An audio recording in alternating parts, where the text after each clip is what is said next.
Hello and welcome. We are back. Apologies for our stream going down there. It seems as though we have a physical cable issue here with the Ethernet cable, so we're just trying to get that going again.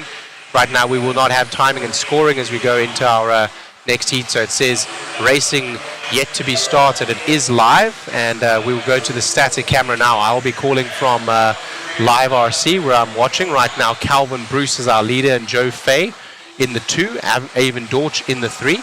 So I'm going to keep calling for you and letting you know what is happening as we're going. We have Matthew right now is busy behind the scenes right here trying to iron out our RCGT timing and scoring so that you guys can get the data back up on the screen there and see what is going on. But right now we are struggling with some technical difficulties. We were able to get the stream back up and running again. Thank you to those of you that did call out in the stream that we had an issue.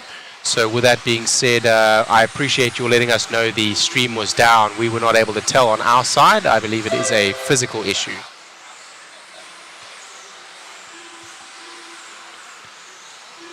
I'm not sure exactly what the problem is here, but it definitely seems to be something physical in terms of the physical internet connection. Maybe it's an Ethernet cable, maybe it is something else. So do apologize for that and bear with us as we get this all fixed up for you and back to normal.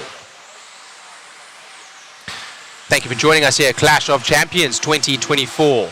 We are currently on race number 32 of 40, Team Associated 13.5, four-wheel drive independent buggy. We are right now time lapse, 3:30 down with 1:30 to go, and it is Calvin Bruce out front right now from Avon Dorch. Calvin right now on a 14-lap pace, so is Avon Dorch. The rest of the field on a 13-lap pace. Jordan Beard on a 12-lap pace in the rear.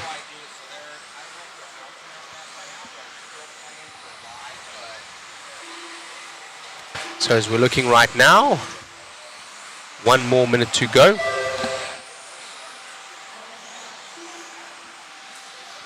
We've got Matthew behind the scenes trying to help us out, so we do apologize for the current technical break in the camera operation as well as the timing and scoring, but at least we have the live feed here for you to watch so that we can still follow along and see what is happening.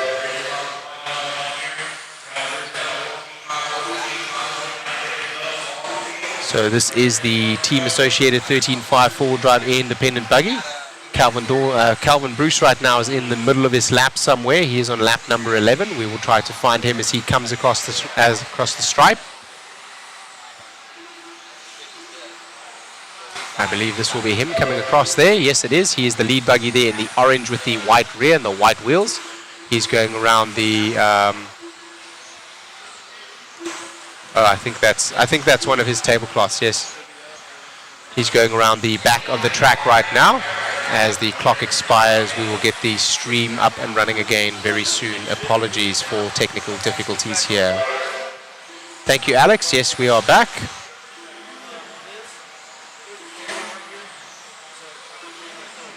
Let's have a look over here. Who was it that let us know the stream was down? X-Tech 101. Thank you very much, X-Tech. Had you not called that out, we would not have known to fix that. So thank you for calling out. I'm on an independent Wi-Fi here, so I was able to receive your message and thus let Matt know so we could start making repairs to the clock is still live and some people are coming out on the track. Where is my mouse cursor? Here we go. That brings a wrap up as we go to the 13.5 Expert four-wheel drive buggy heat number 1. This is brought to you by TDK, safe, biodegradable, and non-toxic tire sources.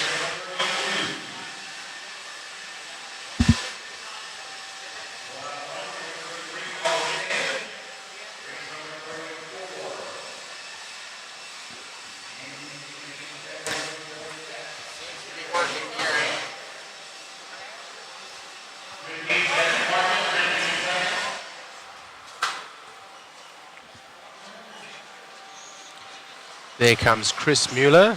He is running to come to the camera, so we will soon have a camera up and running again. So one step improvement on what we currently have. He'll grab his headset in just a second and make his way up the stairs. No need to rush, Chris. That is all good. Take your time. We're still warming up here. We had the stream drop as well, so we're happy to have you back. Timing and scoring is down, so good to have a moving camera again.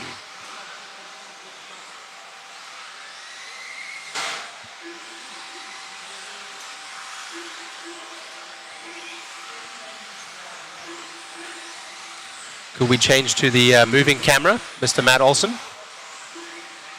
Moving camera, please. Moving camera. Thank you.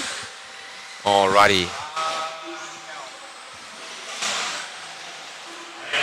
Alrighty, all drivers are checked in, and we have RCGT back up now again. So timing and scoring is back. We're starting to fix things over here. Matthew Olson, the owner and operator of Mod Live Media, is also the tech man, so he is getting everything going for us.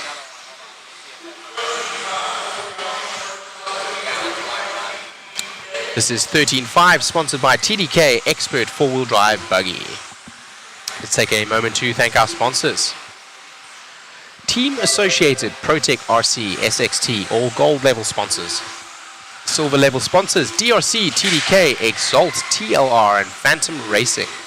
Bronze level sponsors, Hobbywing, Motif, One Up Racing, DBR, R1 Works, Vision Racing, Factory Tracks Racing, K&K Hobbies, Mod Live Media, Boom Graphics, and Proline. Here at the RC HobbyPlex in New Albany, Indiana, United States of America.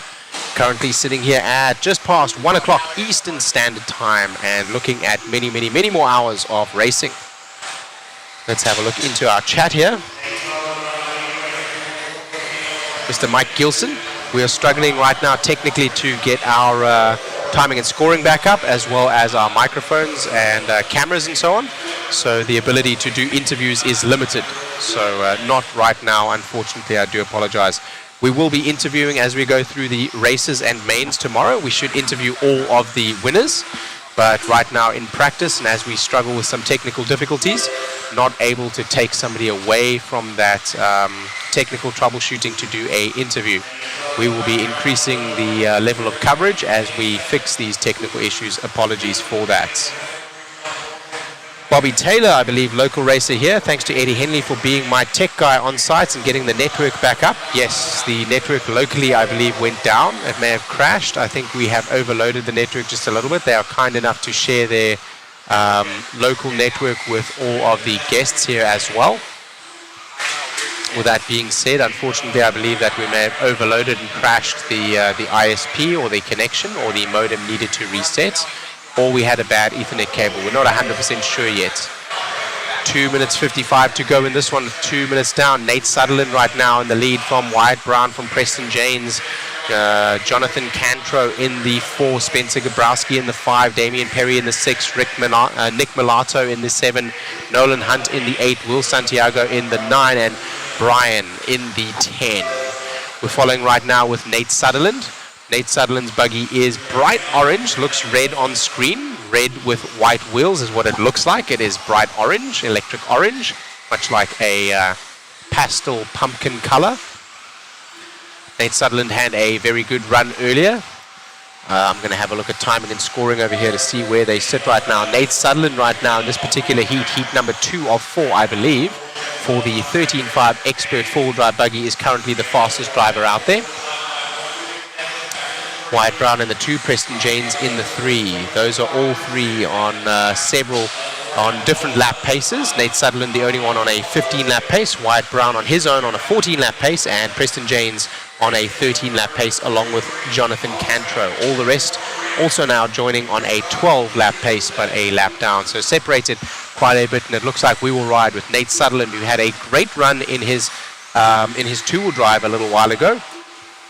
I'm not sure if he did not seed, and as such was in a lower heat, and is able to run a better time here, and thus is probably going to seed higher to the B or even the A main here in 4-wheel drive and in his 2-wheel drive as he did earlier. That orange buggy with the white wheels coming down the straightaway now over the JConcepts kicker into the SXT double into the DRC kicker.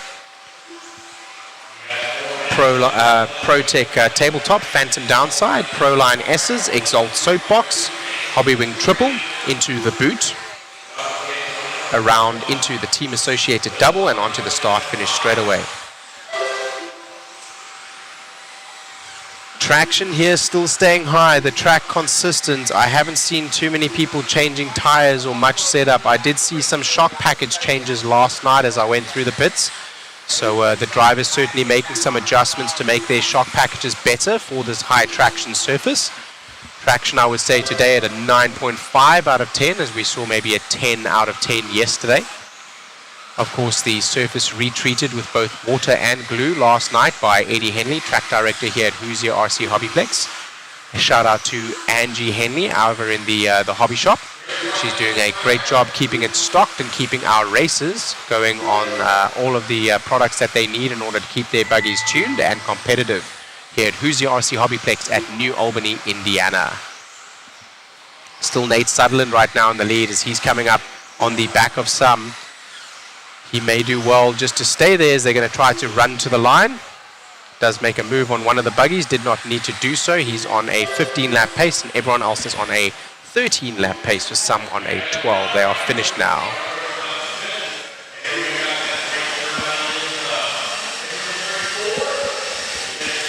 That's going to be Nate Sutherland from Wyatt Brown and Preston James in the 3 in this particular race.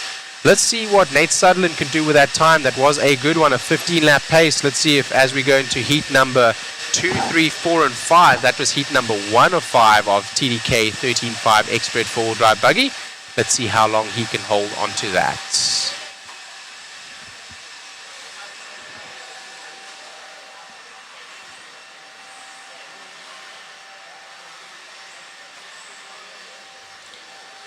Alrighty, let's have a look here in our chat. We are back in chat, yes. Throw out more sponsored packages to streamers, get the word out more. Benjamin Massey, that's not a bad idea at all. I believe that there are some affiliate links available at websites like amainhobbies.com. If you are making videos and if you are referring people to the websites, you too can join as an affiliate and make commission from those referrals. So there is a kind of sponsorship called a affiliate, and many of the websites will have that. So do go and check out www.amainhobbies.com if you want to start doing that. I know we do it. Others probably do it as well, although I'm not aware of how many others do it or if everybody does it. So do have a look. Maybe ask your local hobby shop if that's something that they'd like to do with you as well. We do need to get as many new users into RC as what we can, as well as get exposure and share the information. Many of the pros, Spencer Rivkin, for example, has a exemplary YouTube channel where you can go and look at how he builds the diffs, how he builds his cars, how he sets up his suspension, how he builds his shocks and all that kind of stuff. I am now what is qualified as a intermediate or experienced RC user, and I find myself still taking a lot of information from Spencer Rivkin's pages and from his YouTube channels, and often I will recap myself, although I feel that I know or I'm experienced enough to be able to build a car or a component. I will go and watch the video before I build that said component or vehicle and see what Spencer has to say. Maybe there are small details that I'm missing that could cost me performance. Your timing down on here? Timing is up. My timing is here. Yeah, my timing is there. I was just looking at the chat. It looks like it is coming. There it is now. Still some technical difficulty. It is somewhere between our camera stream and the local connection. Live RC does seem to have the local connection coming through to the feed, and that is allowing us to see the feed on Live RC where I'm watching. I will share the timing and scoring link there for you guys, so you are able to see that in the chat. If you'd like to click on it to follow along. That is how I'm able to see what is happening right now as we try to get our timing and scoring going again. 1 minute down in this one as we follow Hunter King around. Hunter King is that yellow buggy with the yellow wheels. It looks like black in the front. Going over the Hobby Wing triple. Onto the start finish straight away. He's working together with Peyton James and Mike Thurhami.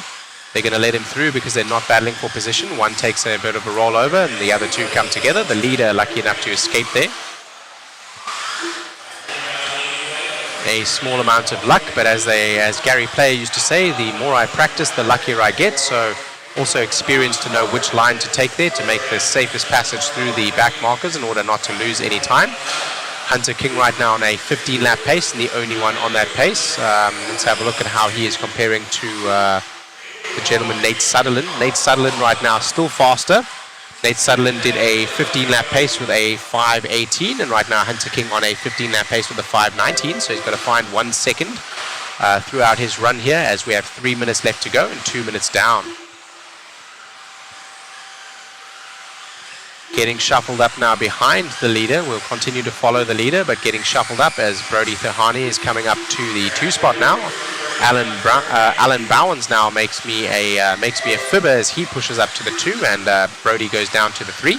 Mike Rowley now in the 4 with Peyton James in the 5. Those 2 races now having followed the leader after that little crash themselves and having made up some time, but still Hunter King out front right now in this particular race.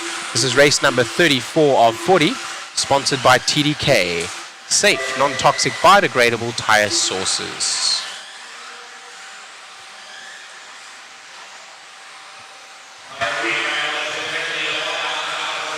Still Hunter King right now is going to be working through some traffic. He can be patient as he, as I said, was the only one on a 15-lap pace a minute ago. He's the only one able to do a 21 flat, so almost a second faster per lap than the other car. Should make it easy for him to make the move, and he does without them needing to move out of the way there. The first driver did step out of the way. The second one made it a little bit harder, and Hunter King was able to make the move to the inside, as a racing line would be, to make a pass. But with that being said, probably also being given some space by his competitors there, as he is currently the leader. Still following him and he's continuing to cut through traffic now. If he continues to do well here through the traffic, he is going to be able to hang on to the lead, and he is doing so right now. Right ahead of those 2 cars will be quite a bit of clear track, so he's working very hard to get through that clear track as he takes a little bit of a tumble, and now is in a little bit of track behind those back markers again. Some of them are, of course, the 2nd and 3rd and 4th place and so on, so I call them back markers in comparison to our leader, which is on a 15-lap pace, everyone else on a 13-lap pace. Still Nate Sutherland fast enough to hold on out front. Hunter King's dropped now to a 14-lap pace. Nate Sutherland was on a 15.518. And looking right now to Hunter King, he needs to shave down 3 seconds in order to go back to his 15-lap pace after that little rollover. Taking it nice and easy over the triples as he goes by.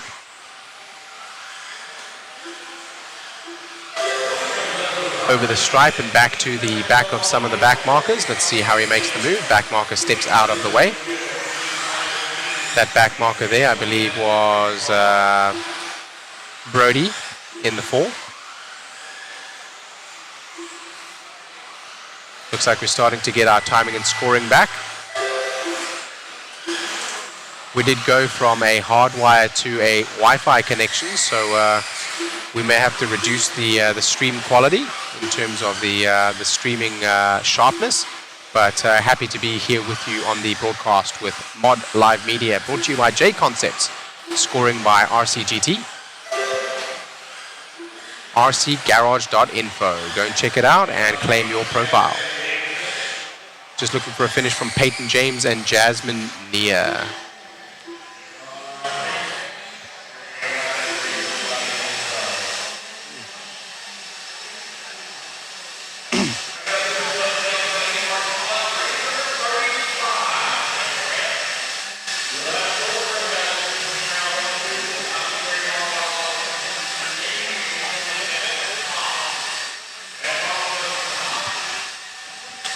As we get ready here for race number 35 of 40, it's going to be the 13.5 Expert Buggy 4-wheel drive. This is going to be heat number 3 of 5, sponsored by TDK.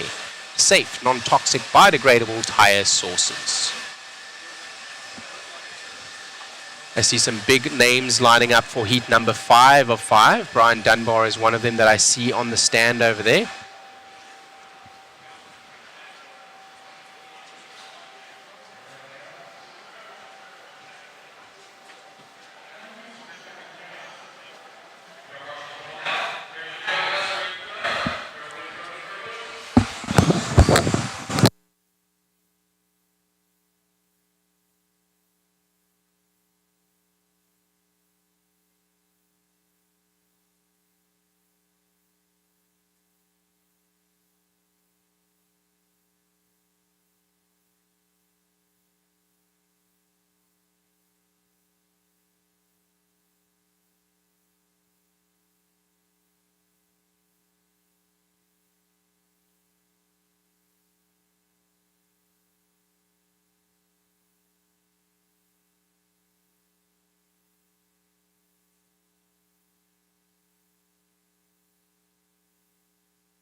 As we get going right now in the 13.5 Expert 4-wheel drive buggy, heat number 3 of 5.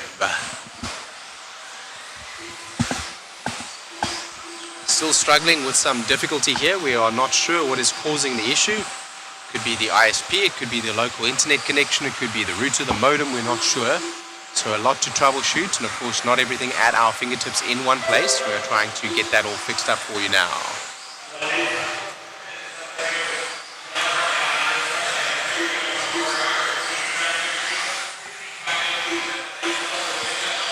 I believe that is Josh Malia that we are following around. That orange front, it looks pink on the camera, orange front with a black rear and white wheels. So he goes over the ProTech tabletop on the Phantom downside through the Proline S's around where Lance McDonald is sitting as the race director. Shout out to Lance McDonald. Doing a great job running our race program here. Thank you very much. Keeping us going on time, nice and fast through the program, as well as everything running on his side. I'm not sure how he is not having any technical difficulties with the connection. Maybe he is hardwired, I'm not sure. But we certainly seem to be having some issues on our side here that need addressing, so we are working on those. Looks like somebody lost their body. The marshal is trying to grab it and put it back on. He does. It's that car going again. Still Josh Malia right now from Nick Rippin, from Carter Irish, from Greg Nicholas, from Gregory Tennies falls down as I say his name. Commentator curse again.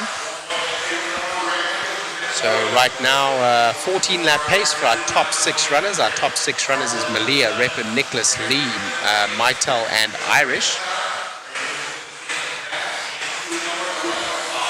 As we get lined up here for 13.5 Expert 4-wheel drive buggy, sponsored by TDK. This is heat number 3 of 5.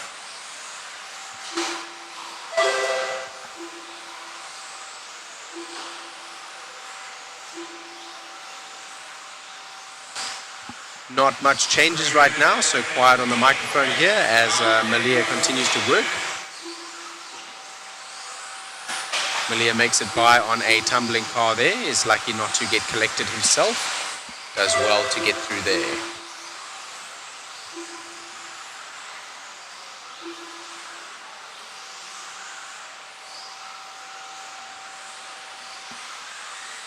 Race number 35 of 40. Trying to make sure to get everything up and running properly. It's all good. We are just happy to have the information that we have here. It looks like timing and scoring is back now. Thank you to Matt Olson of Mod Live Media here for the broadcast and being able to fix that. Coverage brought to you by JConcepts. Getting marshaled there by another car, unfortunately so, as the marshal didn't get to him in time, but not losing very much time is Josh Malia. Nick Reppin still in the 2, Greg Nicholas in the 3.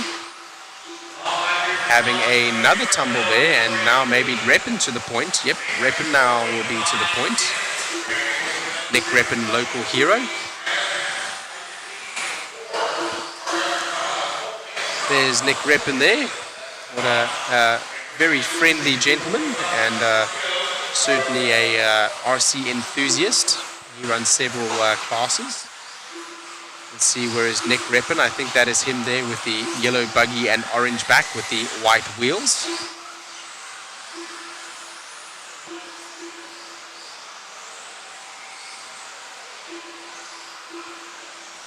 As he comes across the start-finish line, he is on a 14-lap pace, as is most of the field right now, all the way down to the 8th place.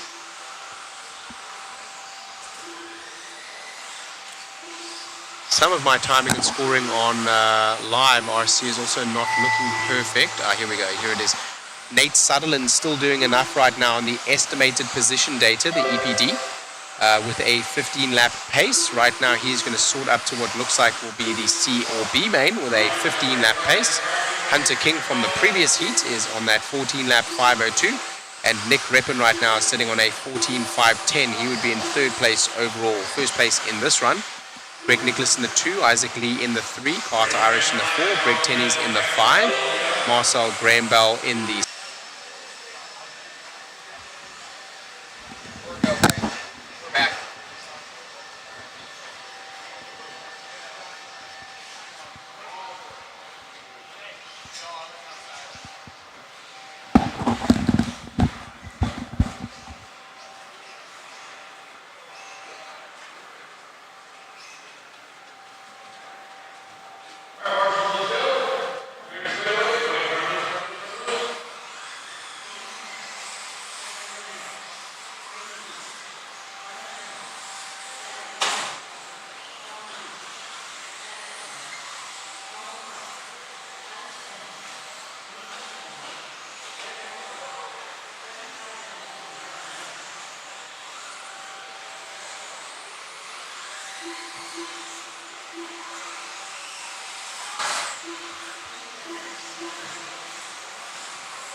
About to go running here in heat number 4 of 5. This one essentially would be the B main, and right now our defending champion Doug LaRiviere is in this one. I think that is Doug LaRiviere is in a red buggy, so we'll let the timing and scoring settle as we go around. It looks like everything is working now again.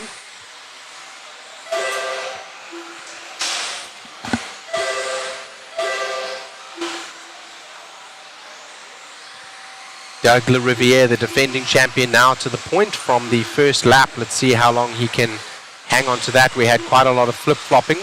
Mason Templeman, he won the Masters of Dirt out at Beach RC. Shout out to Brent Densford if he is watching down from Myrtle Beach.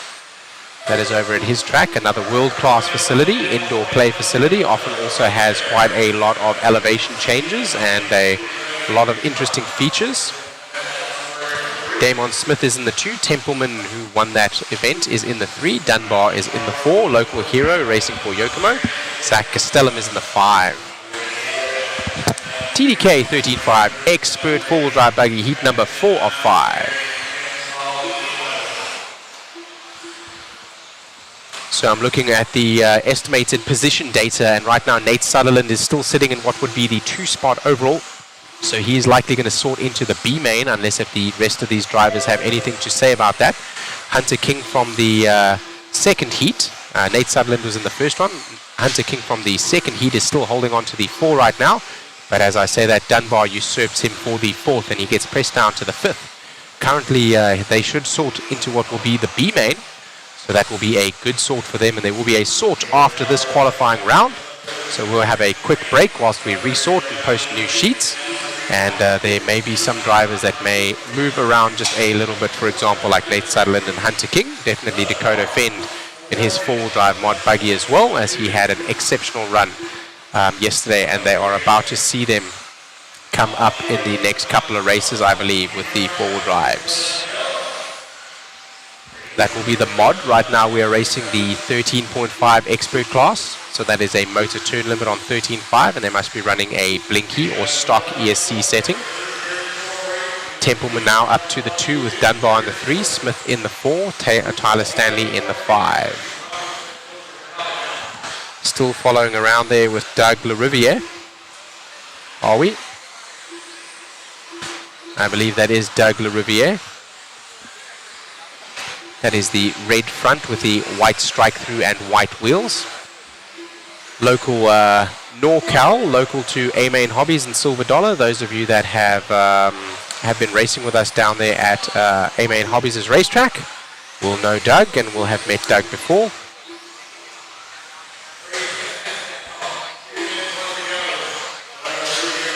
Shout out to some of our other local fast guys there that may be watching. Raymond Minkowski, Todd Pearson, Kendall Bennett.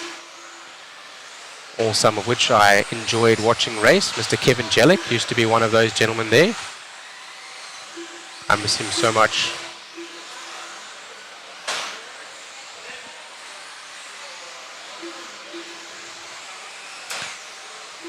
One minute 30 to go here as our team associated driver Doug LaRiviere now working on the back bumper of some back markers, looking to make his way through cleanly.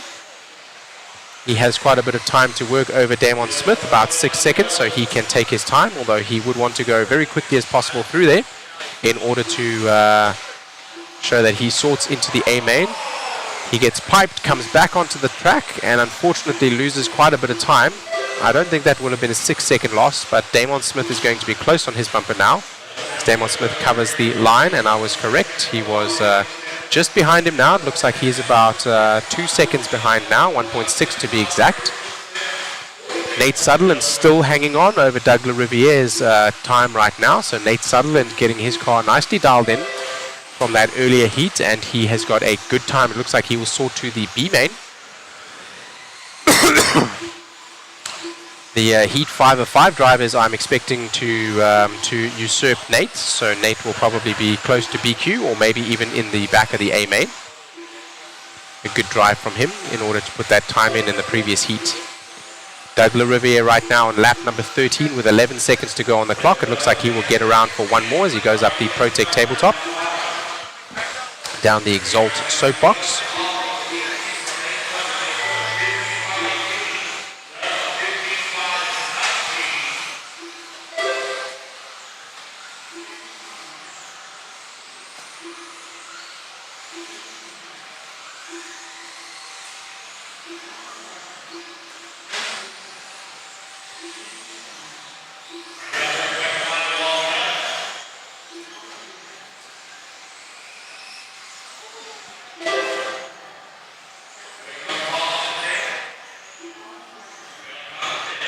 So Doug LaRiviere does take that one, the only one on a 15-lap pace there in the end, not enough to usurp Nate Sutherland. He was about a second behind him. In the 2 there was Mason Templeman and Brian Dunbar, local Yokomo driver in the 3. Brian Dunbar with a little bit better luck today and some more consistency. So he is looking to sort himself into what will probably be the B main for tomorrow, as we have the 13.5 expert four-wheel drive Buggy drivers, the heat number 505 stepping up right now. Talon Henley, the owner's son. He is looking to be one of the favorites in this one over here. Sammy Moran is going to be a threat as well, as Jeff Stakovich was running very well in his X-Ray yesterday too. Let's see what he can do. We will have a short little break in about 4 races time, excuse me. It will be race number 37, 38, 39, and 40. I've been watching timing and scoring here, probably incorrectly. I should be checking out over here on my chat because I see you guys have had some questions. Rob King, it is going to be qual points. It is going to be qual points, although it is going to be one throwout round. So I believe that they're going to take your best of 2 on qual points. I will explain what that means to you guys. Your time that you set will put you in a position. If you come first, you will be 0 points. If you come second, you will have 1 point. If you come third, you will have 2 points, and so on and so on and so on. The combined number of points from your fastest 2 heats, i.e. if you came first and second, you would have 1 point on your record. That would mean that you would seed quite highly, and that would put you in a higher position. Qual points can be quite confusing to explain, but essentially you're scoring less points for coming in a higher position. That is going to put you at a lower points tally, and that is going to put you in a higher sorting qualifying position as we go racing now with Talon Henley, Tyler Portanade, Patanode, Kyle Goff, Jeff Stakovich, Kai Goff, and all the others. Let's have a look over here. Sota Adventures is asking, how do you get into racing? We've been talking about that quite a bit. So one of the best ways that you can get into racing is go ahead and phone your local hobby shop or find their website online and have a look at what racetracks are close by to you. I recommend that you do not buy a car right out of the gate and that you go and take at least a visit down to the local racetrack to see what classes they are running and speak to the race director. He will tell you what classes they run and also what are the more competitive classes, as well as what are the classes where novices can run and get started. Many racetracks have an inexpensive class to get started, some do not.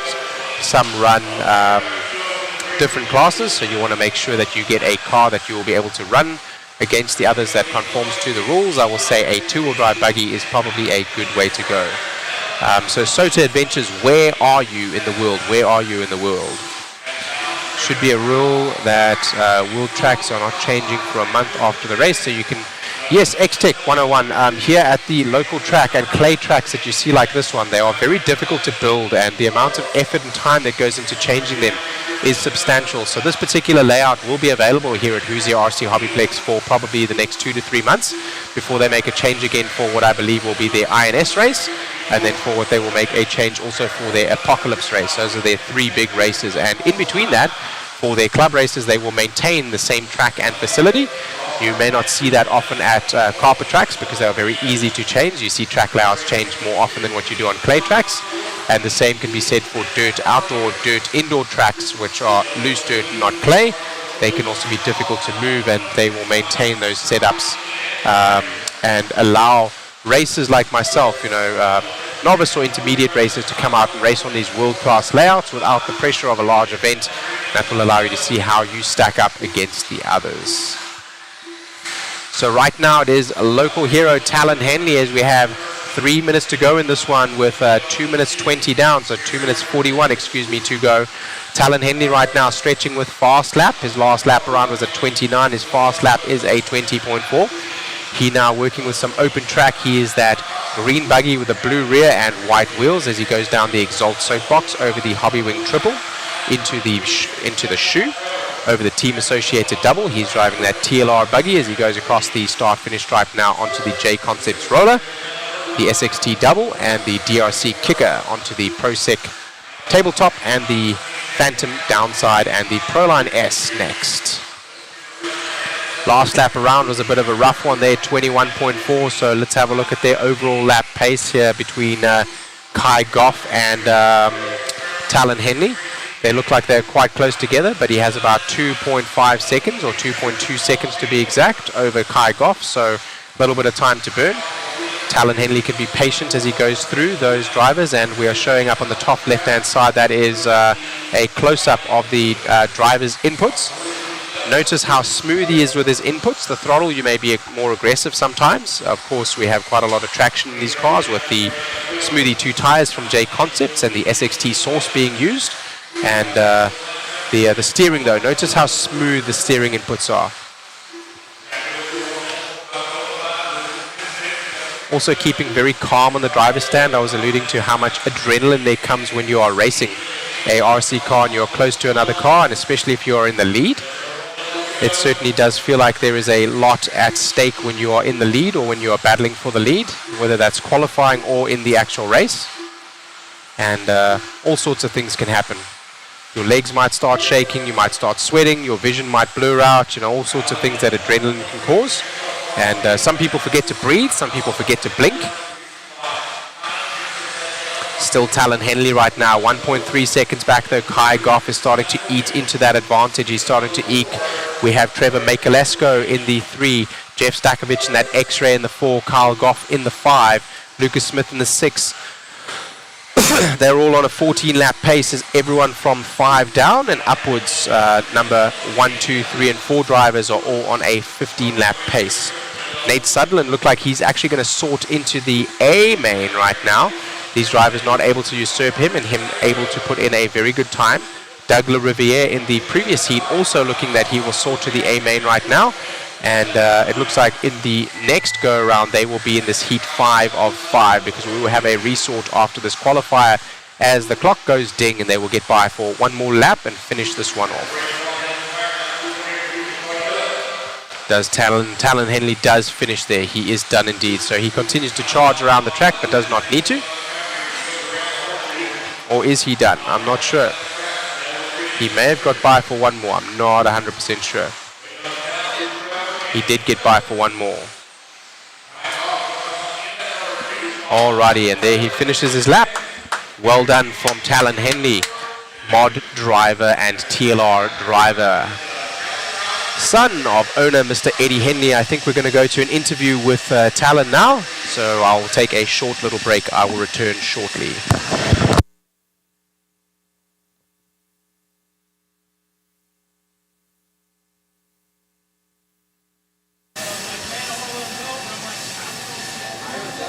I'm seeing you a lot here, Talon. Dude, amazing drive out there. I think finished almost 3 seconds ahead of the rest of the field. Found a way to keep the car on the wheels. I'm no longer worried with the traction roll now. I just ran a really calm, smooth run, and it really paid off. Dude, looks great out there running the mod puck system in there as well. Dude, you are just on another level right now in a stock class, 3 seconds up. Man, who do you want to thank? Can't do it without you, man. I appreciate everything you do for these cars, man. Looking good out there. I'm sure your dad is proud. I hear him watching and clapping, and mom back in the hobby shop. Oh, yeah. Thank you very much. Great job, buddy. Back to you.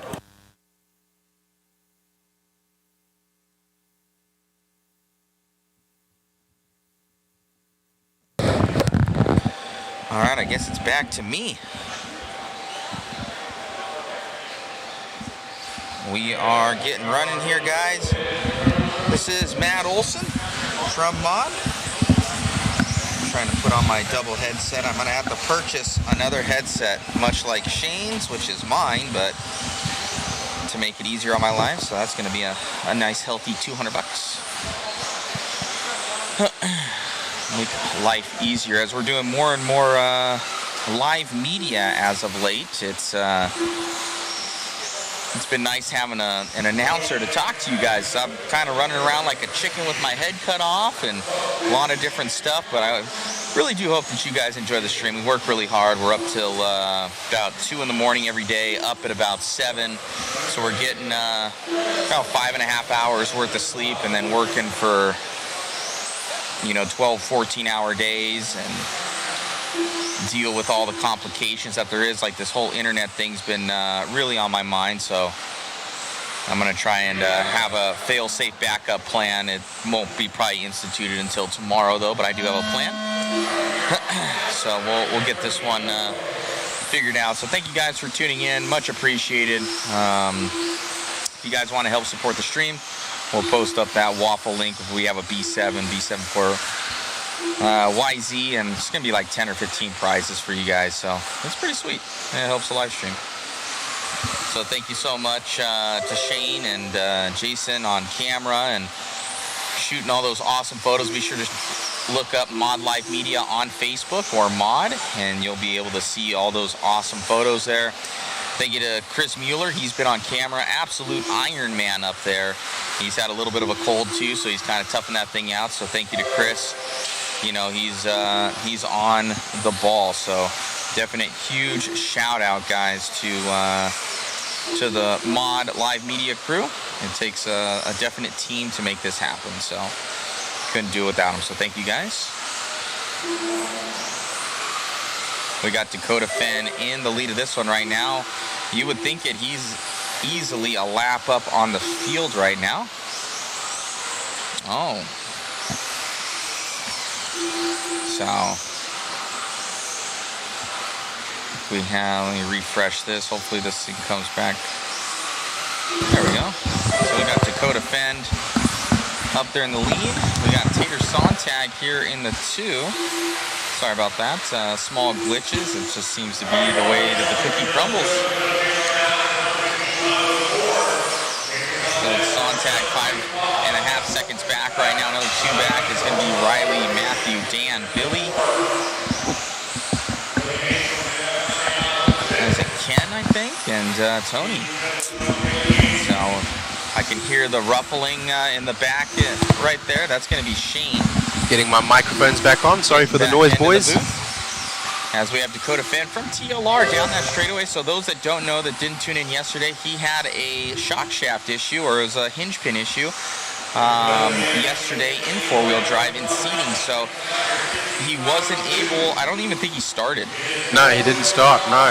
Was it I've heard a couple of different things now. It was definitely a pin of some sort. I first heard a hinge pin, but then I think it might have been a pin in the CVA axle. I'm not sure. Something like that. He had let us know, but it was some sort of drivetrain related issue that locked it up or something. So, but as we bet yesterday, and I still have $1. Dollar. What is that song? Dollar bills, yo. It's from the Little Rascals. I got $1. I got $1. I got $1. Hey, hey, hey, hey. Do you remember that? I don't think I ever saw that. People remember that. That's from the Little Rascals, the movie, and it was a little African American kid that was on there. Oh, I did watch that movie actually. Yeah, I watched that movie. He goes around and he had $1. He was happy. But that's me right now in my head, that I've got Shane's $1. 150 left to go here for Dakota Finn. Dakota Fend here in heat number 1 of 3. Normally the slower drivers, but didn't seed in that first one. After this one will resort, which will probably go to the A main. And Dakota Fend, Mr. Defend, is he able to defend his title? We'll find out soon. I see what you did there. Tater Sontag now in the 2, Riley Becker in the 3, Matthew Sjogren in the 4. 5 is Billy Hayden, Dan Miles in the 6, Tony Meintel in the 7, and Kane Humes in the 8. Only 8 drivers on this track right now, and many of them getting out of the way of their leader. The leader is the only one right now on a almost 16 lap pace. The others on a 15 lap pace, and the rest of the field on a 14 lap pace. Tater Sontag, the only one on a solid 15 lap pace.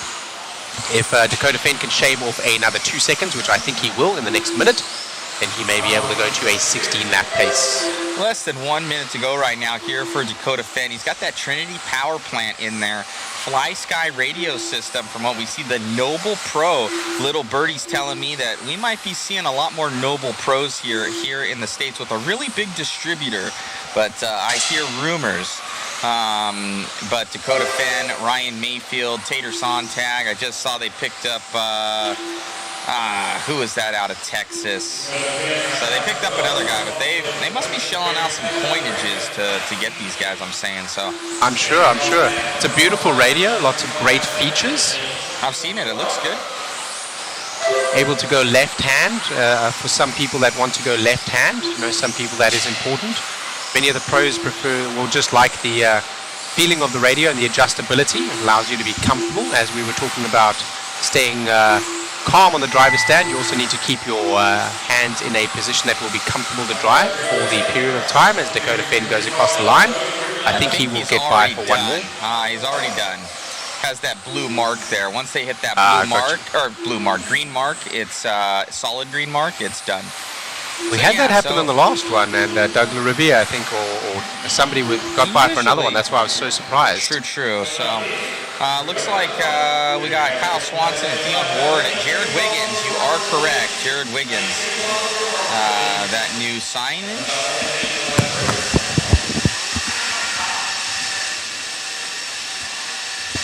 J.I., what's the track made out of? It is a dirt clay mixture. Is there penalties for going off the course? So usually if they pretty much like hop over the pipe, they're supposed to re-hop over the pipe, or if it's within reason, they wait until the designated point of where they would have been back on in that section. Kind of the honor system. If not, usually the track announcer, if they catch it. I haven't gotten food yet. He brought us food. There's some downstairs. Oh, okay, I should go get some food. Okay, I'm gonna go get food, guys. See ya. As he was chatting there, I'm getting some into my mouth. It's right there. Come get some, Chris. Okay.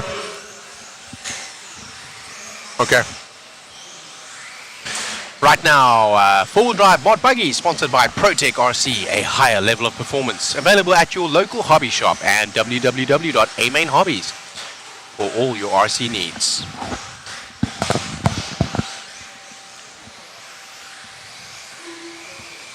Shu is not able to eat pork or beef. So if there's pork or beef in it, he's not going to eat it, so you guys can eat that. Sorry, the guys are chatting on our local mic here that you're not able to see.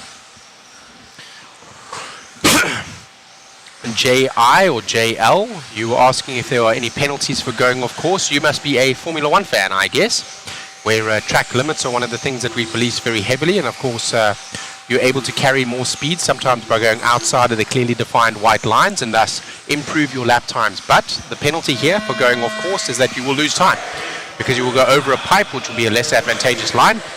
You do not want to do that, and you're probably going to crash and flip over, at which point one of the marshals, being the people that are going to flip the car over for you, will come and get you, and you will lose time. So the penalty there is simply the time lost that you will spend either on your lid laying there, or the time that you will need to climb back over the pipe in order to get back onto the racetrack where you were. It is frowned upon that you jump onto another part of the track, but if you do that, the driver will often wait if the marshals don't see them. We saw that a little bit earlier, and when that happens, they will normally wait for the next driver to come by so that they have clearly lost some time and thus carry on with their race. Jared Wiggins, they say, just signed with Fly Sky as well.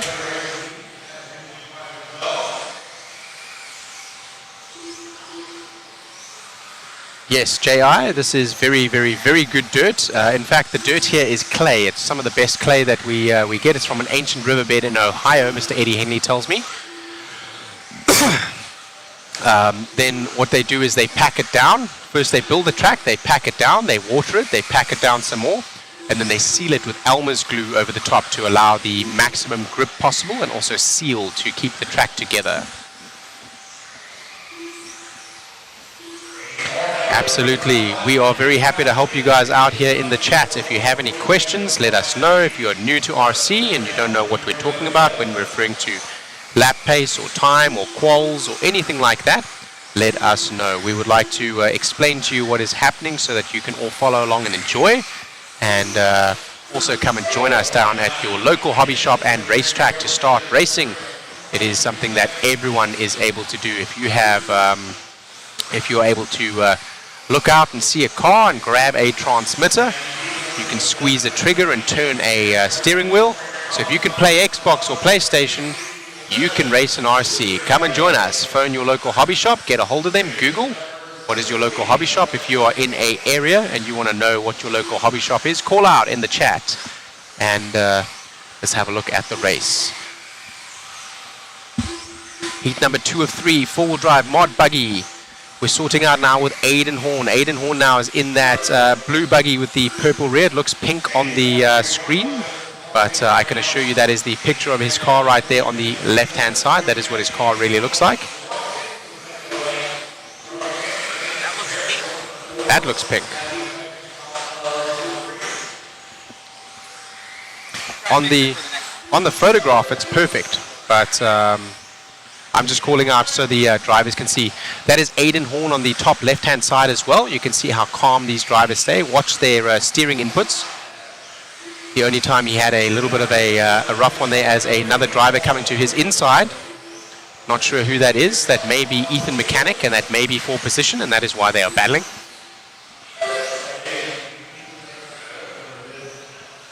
Right now, Fend and Sontag still doing enough right now to keep those top 2 spots as they were in heat number 1. If you look on the right-hand side, that will be our estimated qualifying data.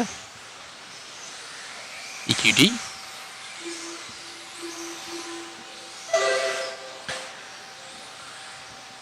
Aiden Horn on a 15-lap pace. A 15.5.14, so he will do 15 laps in 5 minutes and 14 seconds. Tater Sontag was a little bit quicker than that, and Dakota Fend was substantially quicker than that, about 12 seconds even quicker than that. I'm just relaxing. I'm hiding. The voice you hear there is Mr. Eddie Henley, owner and operator of this particular track and facility. He's been working very hard to not only build this, but also get the facility up and running, the hobby shop included, as well as maintain this racetrack. And Lance McDonald here doing a great job at running the race program with your broadcast from Mod Live Media, brought to you by JConcepts. Live timing brought to you by RCGT. Aiden Horn still in the lead. His last lap around a 20.4 and his fast lap a 20.2. Consistency right now from the new A-Main Hobbies driver is absolutely on point.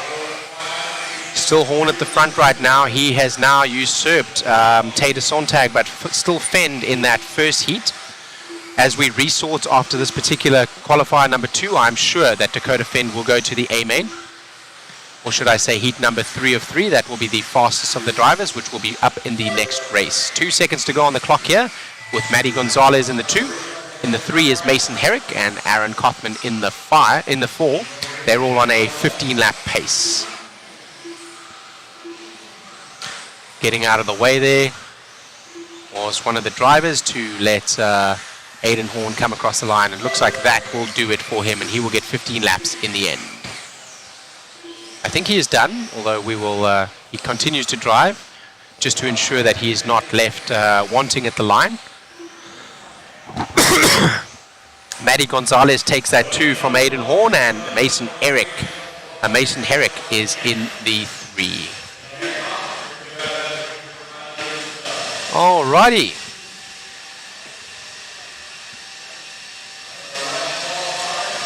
We're getting ready here for our very last race of qualifier number 2, race number 40 of 40, four-wheel drive mod buggy. Heat 3 of 3 brought to you by ProTech RC, a higher level of performance available at your local hobby shop. There is Tom Rindernecht, Joe Bornhorst, and Dustin Evans.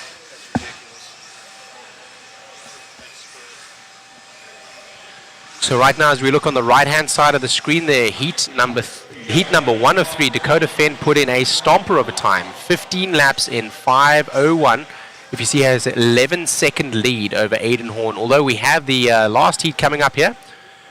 That was Brock Champlin we just saw on the left. That is Chase Lemieux, and that is Cole Tollard. And that is Chris Mueller. Where is Spencer Rivkin? Davey Barter on the left-hand side there. Spencer Rivkin is there. He had his hat on, and he arrived just after the camera panned across. Right next to him, Ryan Cavallari.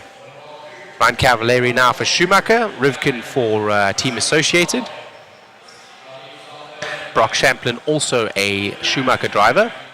Chase Lemieux with X-Ray. Joe Bornhorst with S-Works. Cole Tollard is in a TLR. Davey Barter is in a Team Associated. They're working on Cav's car for something. That's Ryan Cavallari there on the side. Not sure what they're doing, but he's getting some help there from the Schumacher driver, from the Schumacher manager. He is going now. Looks like he is good to go. Still here in the practice laps, and we will get everyone checked in as they are checked in right now. We should get going very quickly. Mr. Lance McDonald, our race director, should get us going. It's going to give them just a second to warm up. 5 minutes on the clock here in the last heat. Heat number 40 of 40, four-wheel drive mod buggy, the fastest of these guys, except for Dakota Fenn that didn't seed due to some kind of a pin failure in the seeding round. He will sort after this round into this heat. We're going live, here we go. That's Dustin Evans we're following around right now with the, I can't tell, multicolored car. It looks like it is orange in the front, blue in the back with yellow wheels. Dustin Evans racing for Team Associated as he goes over the Hobby Wing Triple, Reedy Power. Onto the start, finish straight away. These are mod buggies, probably a 5.5 turn motor in there. You can see the absolutely aggressive speed as they come down the straightaway. They're able to do the triple over the Hobby Wing Triple as well. You'll see here in just a second. And he does triple in. We're going to look now for Spencer Rivkin. Spencer Rivkin now for Team Associated, the team and compatriot of Dustin Evans there. Both American drivers. Spencer Rivkin looking good now. His car looking dialed in for traction. He's certainly found more than the first heat that we saw. He's able to accelerate very hard on those downsides, and he's working on the back bumper right now of what looks to be Chase Lemieux in the X-Ray. Chase does give him a little bit of space there, and quarter to go by. Chase Lemieux is sitting in the 4th spot right now. Each of them coming out swinging. Spencer Rivkin with a 19.6. Almost everyone else with the 22nd lap time on the last one around, except for Davey Barter, who's had a little bit of a rough start to this one. Remember, you will have 2 qualifiers, and your one qualifier will have a throwout. So we will be on qual points with your best 2 going to qual points. Chase Lemieux now putting some pressure on Spencer Rivkin, having led him by just a second ago, saying, knock, knock, I'm on your back door, and brother, I want to go quicker. Do you have anything left? Brock Champlin with a 19.9 as well. The only 2 drivers to dip into a 19 is Spencer Rivkin and Brock Champlin. We're watching Spencer Rivkin as he takes a little bit of a bump there. He tries to go to the inside of Chase Lemieux again. Chase does let him by. Brock Champlin is coming up behind them. He only 1.1 seconds behind on the timing and scoring. It looks like he's about 0.3 seconds back in terms of the actual physical space, so he will need to get to Spencer Rivkin as well as pass him. Actually, I do speak under correction. He has done enough there in the last lap alone. He is by him now. Brock Champlin now also dipping into the 19s. These pro drivers showing us how it's done here in Full Drive Mod Buggy, brought to you by ProTech RC, a higher level of performance. Brock Champlin for Schumacher. Dakota Fenn still right now with enough to hang on out front, but Brock Champlin putting a challenge on. He's only 0.4 of a second behind in the overall qualifying pace. So in the estimated qualifying data, the EQD, Brock Champlin had a little bit of a slide there. That's Brock Champlin as we see him in the top left-hand side of the screen, and Rivkin now to the point again. Champlin and Brock are right together on track, so very easy for our cameraman to swap between as they go through the boot and the team associated double and onto the straightaway. JConcepts roller over the SXT double into the DRC kicker, over the ProTech upside and Phantom downside, Proline S's and Exalt soapbox. Here over the Hobby Wing triple, will be a triple for Spencer Rivkin. Into the boot and team associated double as they go on to the start finish straightaway. Brock Champlin is right physically behind, two cars behind Spencer Rivkin. So if he can make some time back up, he is only 0.3 seconds back. He does not need to pass Spencer Rivkin on track. He needs to make up 0.3 of a second, and if he does, he will be able to get to that front spot. Right now, Defend, Mr. Defend, able to defend his title from the front. Clash of Champions leader currently in this heat with the time that he has put down for this qualifier. He currently would get the overall TQ with those two results, having a 0 and 0 next to his name, should Spencer Rivkin not be able to put a ding in that belt, so to speak. Rivkin, though, tight now on that time. He needs to make up 1.4 seconds. And he got a little bit on the pipe there. Brock Champlin now might be able to close down their last laps around, both still in the 20 flats. The consistency here from the pros is absolutely phenomenal to see. Rivkin still maintaining that lead currently. 0.5 back is Brock Champlin. Rivkin in that blue and white and purple buggy with the white wheels. Team associated B7. ProTech Power. Hobby Wing ESC B74.2, excuse me. I'm so enamored by the two-wheel drive coming to this race that I get so overexcited every time I see a team associated. If you'd like to win one of those, we're giving it away in the waffle. Buy the tickets online now at Mod Media. The clock is going to expire, and it looks like Rivkin's going to do enough to hang on from Brock Champlin in this race. But in that heat number 1 of 3, Dakota Fenn putting down a masterful time, and he will do enough to hang on, and he will cede to the TQ now, and he will have the overall TQ. No one can take that from him. Haven't taken the TQ in 1, taken the TQ in 2. I see a little bit of lip reading from Spencer Rivkin there saying, damn it, knowing that he was hoping to give enough to Dakota Fenn to give him a run for his money. We will have an interview with Spencer Rivkin as we take a quick break here at the end of race 40, number 40. Four-wheel drive mod buggy heat 3 of 3, brought to you by ProTech RC, a higher level of performance. Thank you for joining us here at Hoosier RC HobbyPlex. We will go to an interview shortly. We will have a short break as we have a resort, and we will be back with a stream for heat number 1 of 40, qualifier number 3. There will be a resort. Drivers, if you are listening from the pits, make sure that you check after this round that you are not resorted into a different heat. Thank you, J.I. I appreciate that. Great commentary. I really appreciate that. Multiple world champions in the race that we just watched. Yes, for those of you that are not aware, I believe Cavalieri is a world champion. I believe... Here we go. Interview time, and we will catch you for the next heat in the next one.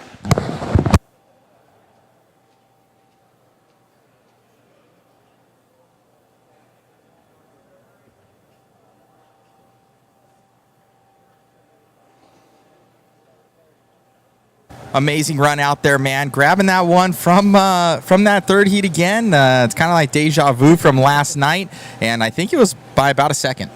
Yeah, everyone's pretty close speed out there. Kind of did the same thing. I got a little bit of a slow start, and then once Lance kind of said what pace I was on, I knew where I needed to be.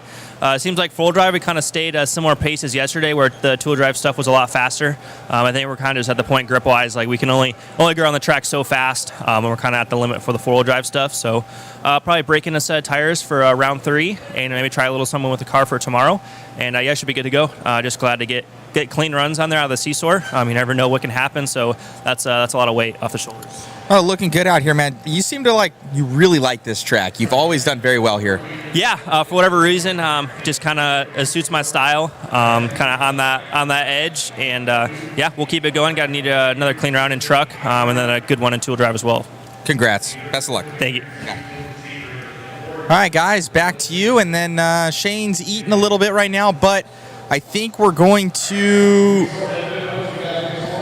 Looks like they've done the resort already. I'm thinking that we're going to... I'm a little bit leery to restart the stream. Everything's going good right now, so I'm leery. So we'll see kind of what we're feeling. Thanks. We may keep some dead air here just so that Matthew is able to keep the stream going, but do stick with us as we go through this quick little break. I'm going to take a quick little break to get something to eat because that one little tub of food is not going to be enough for the day. So I'll be right back with you guys. Do you know where the barbecue place is? Where's that food truck? No, when you have it up, I can't hear you. Where's the food truck? Do you know where the food truck's at? Yeah, it's outside. We're going to get some more food, bro. Just go and tell him that you're part of the media crew. I will. Yeah, Jason sent you. Jason? Yeah. Rona? No, Jason's the main owner of the food truck. Oh, it's his wife. Okay. Just tell him that. He was the one that brought us some food as well, right? Yeah. Okay. All right, guys. Let me see here. Got Q3 coming up. I'm nervous to restart this stream. We got everybody pretty much back on here. This internet hasn't been nice to me. I'm very nervous. It seems like everything's clicking. I can just change the things later. I think we're just gonna keep it on. I'll restart it before the lower mains tonight. That's when I'll do it. So we're gonna keep it on. We'll start it before the lower mains. It looks like we got a slight little break right now. Let's see if we can pull in some people for some interview. Let's see if we can pull some people. Let me go see what I can do. Hold on.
All right, guys, I'm gonna see if I can hang on. What was this spot here? Seeing if I can pull up Brent Thelke from Team Associated. We're gonna see if he's gonna join us here in the booth. I went and tried to nab him, but he's a very busy guy. So let me see if I can answer some sort of questions here. All right, you can hear those blowers blowing in the background. Let me see.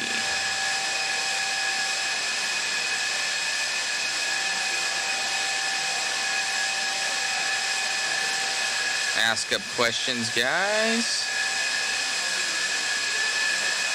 Sounds like Mod UK. Oh, man. I don't know if we'll ever get to go cover an event in the UK. That'd be pretty cool. Food truck. Yeah, that's been kind of the... Thank you. Special thanks to the food truck. Jason over there hooking us up. Kyle something. What is the best battery to run for 8 scales? I would recommend the Gens Ace 6000. Oh, the RC8 3E. So those have the 2 side-by-side batteries. Probably the Gens Ace 6000 2S. They're pretty solid packs and a good bang for the buck. Then you get those on amainhobbies.com.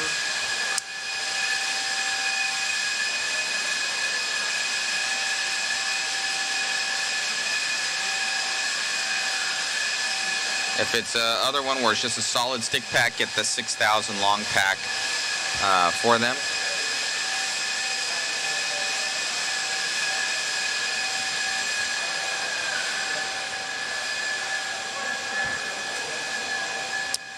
What is the go-to tire sauce used at the event, or is it not allowed? Yeah, tire sauce is allowed. I think it's the Baja from SXT. TDK is also very good.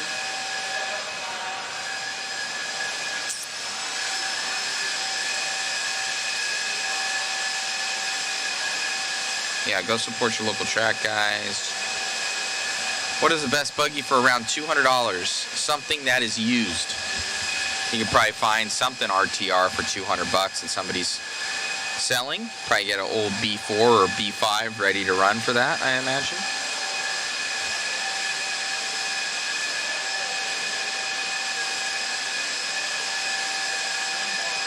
How much would a race quality buggy cost? There are only 2S batteries.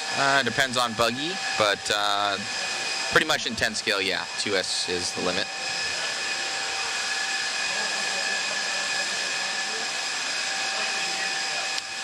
Is the grip getting better? From what they're saying, it's a lot like yesterday. I imagine with more rubber being laid down, but also probably less glue being on the track. It's probably working about at the same time, but it just keeps it together with that glue.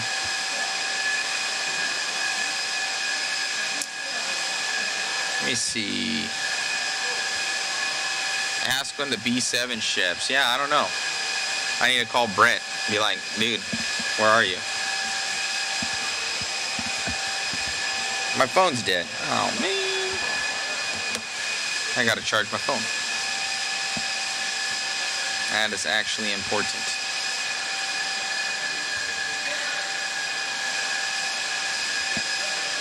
I'm looking for a charger right now. I got everything over here, guys, but a charger for my phone.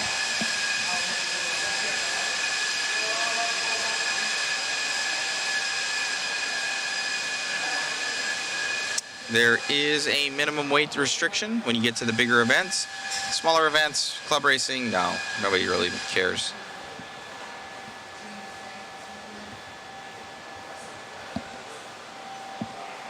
I don't see him yet. I guess I'm gonna have to track him down. Keep asking questions, guys. I'm gonna pop out, go and try and track this guy down. Thank you.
I was thinking you're going to be too tall for the Maybe sizing.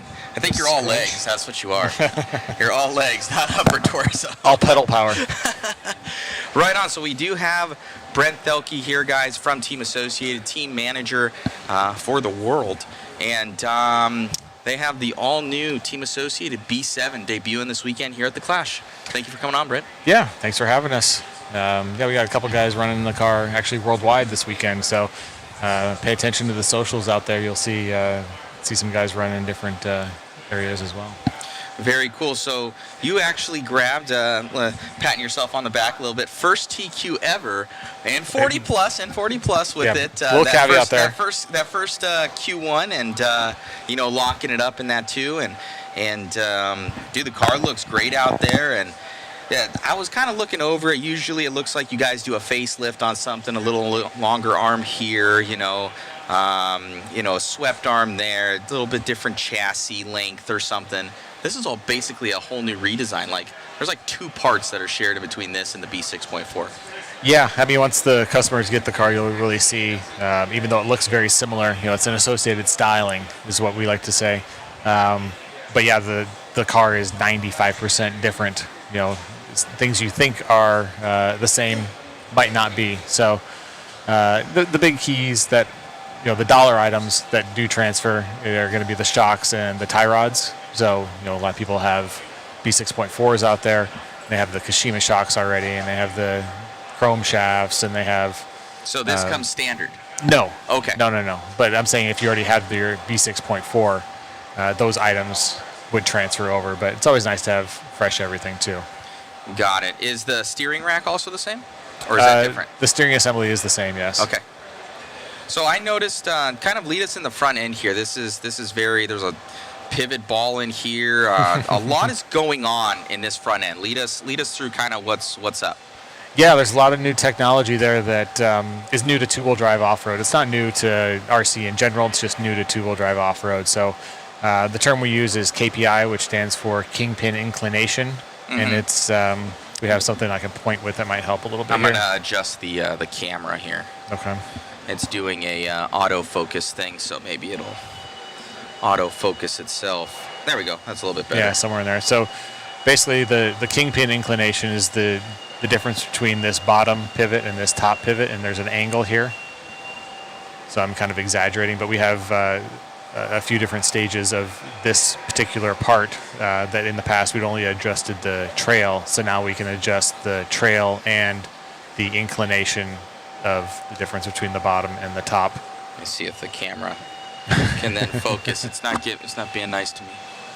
There we go. I think it's on. Oh, that's why. Autofocus. It's or something? on auto, so this might change how we look. Nobody needs to see us. There we go. Okay, that's a little bit better. Okay, so we'll kind of go through this again here. There we go. Yeah, we go. Yeah, so if you can kind of get it to where it shows this offset here, yeah, there you go, straight head on. Perfect. Okay. Right there, yeah. So you can see this difference between this point and this point. Mm-hmm. And if you create a line, you have an angle, and that's what we call the Kingpin Inclination. And you see that a lot on the 8-skill cars and touring car stuff and things like that. But this is the first time it's been integrated into two-wheel drive buggy.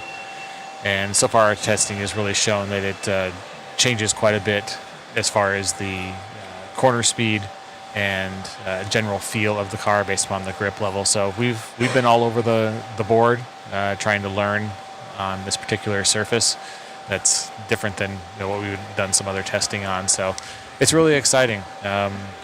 It's nice to have a whole new vehicle to learn and use the knowledge you've gained over the past generations of cars and apply it to this one.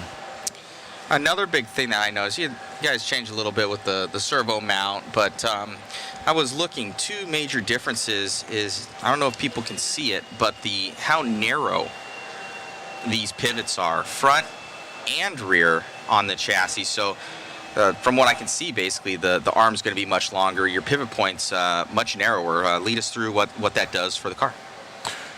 Yeah, it's really the first time we've had a major departure of geometry from even the B3X is what we called the B4 prototype. So evolving all the way from that point in time, which was 2002.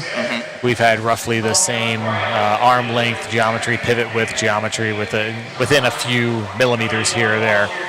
And just in our development, that was one of the key things that we wanted to try to integrate. And that's one of the pieces that Kyle brought to the table with his prototype, and we went down that direction. And the testing has shown that it's really consistent on track to track, and is one way that helps generate that corner speed that we're looking for. Right on. So that was pretty awesome. A couple small facelifts I saw with the diff, with the bones. Is the hub much different than before? The hub going to be a different part number. The design is the same. You'll see that this Is hub this tower. axle the same? That is actually a really good question. I don't know. The bone is different. Okay. I didn't actually build this car. If you look in the front there, between the servo and the speed control, if you hold that up, you see, keep going. Right in here. Oh, okay. Oh, you're upside down. You got to turn it the other way. So you see that says BH08. That stands for Billy Hayden 08. So this is the 8th car that Billy Hayden built himself. Oh, wow. Of the pre-production cars. So, I kind of took it apart and worked on it myself, but some of the details I don't quite know yet. I haven't built a kit by the manual yet, or placed an order, things like that. But yeah, the rear hub design is very similar. It is a different part number. We have 2 different versions of the rear hub, low roll center or standard, and then a high roll center, which allows you to raise this axle even higher than previous generations. Then also the blue hub tower is a little bit taller than the black hub tower, so it gives us another range of adjustment there. Right on. And one of the other big changes that I saw was the 5-gear transmission. You guys had 4 or 5 gear before in the B5 generation, kind of went away from that, and now going to this this 5-gear trans. The other one I may have seen it in was like the Will Speed car. Why the change going that direction with it? Yeah, the big thing that you gain with the 5-gear transmission is that you're able to move the motor further forward. So that was one of the goals of the car, was to move the CG further forward. And that was achieved by adding the extra idler gear. And in this configuration, you want to keep an odd number of idler gears so that the motor rotation is correct, not direct. Awesome. Well, this thing looks amazing, my friend. So this will come in 2 different versions. What's the difference between the 2 kits? Yeah, it's going to follow very similar to what the B6.4 had. So we have a carpet car, the B7, and the dirt car, B7D. The big differences will just be how it's configured out of the box. The parts are all cross-compatible, but the dirt car will come with a ball diff. The carpet car will come with the gear diff. Really excited about the gear diff, honestly. We've been racing, at the top end with an SC10 diff, basically, that was intended for an RTR purpose 15 years ago. And now we have the ability to adjust to our different gear sets, both material and tooth pitch. It's a higher capacity, just a lot more tunability in a part of the vehicle that we really need that flexibility when it comes to the carpet racing and other situations. So then again, from the dirt to the carpet car, you're going to get different springs. Might come with different pistons. Again, I haven't seen the bill of materials to really know the big details, but the biggest dollar difference is going to be that ball diff versus the gear diff. We only have 1 chassis option at this time, so in the past we had 2 different chassis. This one is just the standard, comes in both of them. I would assume that maybe a weight plate might be different between the 2. Typically we have the steel weight plate in the carpet car, the B7, and then the aluminum plate in the dirt car, B6 or B7D.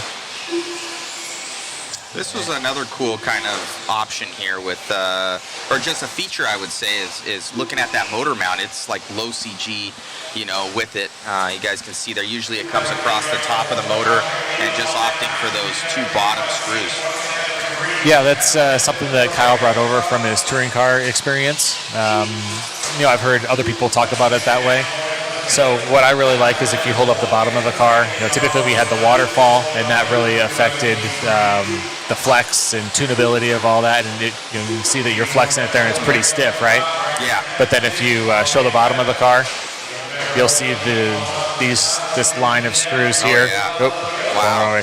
So obviously you can tune the flex by removing those screws as well. Wow. And yeah, it's actually something we haven't really ventured into that far, but I'm sure we will in the future. No, it looks amazing. I can see there's a spacer here as well in front and back of the arm, so you can shift the arm location as well. Yeah, quite a bit. We got 4 millimeters of adjustment there in the rear arm. Chord length is what the term's called. So that obviously can adjust your wheelbase by a pretty significant amount. It looks good. Just very impressive. I've kind of figured around with Davey's car. I was looking over it when we're at the Airbnb, and it just looks nicely finished. It's very associated-esque as you call it. So I guess the big question is, when can people see these things arriving on their doorstep? The press release came out a few days ago, and we listed February on there. And I'm famous for saying that February, I think this year has 28 days. 2 weeks. It's in 2 weeks. No, not 2 weeks. I know that joke. Yeah, exactly. 2 weeks is still January. So got it. We try to be as honest as we can with both our distributors and our customers. And when we say February, that means we will start shipping them from our distribution center in February. That doesn't necessarily mean that they're on the store shelves in February.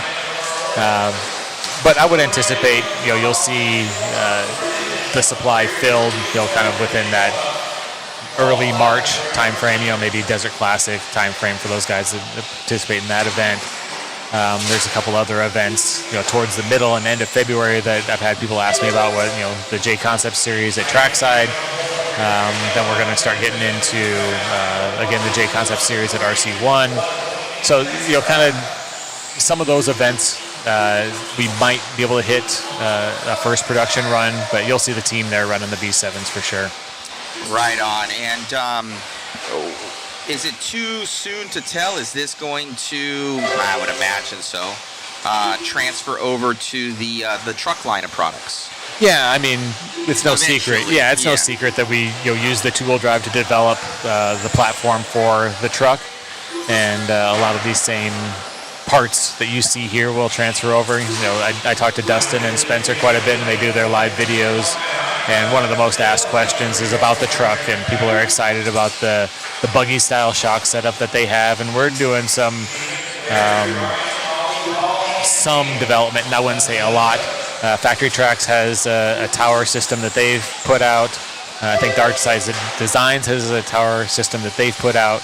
A lot of guys are still just running buggy towers in general, and then with the configuration of the rear body and shock shaft, getting the travel that they have. So it's one of those things that we're really exploring the options of how to best configure the B or T7, I guess at that point it would be called. Correct. So, yeah, this thing looks like a masterpiece. Anything on the horizon for the B74.2? Man, we are always working on new race cars. You know that. It's one thing we love to do. We love to go racing. We love the competition. Love getting pushed by the competition to develop and deliver an even better product. We pride ourselves on having availability and a car that's easy to work on, maintain, easy for the hobby shops to stock parts for, so that the customers can get what they need to go out and compete as top as or as high as they can. And yeah, I mean, the four-wheel drive is one of those pieces that is always evolving. It seems like every track surface is a little bit different. Every weekend is a little bit different, and gone are the days of just throwing down a car and not tuning anything. Yeah. Now, in your opinion, kind of for guys that are out there, this is I explain new car kits like the new iPhone. Guys are like, if you don't have it, you're not cool, And I think it's one of those things, but from a normal racer standpoint, you guys usually produce a lot of parts for a long time. What what would you say, and we touched on this earlier in our other interview, but to wrap this up in here, what does the B7 do better than the current iteration, I should say, or the previous generation?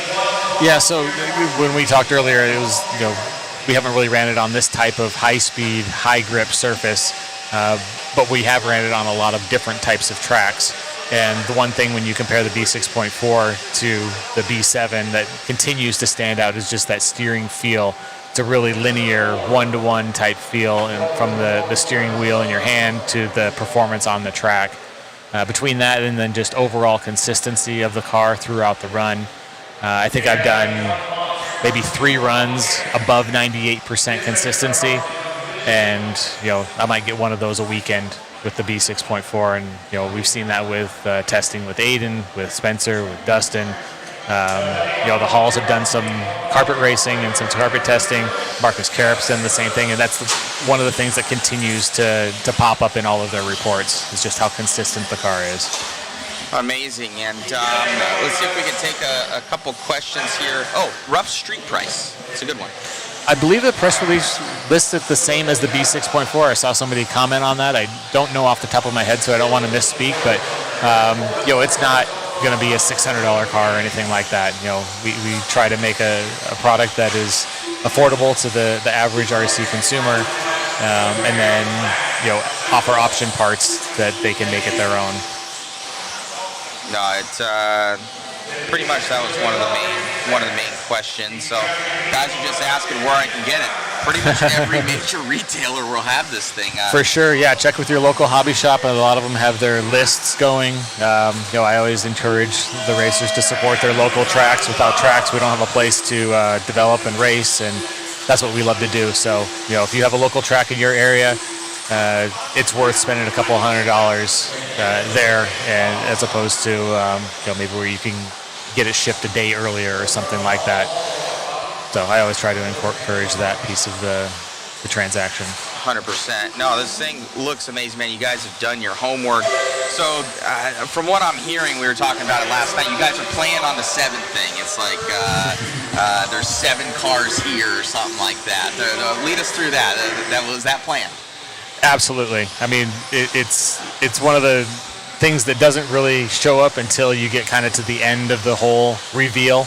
And we have some guys back at the shop, Brad Geck, Dave Pelasco, so that really enjoy that piece of the puzzle, right? They love the tease, and you kind of saw that in our release. And I saw people think that the clear thing that we released, we did a We Are AE badge, and then a few hours later it was a clear version of the front end, and people were like, oh, it's a truck. And then, the next day, it's pretty obvious that it's a whole new 2-wheel drive. This is amazing. You guys kept this under wraps pretty good. I have some good contacts there, and I only heard about it a couple days before what was going on. And, your screw's loose right here. We got to make sure. 1.5. So it looks good, man. It looks like you got a little hole here in the front. Yeah, is that'll that be for a weight plate. Yeah, Okay. That'll be a new weight plate for the front. The ESC tray is the same as the B6.4, but the servo tray is different. Way cool. Look at this little baby bumper back there. A little baby bumper. Little guy. That's a little tiny guy right there. So this thing's amazing, man. I was reading on some of the forums, and I think it was some Europeans were like, we haven't seen this type of pre-order from another car kit before. So hats off to the entire engineering team at Team Associate. You guys, and I'm sure once you guys start dialing in some setups, we'll be seeing them like always on rc10.com. Of the setups to use, and the boys are going fast this weekend, just like anything else, and trying to battle out for the Clash of Champions. Yeah, like I told you before, it is racing, so anything can happen, but we're excited. We're excited to have the car out into the customer's hands in a month or so, and work with you guys to get you guys dialed in too. Most definitely. Well, thank you, Brent, so much. Thank you, Team Associated, for all the support. Oh, and we are waffling off, not this car, but a B7. I sent you the email. So whether you guys want a B7 or a B7D, that will be in the waffle, help support the live stream. Thank you to Team Associated for all their support of the live stream, and you guys are killing it, dude. Thank you so much. Amazing, amazing car here, guys. Go and check this out. Support your local hobby shop and grab yourself a new Team Associated B7 or B7D. You won't be disappointed. Quality car right here. Thank you, Brent. Thanks, buddy. You got it, my man. All right, guys, we're going to get back to some racing with you. I think one or two, but... Yeah, I got to go prep my tires. I love short course, but this was important. Thank you so much, guys, for tuning in. Thank you, Team Associated. Thank you, Brent Delkey. Thanks, Matt. You got it, my friend.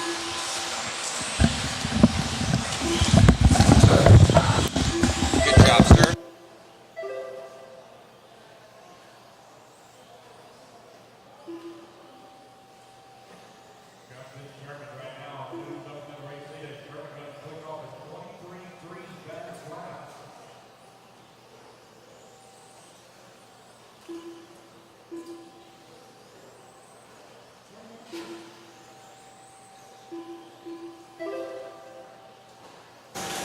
Thank you, guys. Thank you. Sorry for the delay. And all of our racers. We're going to get this back going again. I am sweating. We're going to get Shane back up here. That was a long interview. Hopefully, you guys like that one. It's always nice to get guys like Brent Delkey in here. Wealth of knowledge. And seeing what's up with the community.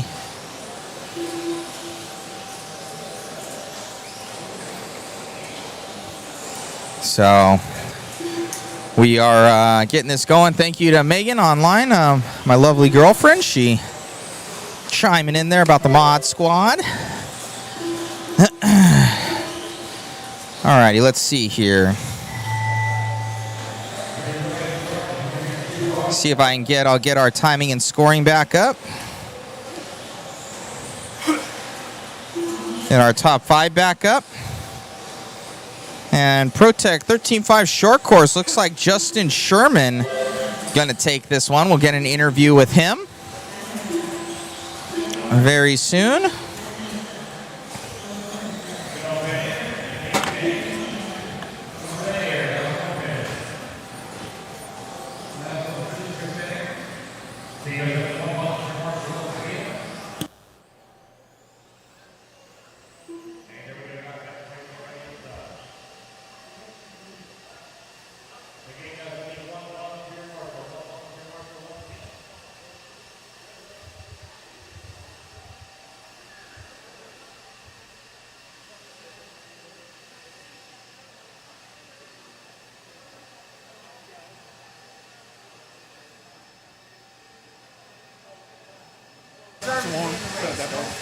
Mr. Sherman. What's up?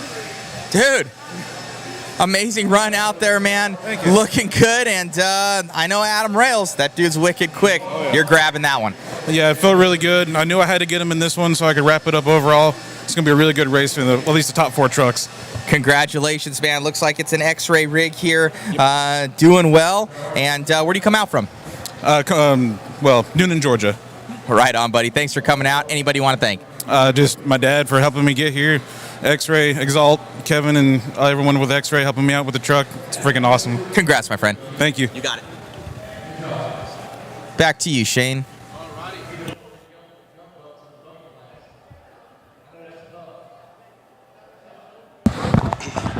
We are back and live after that was heat number 2 of 2 for 13.5 short course truck. Brought to you by ProTech RC, a higher level of performance. Available at your local hobby shop and amainhobbies.com, www.amainhobbies, for all your RC needs. Right now, 40 plus 2-wheel drive mod buggy, heat 1 of 4, brought to you by TLR. We had a quick little lunch break there whilst Eddie Henley blew off the track, and they did a quick little bit of maintenance. A reshuffle done by Mr. Lance McDonald, our track director and manager, and a great interview there. I hope you enjoyed that. By Mr. Matthew Olson with Brent Thielke with the Team Associated manager. I was not lucky enough to follow that, unfortunately. So I hope that you guys enjoyed that. I'll watch that interview later myself.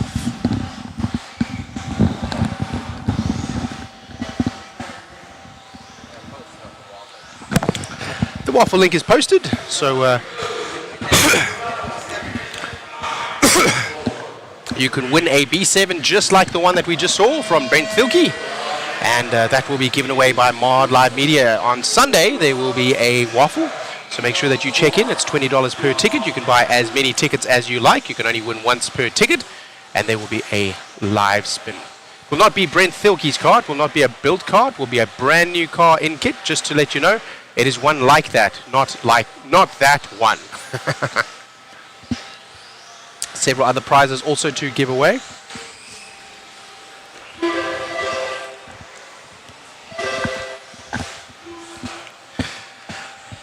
Several other prizes to give away, including the B7 4.2. That is the current team associated four-wheel drive buggy. We also have a Yokomo YZ2 DTM3, as well as the Nano Sport from Team Associated, and several other prizes still to come, one of which will probably be a Hobby Wing motor, and we will probably have some Protec servos. I'm going to try to get some of those. We'll see how I can do with that. As we go here into heat number 1 of 4, they've just got started there on the second lap. That is Rob Stevens there. Rob Stevens in the green and yellow, or should I say yellow buggy with the yellow wheels. A little bit of a scraggly line around the back there, but he cleans it up as he goes through the Proline S's and down the Exalt soap box. I want to take a quick minute to shout out to Mr. Jason. Mr. Jason was in the chat a little bit earlier. Jason Kessinger. Jason Kessinger is the owner and operator of Split Kitchen. Split Kitchen is the food truck that is outside with some exceptionally great barbecue food. I just had me some great loaded nachos. If you are here locally and you'd like some great food, go and check them out. Definitely worth their weight in gold.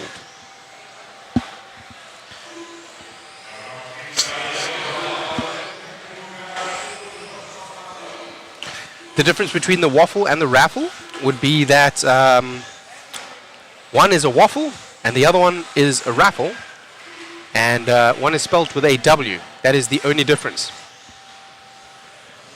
The Fed is looking for the raffle, but waffles are being sold all over the world. Thanks for the link.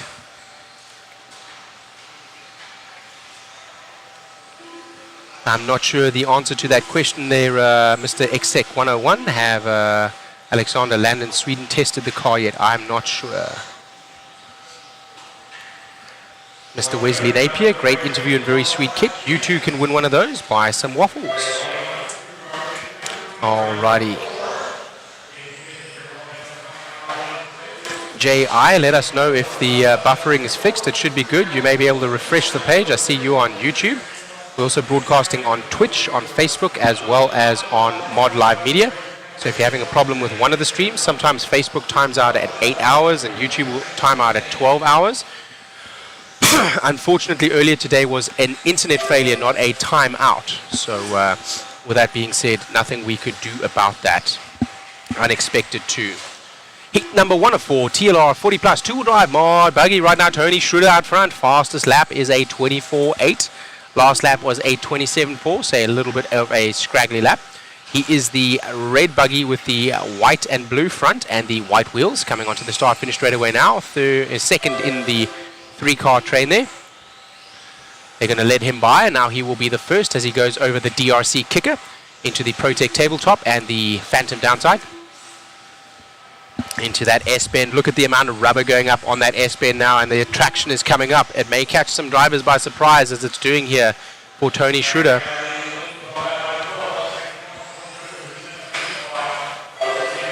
Right behind him is Tony Schroeder, is Frank Pestagiacomo. Frank Pestagiacomo in that blue buggy with white rear and white wheels in the Proline S's now. He's our current leader. His fast lap a 23.0, his last lap a 25.2. He's on a 12 lap 5.11 pace as he goes across the line again. Still maintaining that lead with about 34 seconds to go.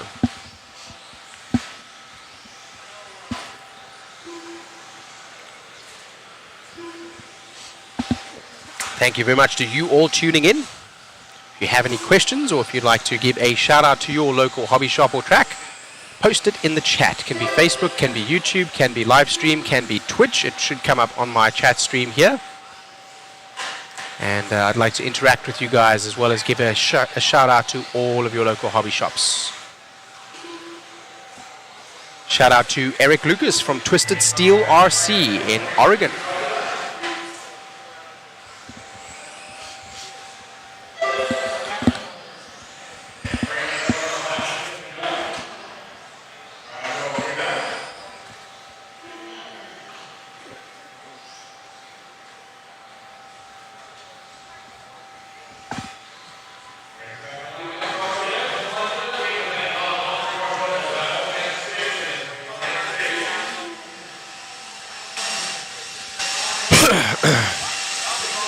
All right, so Frank was able to keep Tony Schroeder out there, and Robert Stevens came home in the 3. That was heat number 1 of 4 of the 40 plus two-wheel drive mod buggy, brought to you by TLR.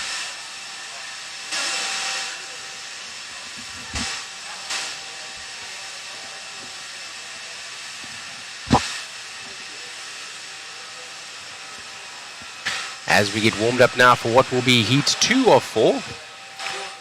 40 plus two-wheel drive mod buggy.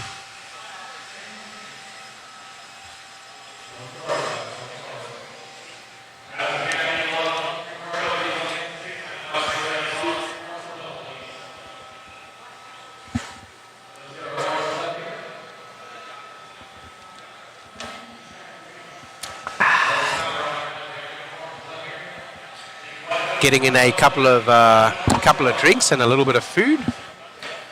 Thank you again to Split Kitchen, owned by Jason Kessinger, and his wife, I believe, is running that particular shop right there. They are outside as they do some nice southern food. The food is amazing. I had some loaded nachos. Unfortunately, they're out of pulled pork sandwiches. That was very popular as well. So thank you very much to Jason Kessinger for looking after us, the media team here, and keeping us fed and feeling human. Alrighty, as we get ready now for the next heat.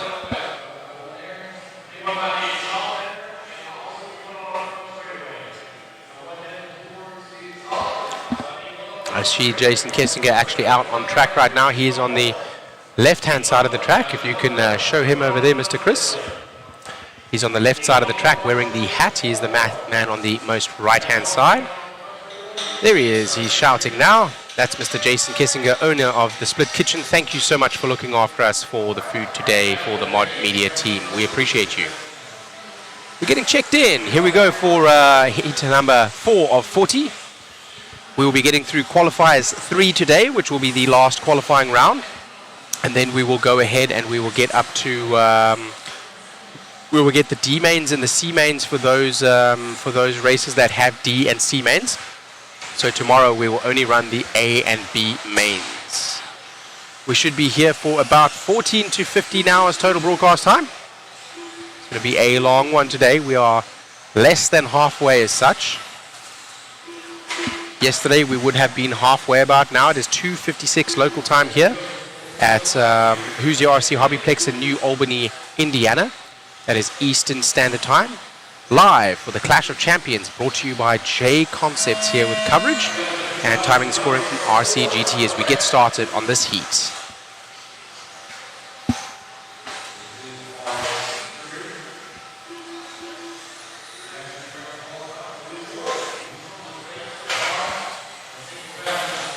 I think that is Rob Pauly and Brandon Hester we are following around.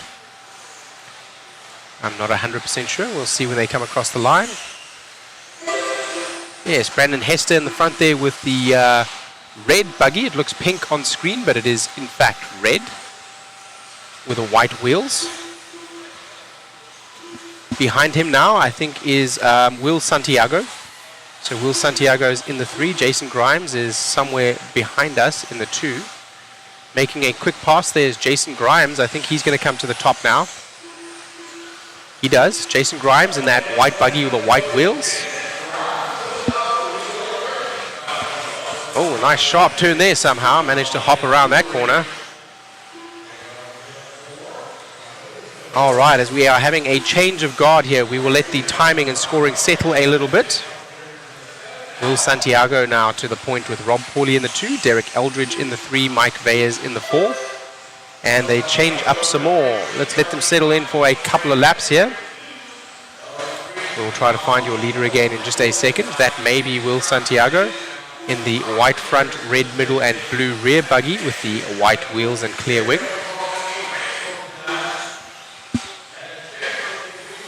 Going over the team associated double with Jason Grimes right behind him physically. Oh, Jason Grimes tries to make a move, doesn't get it right, and unfortunately loses out.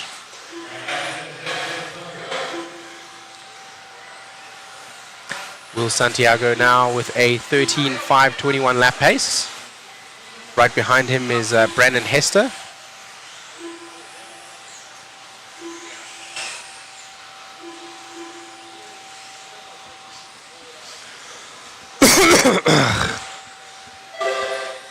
Excuse me for coughing a little bit, guys, as I struggle a little bit here with the temperature changes we have going in and out of this very warm facility, and then going into some cold air outside to get food a minute ago, and then coming back from very cold, dry air into the moisture here inside.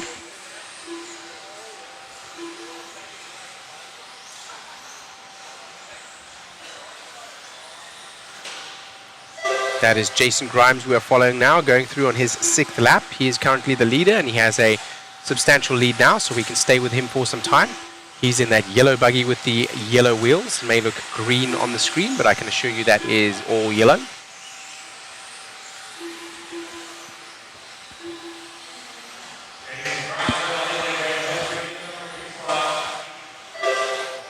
I think they did make some camera color adjustments as we had a break. I'm not 100% sure.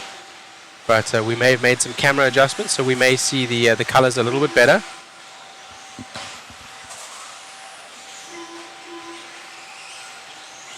Yes, X-Tech 101, just to let you know, I'm trying to call the colors as you guys are seeing them. The pink is coming out very, very, very red. Some of the red saturation seems very high.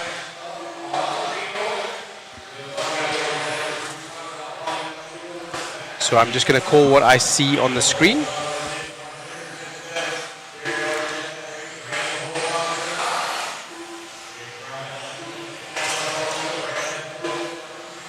The waffle will be on Sunday. The waffle will be on Sunday. We'll do a live draw on Sunday. The waffle link is in the chat, so make sure that you are checking the chat.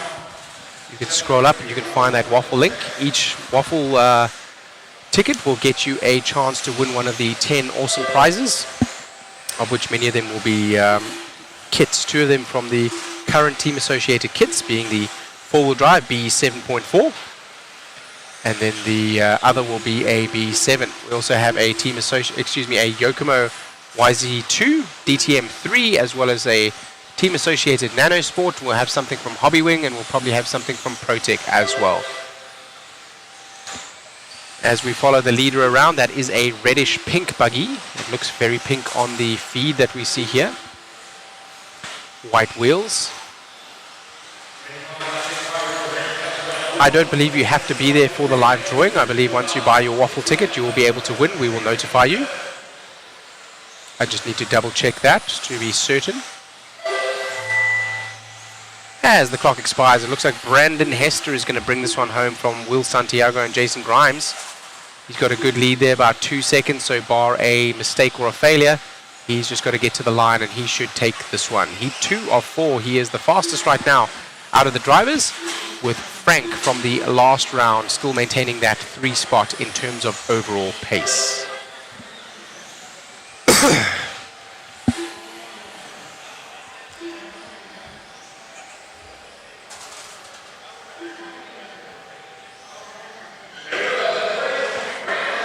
So, Brandon Hester from Will Santiago from Jason Grimes in that one. That wraps that race up. We're heading right now into heat number 3 of 4. Race number 5.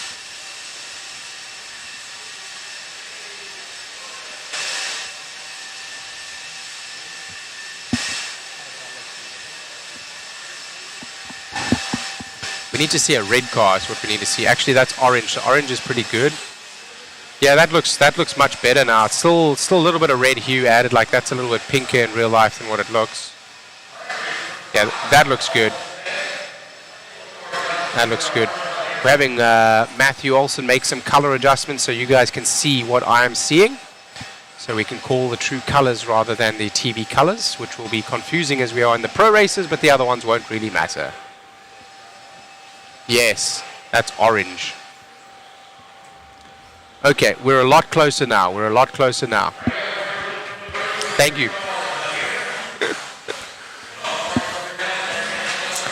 Sota Adventures asking, what does bashing mean? Bashing is when... No, thank you, Mr. Matt. Yes, thank you. Thank you indeed. Oh, I was happy with the colors before. It's just different to what we were seeing in real life. So let's see over here, or a bandit spec class. Somebody is saying, what does bashing mean? Bashing is when you take your car and you simply are driving around anywhere. And that is not normally on a racetrack. It's normally on like a soccer field or at a skate park, or you're just bashing through the rocks and through the grass, and you are bashing your car. You're essentially just having a good time. It refers to the more social, just running of your RC vehicle in any setting that is not a race setting, or a competition setting that is drift or crawling or drag racing. It would be something like I would take my car and just drive it around in the parking lot or in the grass outside. That would be bashing.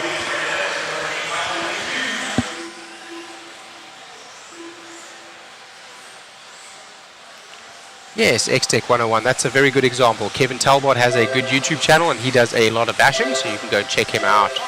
Mark Santiago is another good one you can go and check out. Mark Santiago running the RC Box Club. If you are new to RC and want to get yourself some good goodies, go and get yourself a subscription from RC Box Club and you'll get a really cool box every month with great products inside to the value of more than the box subscription actually is. And you'll be able to get things like servos and all sorts of other products that that he will provide in that RC Box Club. Mr. Mark Santa Maria. Not Mark Santiago, Mark Santa Maria. As we go racing here in TLR 40 Plus, two-wheel drive mod buggy heat 3 of 4. Some big names in this one, Kurt Wenger and Dan Neer, Odus Christian. And the next one will have some more pros or previous pros as well.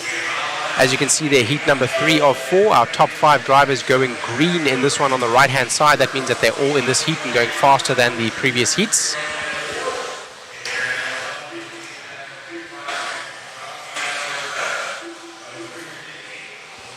Seems to be a car broken on the top of the ProTech tabletop. We'll see in just a second as our driver comes by. That is going to be Kurt Wenger. Kurt Wenger in that B7 buggy.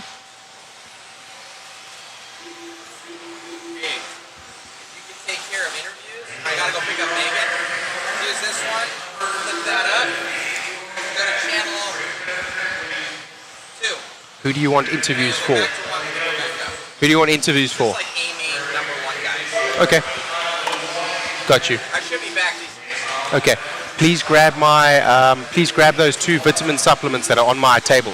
Just grab those vitamin supplements that are on the table. They're like, you literally walk in, look on the right, you'll see the 2 tubs. Just grab those for me, please. Still Kurt Wenger out in front right now, halfway down on a 13.501 lap pace. Behind him, Dan Miles and Dan Neer. Dan Miles now had a bit of a rough lap and has dropped down to the 6th spot. Down to 8th now as others go faster than he does. Still following Wenger around, are we? I don't think that is Wenger. We'll find out now. It is indeed. So Wenger, those yellow wheels and the green body. Coming over the DRC kicker onto the ProTech tabletop.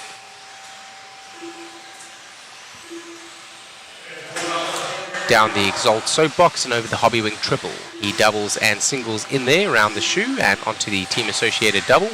And the start finish straight away.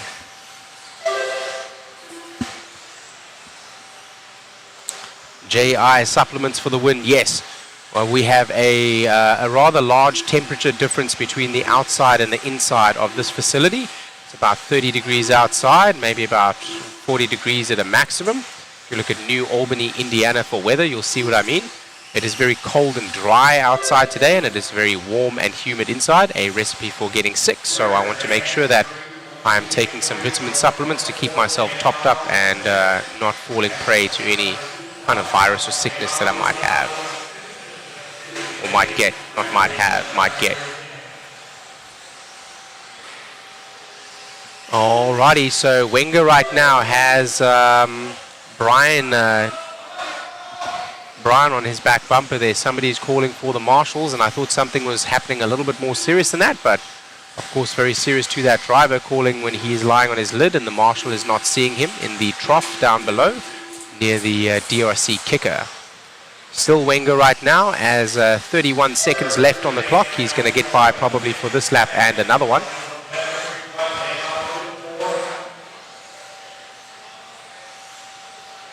That driver following him, and on his back bumper maybe Dan Miles.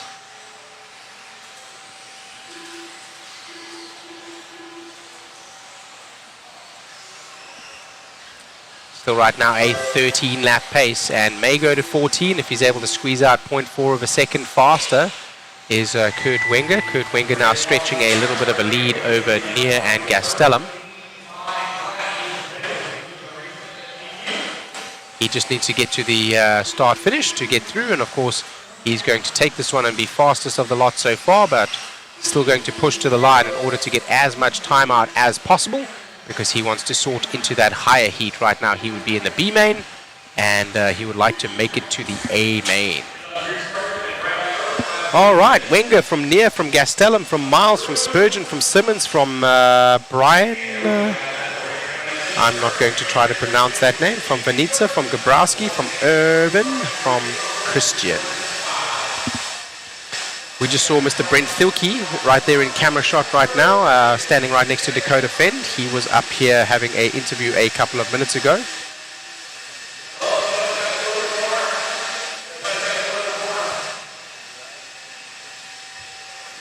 Going to give the track a quick little bit of a blow off, as they do between each one of the rounds, as we get ready here for the next round.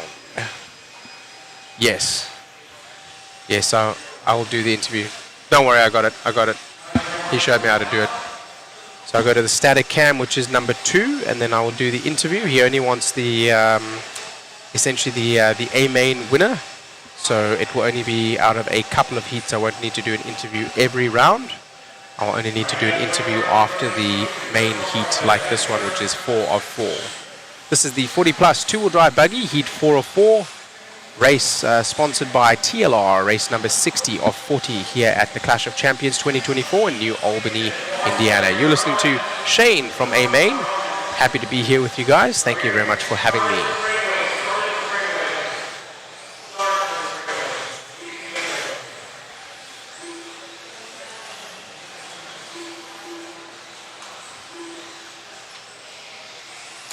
JI commenting on some interesting ways that people are holding their controllers and remotes.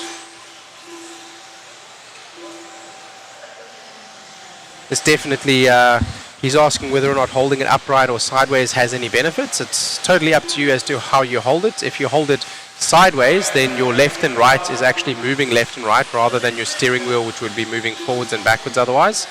I personally tend to hold it straight up and down in front of myself. So just left is going to be back towards my body and right is going to be away from my body, depending on your preference and your radio and how you wish to handle your radio. You can hold it however you like. Shout out again in our chat there to Mark Santamaria. He has a great RC channel as well, does some bashing as well as quite a lot of crawling, some drifting and all sorts of other things as well. Check out RC Box Club. That subscription available from the website. As we go now to heat number 4 of 4, some big names in this one, so let's go to the race.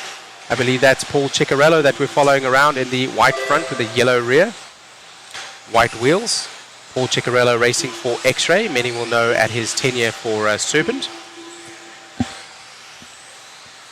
That is Mr. Michael Mallet now, and Paul Ciccarello then goes to the lead. Ciccarello able to get off the lap time very quickly, as he has some open space ahead of as well as behind him. He's also a very consistent driver, so we will look to see this driver hold on to that lead. Mod 2-wheel drive buggy, I see that they do have the power as well as the ability to triple. but the risk for doing the triple and getting it wrong is very high, and the reward is very low. So Ciccarello opting to double and single in, although he probably has the power to triple in if he wanted to. This is the triple that I'm referring to right here, and he goes again double and single. No need to take that risk. Dunbar now only 0.3 seconds behind, and behind him only 0.2 seconds is Adam Rails. Ciccarello there somehow has lost the lead, not through any fault of his own, just the other drivers have started to go faster, and Dunbar now, local hero from Yokomo, is the one that is on point. Adam Rails behind him, Ciccarello now in the 3, Nicholas now in the 4. Thielke now comes up to the 4, so we're shuffling around here as we start watching that lap time on the right-hand side. You'll see that they are very close together. Dunbar now with a 1.1 second lead over Adam Rails, and about another 1 second lead over Dunbar. Oh, Dunbar's fallen down. Dunbar must have had a little bit of a bad lap. So let's see, we'll let that reshuffle as we come through the next round, and Ciccarello is still hanging around near the front.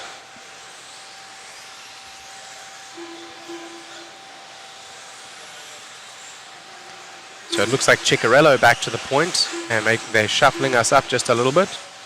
Oh, I think Chicky got stuck into a car that rolled over there just a second ago.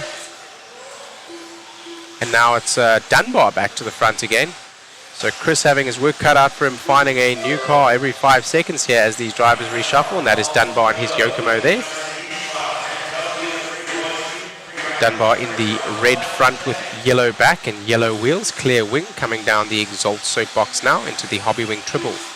Also opting, interestingly enough, all these 40 plus drivers are opting to double and then single. I guess the risk is very high and the reward is not there for you to take that triple. The crowd was shouting ooh as I believe 2 drivers came together, and as you saw, 1 driver waiting there.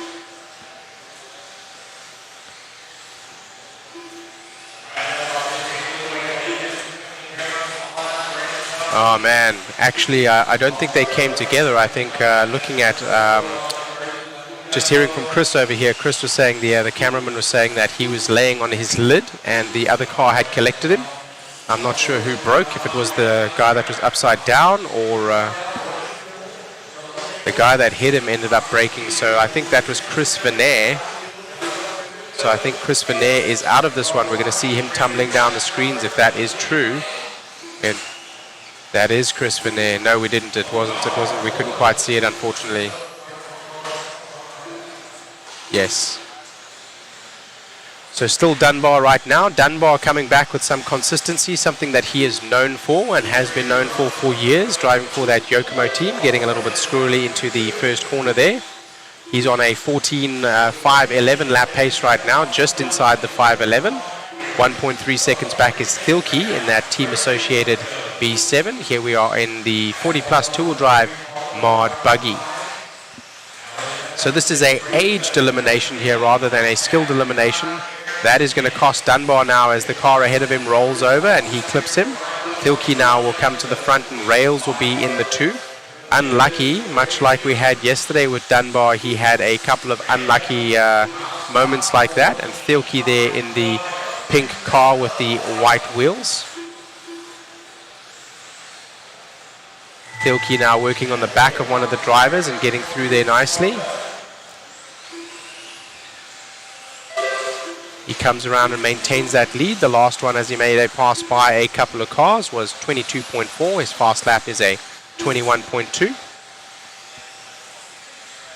The clock has expired, so I think he will race to the line, and I think he will be done, but we will see very shortly. And also Thielke opting to double and single in there. I think that is Thielke done, and I think he takes the win in that one from Dunbar, who manages to maintain the 2 in the end. Adam Rails in the 3, and Paul Ciccarello comes to the 4. Alan Horn in the 5, Mark Mallard in the 6. Yes, I'm going to go do the interview. Yes, we're going to do an interview down below.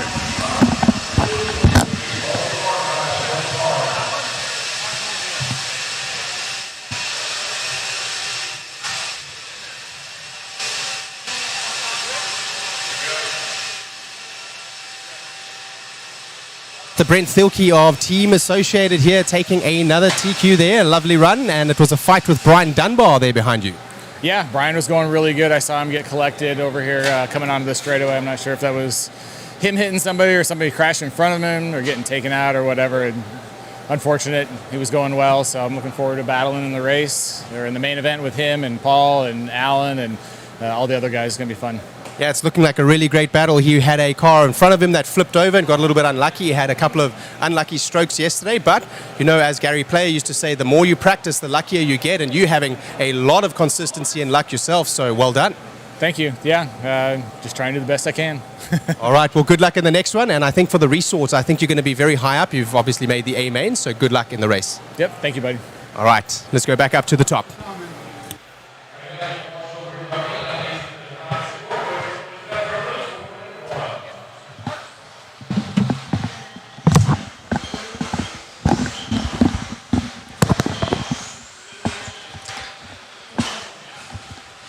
Alrighty. Thank you so much, brother. I forgot to do that.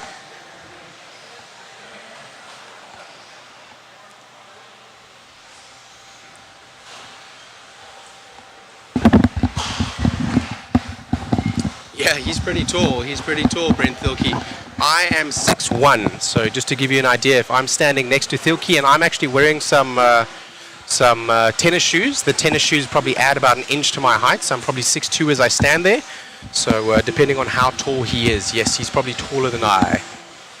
We will be interviewing as Matt Olson is going to go and pick up one of our support personnel right now. So we will be interviewing only for the A main heats essentially, which will be the final heat of the whichever race we are looking at. For example, right now we are looking at the Team Associated 21.5 two-wheel drive buggy, heat number 1 of 3. I will interview the winner of 3 of 3. So we'll make sure we continue those interviews for you guys and get an interview from the A main guys. As we go into the races tomorrow, we may interview some more of the race winners and so on, so we can get more interviews. But today a little bit limited on the people that we have here. So well, at this very moment, we are limited on the people that we have here. So we want to ensure that we keep our program going and our coverage going as quickly and best as possible as we get started here with heat number 1 of 3. The Team Associated 21.5 independent two-wheel drive buggy. Going from mod all the way down to 21.5, so turning the speed down a little bit in terms of the capability of the buggies themselves. A little bit calmer here as we follow our what seems to be leader Cooper Ritchie. I think that is Cooper Ritchie going over the Hobby Wing triple there. His car black and red with the white wheels.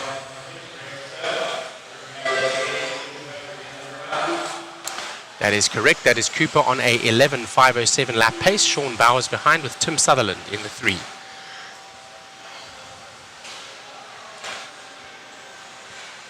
J.I., thank you very much for keeping the chat active. All those of you in the chat otherwise or watching, please feel free to make comments, give us shout outs, or give us any kind of comments to things that you see or would like to know more about.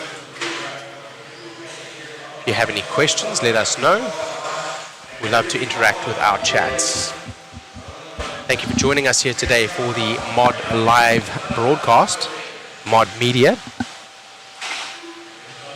Brought to you by JConcepts with your timing and scoring brought to you by RCGT.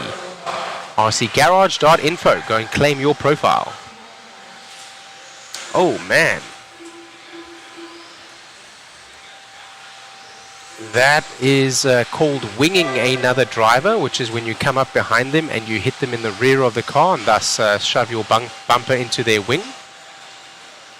Normally, you would wait to give that position back to that driver, as that is slightly less than desired clean passing style, but the leader right now feeling that he is entitled to that and possibly trying to stretch, as he knows Sutherland is probably going to be pressing him. They're very together on the track, so he doesn't want to give up that spot, I guess.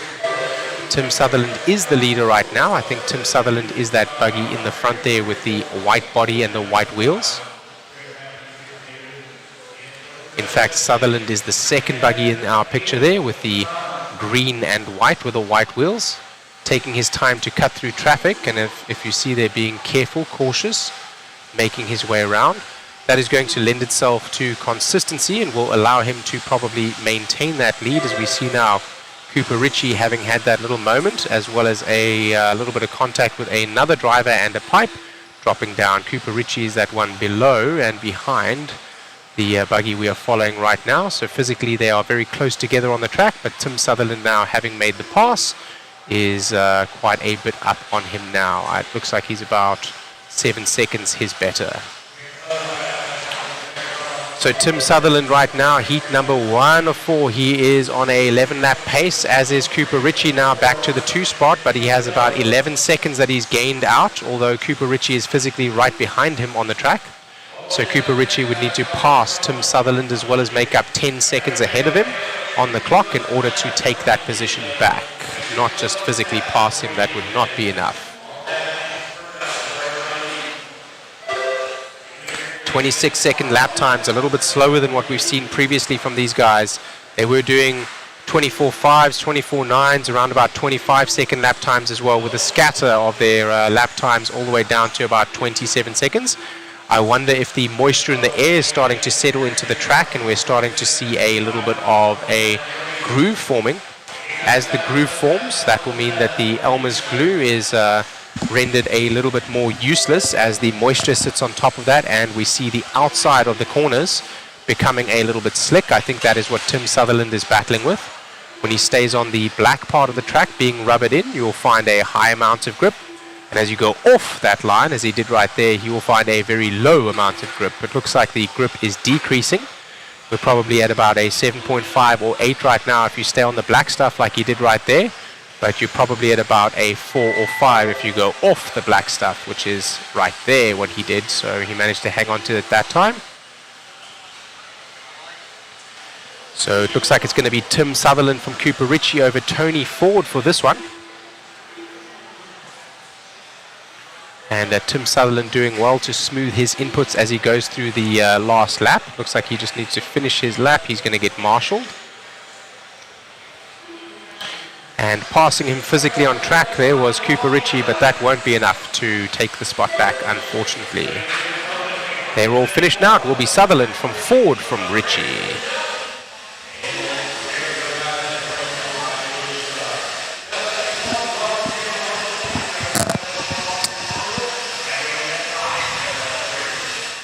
JI, yes, as we're going on later and later and later in the day, and also here as we are now in qualifier 3, roughly about halfway through the day's broadcast, it is going to matter, yes, as the moisture in the air starts to settle on the track and starts to come into the track. That Elmer's glue is going to be rendered useless offline, and the rubber that is being put down online will provide more grip.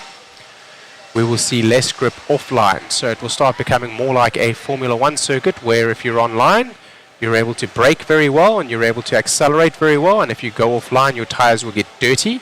Not only will you be slipping and sliding around a little bit, but you will also struggle for the next corner or two until your tires clean themselves up and you stay on the black, what we call groove or line that has formed from the tires.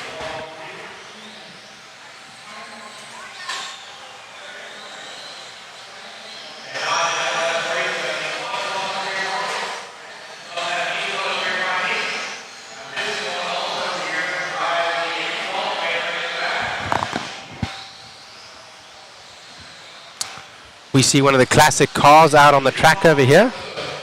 I think that is a Losi XXX, one of the very few cars that is rear motor. It is argued that a rear motor car gives you a benefit on dirt as it sits around the rear of the car, allowing a pendulum effect for rotation as well as keeping the weight on the rear axle. Most of the buggies these days are in fact mid-mount motors, and that lends itself to a more balanced weight distribution in the car.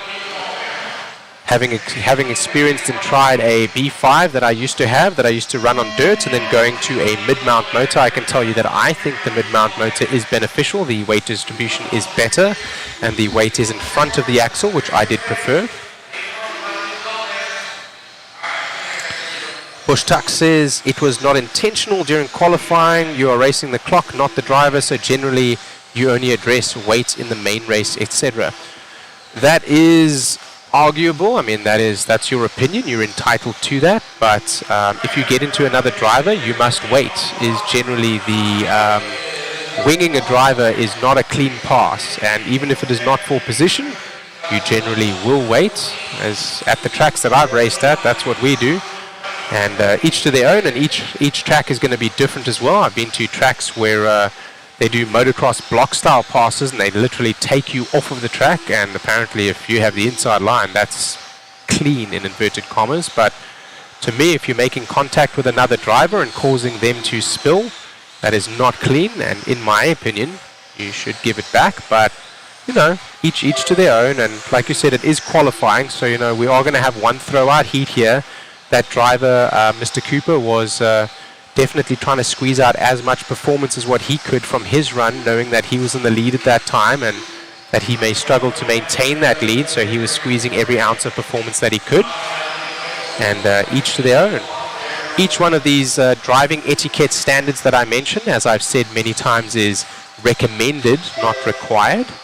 But sportsmanship is something that we wish to cultivate in RC, and a dirty high contact pass is not good sportsmanship in many's opinion, including mine.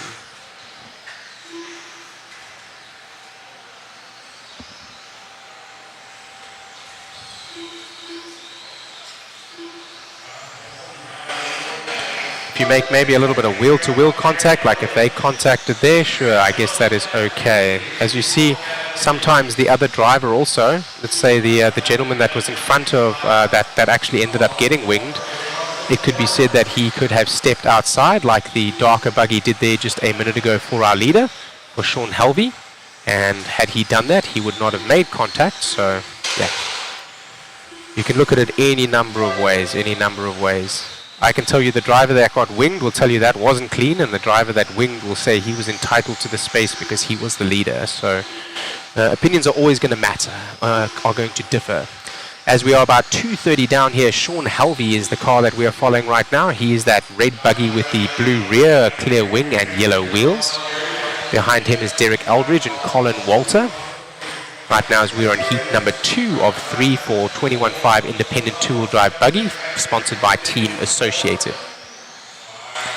4 of these drivers, 1, 2, 3, and 4, are going faster than Tim Sutherland right now, so that time inconsequential in the end. It looks like they will all soar to the C main, so regardless of what happened and our opinions, they're still going to soar to the C main.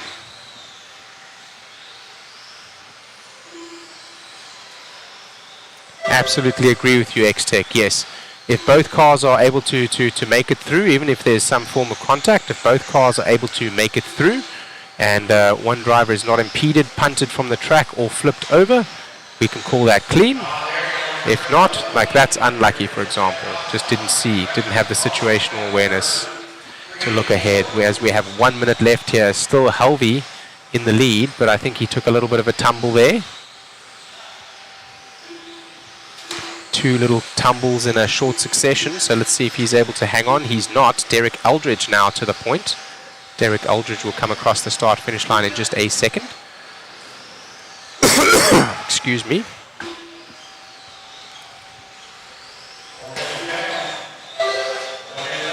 There goes Derek Eldridge. I think he's on the soap box right now in the right-hand side, excuse me, the left-hand side. I believe he is that green buggy with the yellow, with the blue back and the white wheels. Stepping through on that rear motor car, which I believe to be a Losi Triple XT. No, just a Losi Triple X, Triple XB maybe, because that's the buggy. Not 100% sure, but I think on Mod Live Media we have a picture of that car, so if you want to see it, still one rear buggy going around here, probably 99.9% of the other buggies, including the leader that we're following here, being a mid-mounted motor. J.I., yes, I'm waiting for the guys to return and make sure that I can take my my supplements. You guys heard me calling for those. They're just little vitamin supplements, and one is a alpha supplement, and that is just going to give me a little bit of brain energy so I can continue to commentate for the next number of hours efficiently and active and accurately. Still Derek Eldridge right now. He's on a 12-lap pace, so he's probably going to get to the end of this lap, being on 11 lap right now, and finish this lap out, and he will be done. And I believe they are done. In the end, Sean Helvey comes home in the 2, and Brian McGlasson actually came up to the 3.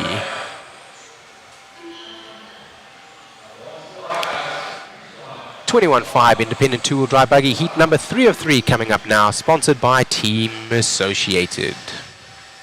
Let's take a moment to thank our sponsors. Team Associated, ProTech, SXT, DRC, TDK, Exalt, TLR, Phantom Racing, Hobbywing, Motif, One Up Racing, DBR, R1 Works, Vision Racing, Factory Tracks Racing, K&K Hobbies, Mod Live Media, Boom Graphics, and Proline.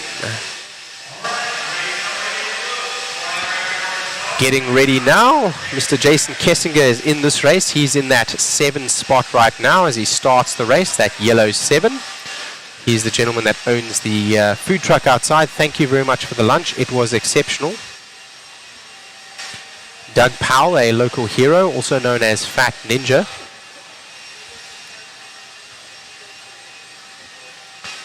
Jackson Neer is in this one. Brian Hoskins, Matthew Blake, Barry Sobel, Kaysen Futrell, Bill Perry, who didn't make the last race. He will make this one, it looks like. And also Chris White. Jeffrey Miller. We're getting them checked in now.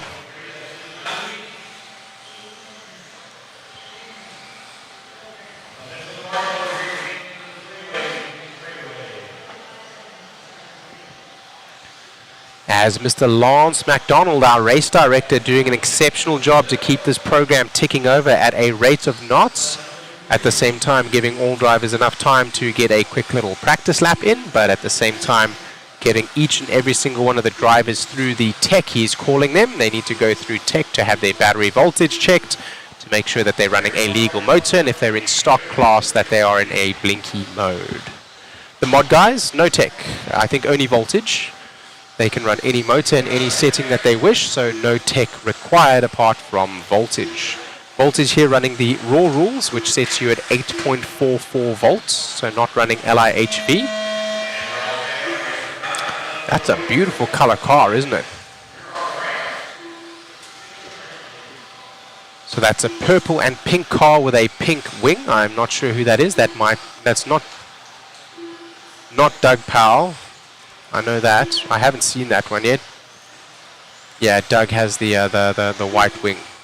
We'll probably catch up with Doug in just a second because I believe he's going to rise to the top of this one. That is Jeffrey Miller. I like your paint job, Mr. Jeffrey Miller. That looks very nice. So Jeffrey Miller right now, being the first one to go around a lap, is going to put down the fastest lap to begin with. But just as I expected, Doug Powell now pops to the top. He's one of our local heroes, also a very nice guy, and they call him Fat Ninja. He is that white buggy with the red rear and white wing. He's going through the Hobbywing triple into the boot now. That is in fact orange on the rear of his car. The hue here is still showing it a little bit as red, but we'll be just fine with that. Let's go back to our chat. Let's see how you guys are all doing.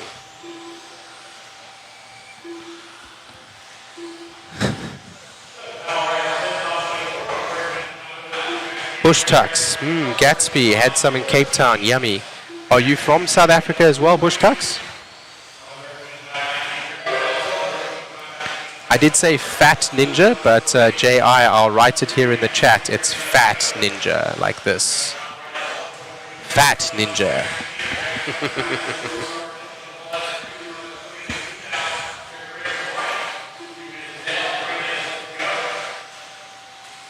Oh, you're also from Cape Town. That's cool, man. I'm from Tableview. That's where I lived and grew up as a youngster.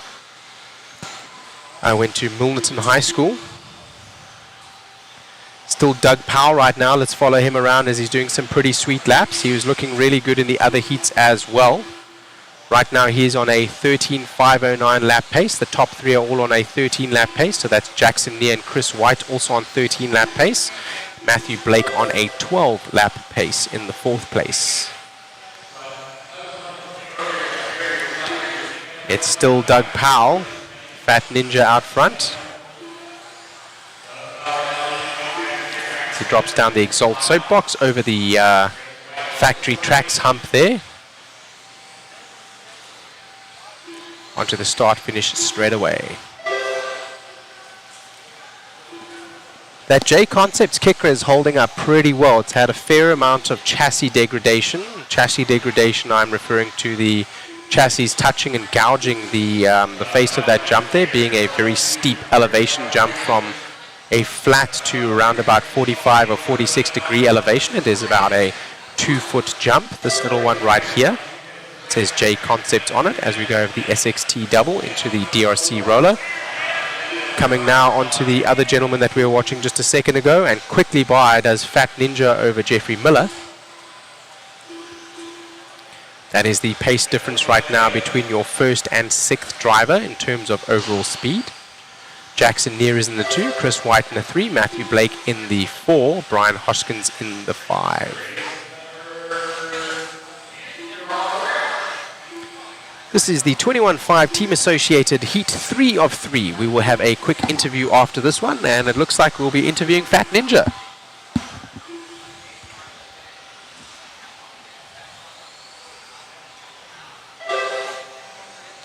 Bush Tucks, racing in SA must cost a fortune. Yes, it does. Yes, it does. Yes, it does.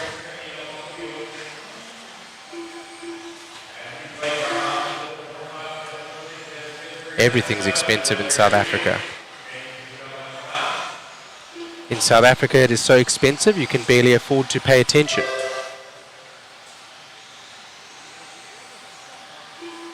Yeah, I make biltong. Yeah. So for those of you, Chris, our cameraman, is asking, did I ever have biltong? Yeah, I lived on that stuff when I was younger. Biltong is a style of beef jerky, a South African style, and it is more of a savory style. There's quite a lot of salt and vinegar in it and a lot of other spices. You need to use a anti-mold agent. It's not really thick, it's just how you guys dry it. We dehydrate the meat for a much longer period of time. If you are looking for it, go on Amazon and look for biltong, B-I-L-T-O-N-G, biltong. You look for the bloody lacquer biltong from the South African shop. They sell it on Amazon. As we wrap up there, we're going to go to an interview with Fat Ninja. Still on the clock right now, so we're going to keep going as Doug Powell is making his last lap around, a 25.4. Jackson Neer in the 2 and Chris White in the 3. Looks like he's just got to cross the line, as do a couple of other drivers, and we'll be done here, and we'll quickly go down to Fat Ninja.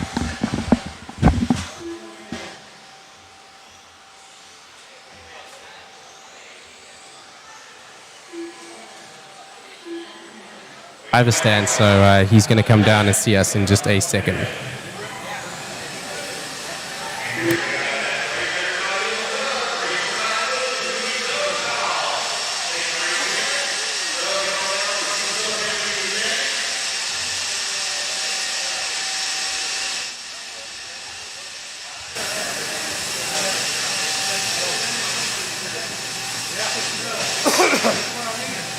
Doug Powell.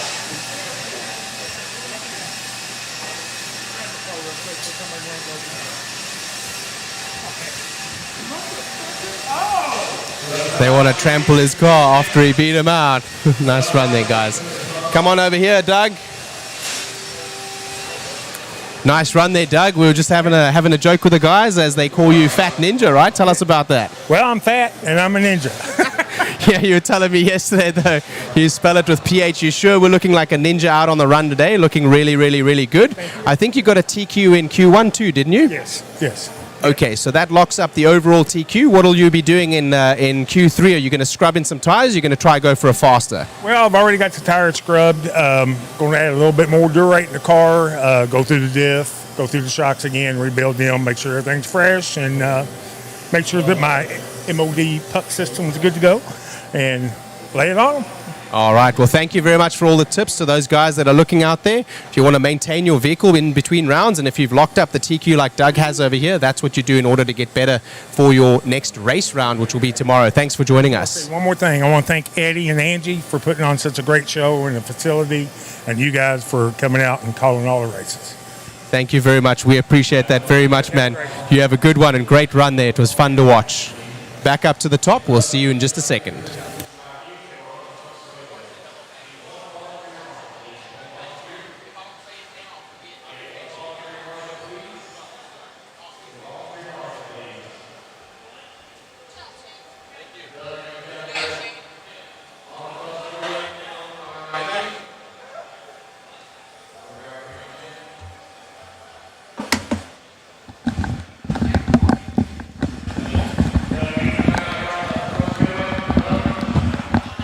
Yes, thank you. Thank you.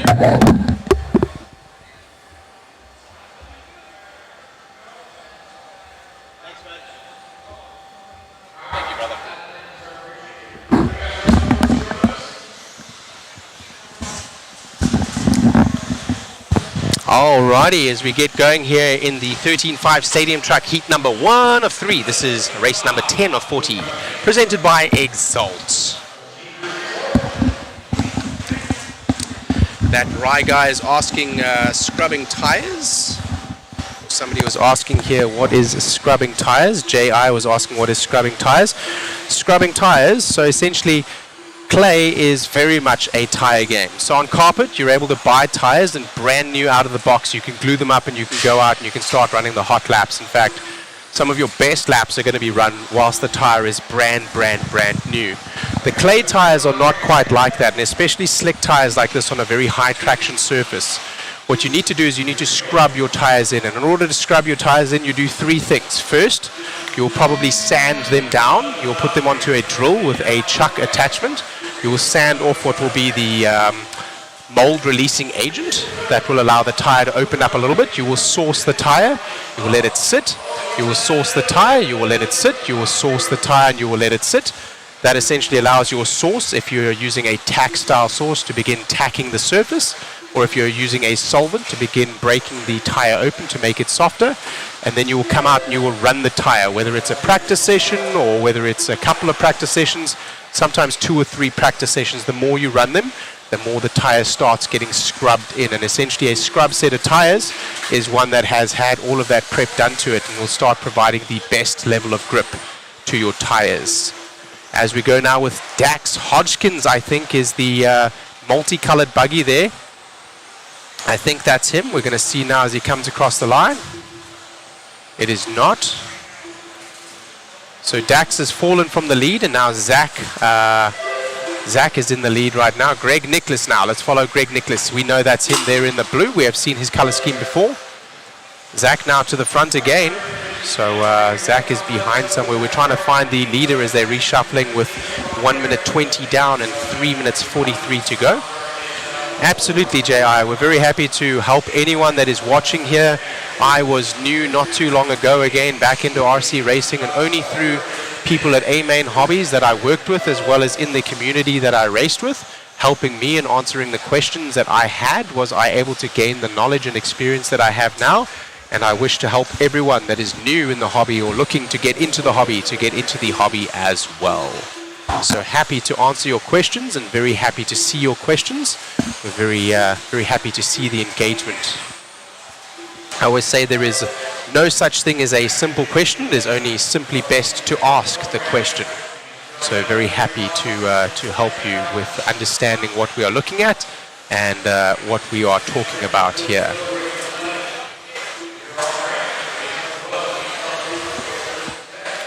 So Zach Mazurek, I think that is he with the blue buggy front and the green rear, the yellow wheels. It is not. Well, it was, but he didn't beep because he had a crash a minute ago. So we'll continue to follow Zach around for 1 lap and we'll wait for them to reshuffle. He did have a crash, so as Greg Nicholas goes over the line now. Greg Nicholas is going to be that blue buggy with the white wheels. Someone is calling emphatically for their car to be marshaled. Sometimes the marshals are not as quick to respond as the driver would like. You put a lot of time and effort into making your lap times, and you are squeezing the performance of your stadium truck here in this particular case as hard as possible to make up as much lap time as possible. And when you're on your lid, you're losing time. So you start shouting at the marshal. the truth of the matter is, it shouldn't be on your lid. So I normally just wait, and if after 2 or 3 seconds, if nobody's moving, I will shout, "Marshal, Marshal, please help," and I will point to my car. But I can tell you now, shouting at the marshals will get you a slow response normally.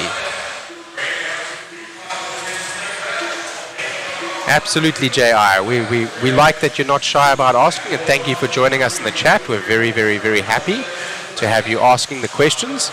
We want to share the fun with as many people as possible.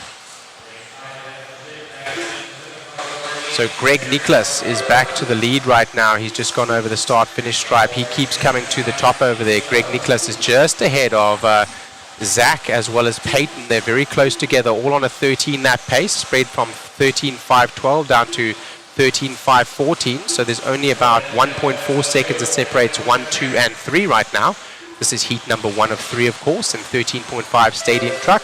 Brought to you by Exalt from the Clash of Champions 2024 here at Hoosier RC HobbyPlex, New Albany, Indiana, USA. You are listening to Shane Mouton on the mic here from Mod Live Media and A-Main Hobbies. Very happy to be here with you today. www.amainhobbies for all your RC needs. The JConcepts angle jump has many different approach, some midly jump it, yes. So there is a fastest way around that particular jump. The fastest way right now, before the track blows out, I believe we will see a little bit of track blowing out on that particular jump as many are going to start taking a different line. This particular one, Greg Nicholas, is going to take that fast line, and what he has done there is he's accelerated up the jump and let go of his throttle. He's probably running a small amount of drag brake. Drag brake is where the electronic speed control at the throttle's neutral position is going to give you a small amount of brake, allowing him to scrub speed. Many of the stock drivers will do that so that you shorten the amount of time that you are spending off throttle. And how that works is if you have no drag brake, you will be essentially pressing the throttle for acceleration. You will have to push the throttle in order to brake, and then it will be a long time again as you push from the throttle back into the neutral position and to the throttle again to start accelerating. So by running a drag brake, what you can do is you will accelerate, you will literally let go of the throttle, which puts it in the neutral position. When it's in the neutral position, the car will automatically adjust the brakes for you, and then you can simply go straight back onto throttle again. Thus, for the stock guys, making up a little bit of performance. Even if that is a 1/10 of a second per lap, you may need that over your rivals as Greg Nicholas takes away the win in that one. We move on now to the Heat 3 of 3 Stadium Truck. This is going to be the Exalt Stadium Truck, or is it 2 of 3? I do speak under correction. There's some big names in this one. Doug LaRiviere, Sammy Moran, Talon Henley, Justin Green, Adam Rails, Mason Templeman, Ethan Hoskins, Damon Smith, Zach Castellum, Nate Sutherland, if I didn't say him already, and Colin Clark. Literally everyone in this race has got a good chance of putting down a good time. I think drivers to watch in this one, Doug LaRiviere, Sammy Morgan, Talon Henley, and Adam Rails, maybe even Mason Templeton. So quite a lot of good drivers. I was talking to Damon Smith in the break, and he's saying that he is struggling a little bit with the setup of his car, but having made some changes and feeling very good now.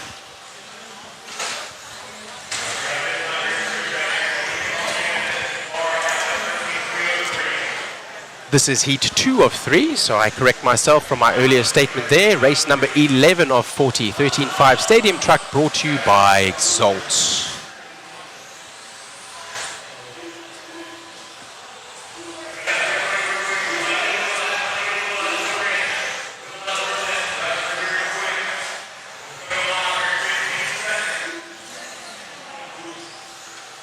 Oh no, somebody's wheel nuts has come up. It looks like Doug Glass. Doug LaRiviere lost a wheel nut. They're still warming up right now, so he's not going to get any warm-up, but there they are fixing his car. They are making sure real quick as the clock goes live. He will have a couple of seconds to get that car down. The clock is going live, but he will have until that first car comes back around again before he loses any time. So he is fine as he comes through in the 5th spot right now. He is on the track. Doug LaRiviere, your defending stock champion in what is currently the B main sort.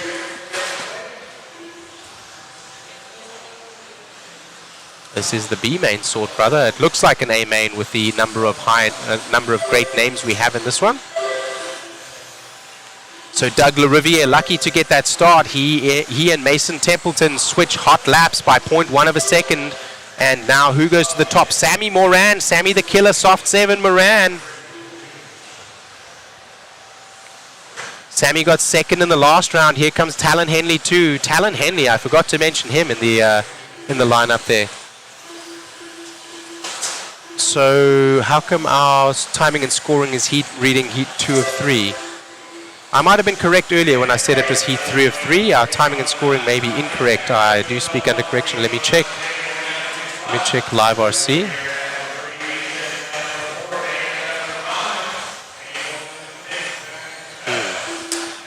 So Doug LaRiviere got first in the first round, and in the second round, I believe he has locked up the TQ already. So Sammy Moran got one of the second places, and he is in first right now. So let's find Sammy Moran there. Sammy Moran is the white buggy with the blue center and the red. So white, red, and blue. These colors don't run, but right now he is running in front with those white wheels on the back of some traffic, looking to make the move. Sammy the Killer Moran, recently signed for One Up Racing, new to their team, supported by Team Associated. Some traffic ahead. I'm not sure who's just made the move there, but had a little bit of a bobble as he was looking to make a move on the driver ahead of them. And kind enough, Mason Templeton is the one ahead of him, also in American colors. Mason Templeton lets him by.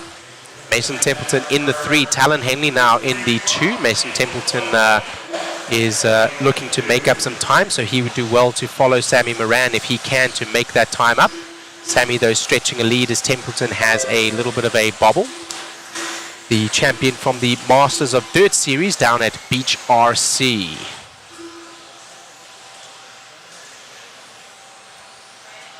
Okay.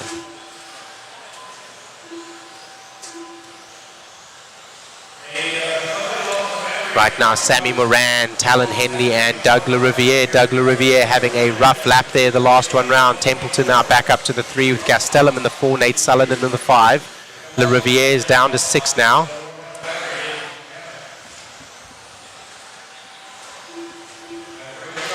That's right, J.I. Those colors don't run. We stand for what is right, American.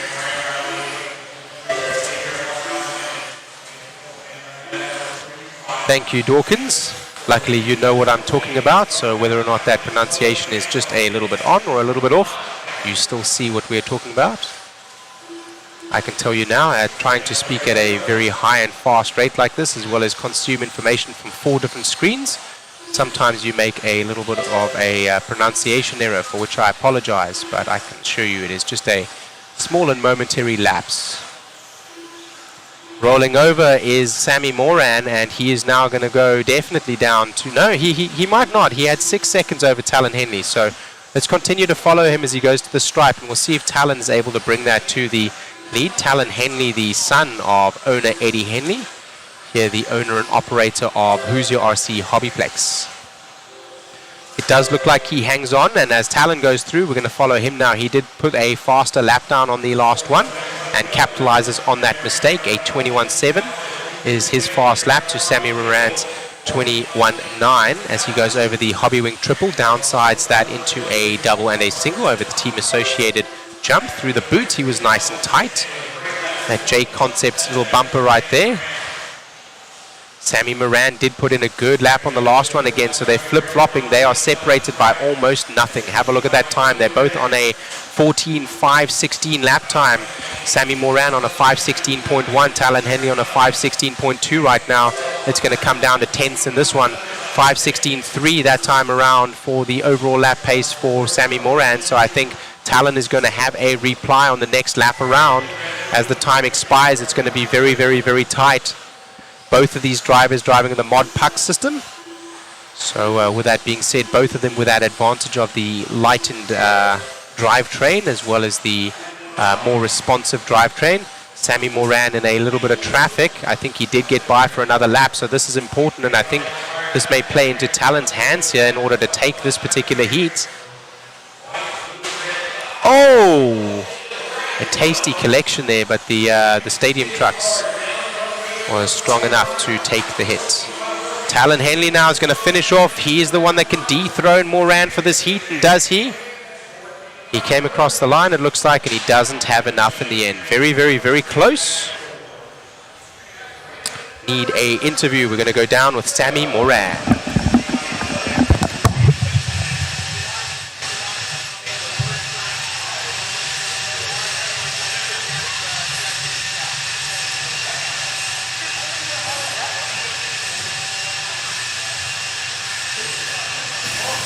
Here we are with Sammy, Soft 7 Moran. Thank you very much for joining us. Yes, thank you very much, Shane. How did you like that run? You and Talon were trading there in the last couple of laps. Literally 0.00 some seconds between you two. Wow, that's crazy. Yeah, me and Talon had a good battle for sure. My car felt dialed, and yeah, I made that small bobble in the back section. I'm like, oh no, but I was able to pull it back together and get the win. I was worried a little bit in the end there as you came up on 3 cars also battling for position that was going to play into Talon's hands, but we didn't get to see his last lap. He wasn't able to capitalize, and you were able to get through that traffic well. Yeah, definitely. I saw the whole traffic pile up, and I just turned in real tight just to miss that, but yeah, it's a good run. That was very lucky and saved the run. Good luck in the races tomorrow. Thank you, Shane. Thank you.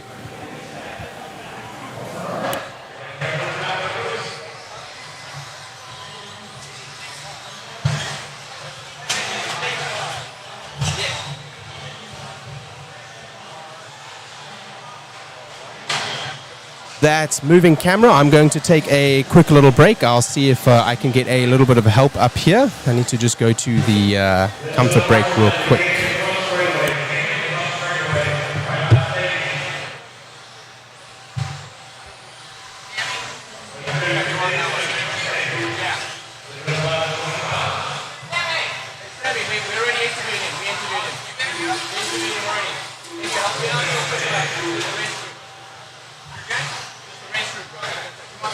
Yeah, just for like 5 minutes. Good job, sorry. Thanks, bro, no worries. Get those 2 tubs, bro. Those vitamin tubs, did you get them? Oh, I forgot. Sorry, you need me to go back? Might have you go back to the house. We needed some vitamin tubs that were like, yeah, on the table.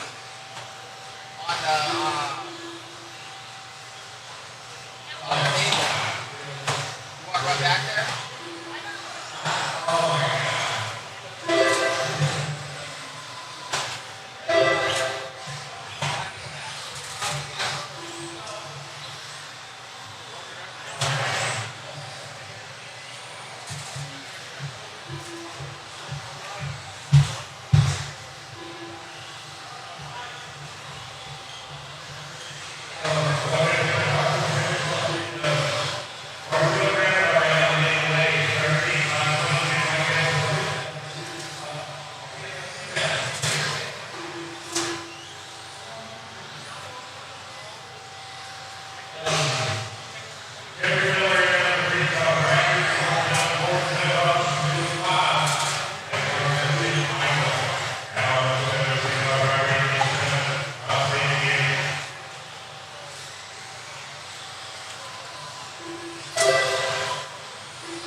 Hello guys, back at it again.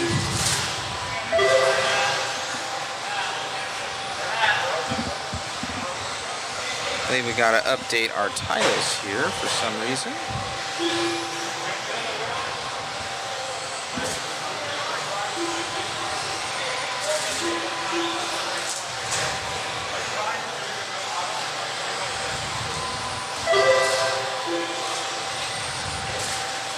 So we have Marcel leading this one out.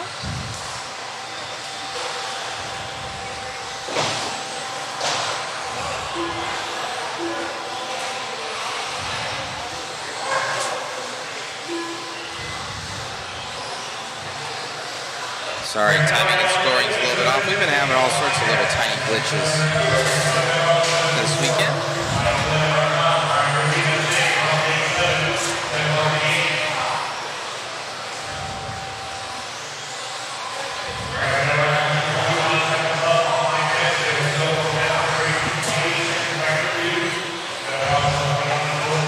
Yeah, none of this is updating. Let me see if I can get right back with you guys. Thank you.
I don't know.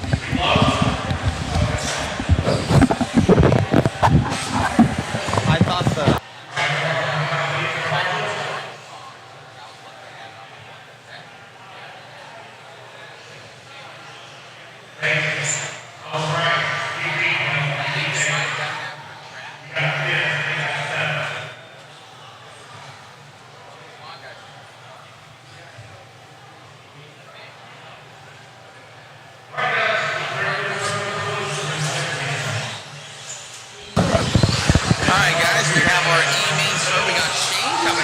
With the swiftness.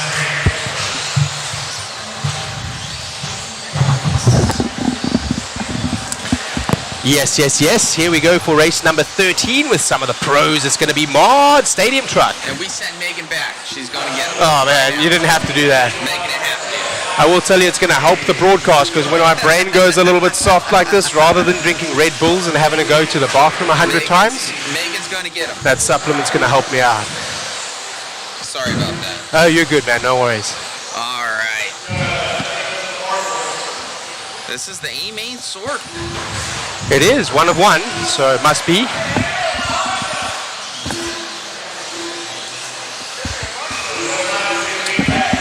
Don't worry about what you're seeing on your screen there, where there was somebody that had a little crash. Somebody calling for the marshal, the center of the track. Spencer Rivkin there. We get started now. That is Cole Tollard that we're following around. I don't know if some of you have noticed, I'm from South Africa. I have an accent, so that is how I say Tollard. That's how I read it. Cole Tollard, TLR driver, ProTech driver there too, as you see in his cap in the picture.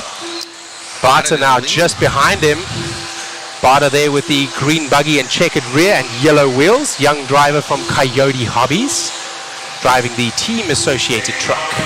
Big whip. Oh man, gets it wrong that time. Triple man's the great decimator right there, the great equalizer, I should say. Right, especially in truck, and these guys are having a whip just to try to hang in the air to try and make that quarter of a second that they may get just by landing it flushly. Now Dakota Fenn to the lead. Tater Sontag going to be in that P2. See if we can find Dakota on the track. There he is. That's Tater. Oh, Dakota going way down. So Tater, now Cole back to the lead. They are flip-flopping all over the place. Nobody wants to win this thing. I know, our poor cameraman. He's like, dude, I'm on Cole last lap. I'm like, I don't know. So that is Cole there with the yellow front and pink rear, white wheels. Nice triple for him. Him able to take that nice and deep on the landing. TLR powered by ProTech batteries. ProTech, a higher level of performance. Tollard now with a fast lap of 21.3, last lap of a 22.3. A spread of over a second. Just goes to show these trucks are a bit of a handful to drive. He is on a 14-lap pace right now. Brock Champlin is extremely close behind, I think 6/100ths of a second.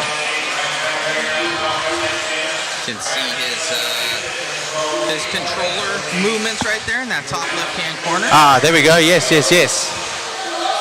So you can see his sponsors too: TLR, JConcepts, HobbyWing, ProTech, and A-Main. Pretty cool to see their exact inputs in real time. Yes.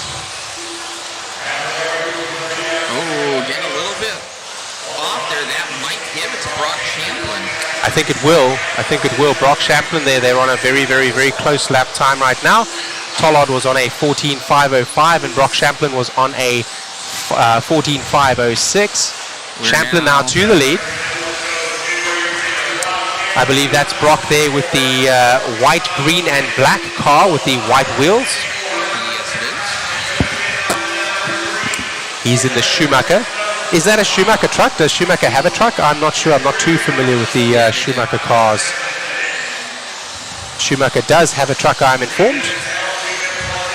So Champlin racing that Schumacher truck, making it through the triple. Oh, over the top. He says, see here, wouldn't want to be here. Goes right over the top.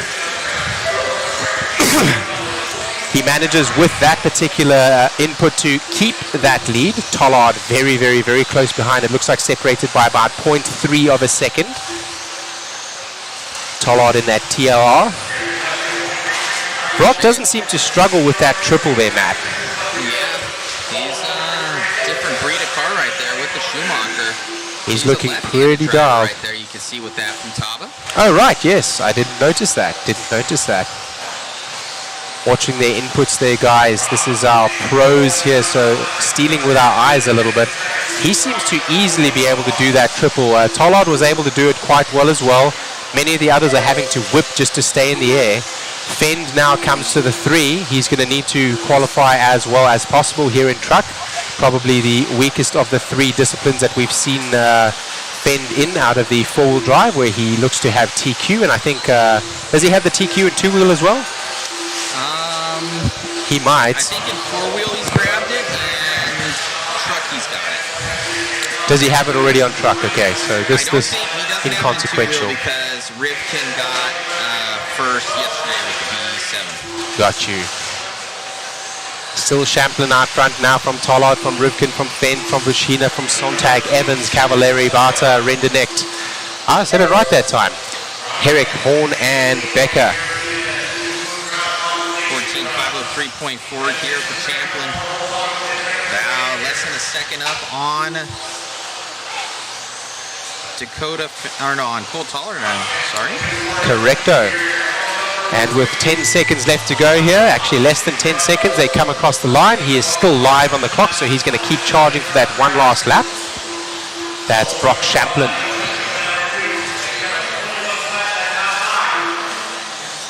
Very close. Cole Tollard can make up 0.3 of a second, and if he does, he'll be able to take this from Brock. But right now, Brock is on the charge and doing a good lap, getting through some traffic. He's in a full send there at the end by 1 second over Tollard. He beats him by a second. Rivkin 2.3 seconds back, and Fend in the 3. We're going to go to an interview with Brock Champlin. I'll be right down there. You want me to do it? Yeah.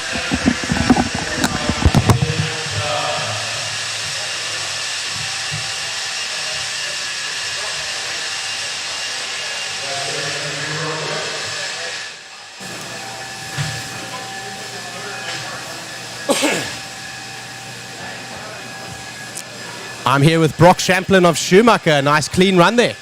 Yeah, it was pretty good. Are we supposed to stand this way? We're good here? All right. We're good right there, Yeah, it was a pretty good run. I came out of the gate. I was a little bit slow to start, and then just kind of navigated my way through a little bit of chaos. There was a lot of mistakes out there from everybody, and I just tried to keep it clean, keep it smooth.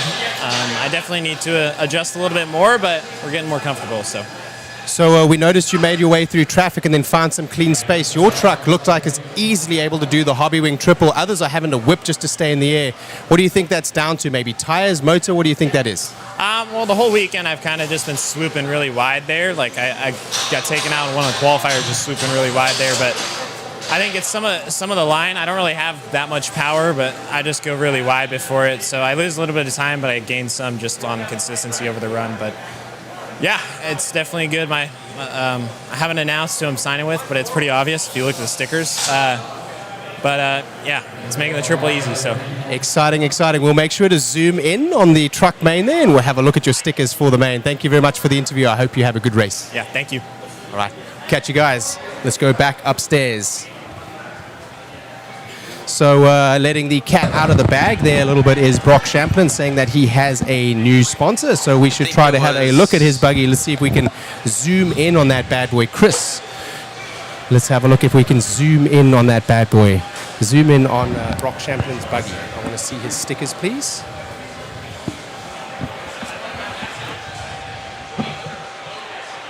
Hobby Wing. Racing Schumacher, Jen's Ace. Brock Champlin there alluding to some new sponsors that he has. For batteries. And Jen's Ace for Hobby batteries Wing and Hobby Wing for powertrain. Power, yeah. Thank you.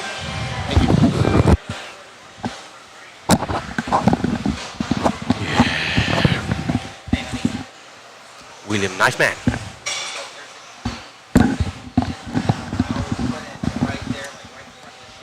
Yes.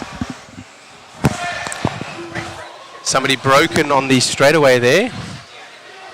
Lost a wheel and a rear A-arm, I think. Brock is running out to help him. Just like I said, guys, these pros here, man, they put so much into this hobby, not only in terms of their own time and energy and their own competition, but they help people, man. Like Spencer Rivkin has helped me so many times with my ESC setup, my differential setups. He's given me car setups. Myself and Kendall Bennett, the owner of A-Main Hobbies, having picked his brain in the past with the team associated RC8 platform, the 8 scale. And Dakota Fend out there with his TLR compatriot, Cole Tollard, them helping one another in the pits, as well as all of the other TLR drivers here. As we go to the next race, 17.5 independent two-wheel drive buggy, heat number 1 of 4. Team Associated is the sponsor.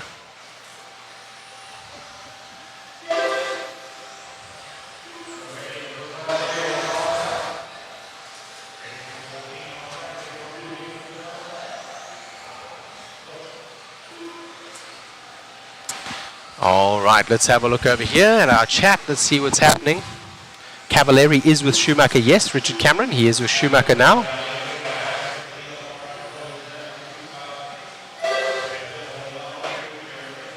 Cavalieri is a very well-known driver and is also a world champion. So yes, he is one that is expected to do well. Of course, the level of competition, just because the driver is a good one, doesn't mean that the level of competition that he is against doesn't elevate also.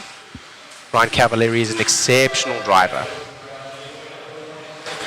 Looks like the clock has just got started. It will reset on timing and scoring in just a second here as we go for heat number 1 of 4, 17.5 two-wheel drive independent buggy, sponsored by Team Associated here at Hoosier RC HobbyPlex in New Albany, Indiana, United States of America for the Clash of Champions 2024. Right now, that is Mac Wilkinson in the X-Ray out front. He has the yellow wheels and the green-looking body.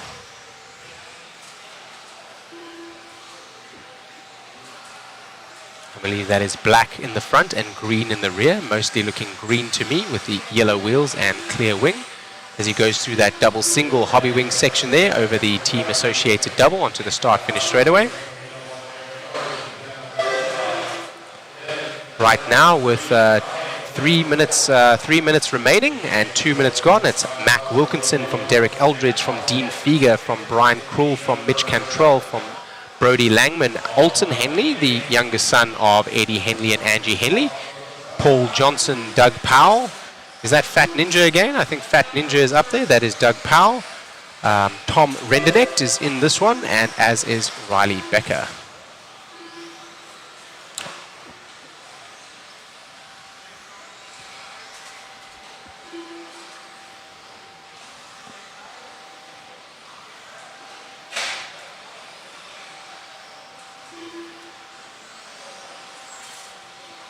So J.I., what we're looking at there, the gap does have very big significance, although the gap is not a physical gap. So you can have a driver that is behind you on the timing and scoring, in front of you on the track. We're running IFMAR qualifying.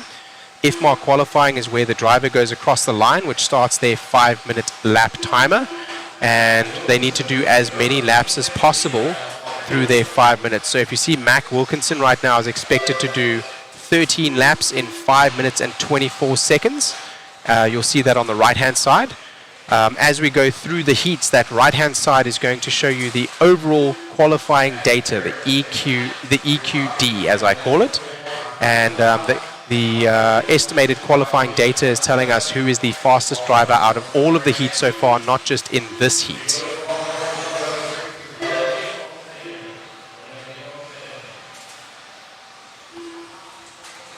Yes, that's it. Only the cognition one, really. Just the cognition one. That's the. Both of those, right? Just the cognition. Just cognition. That's the. I wanted to make it easy for you just to grab them both. Just the cognition one. Just bring them up. Yeah, bring them both. Exactly. It doesn't matter. I'll put them in my backpack. So yes, it can be difficult, and how can I say?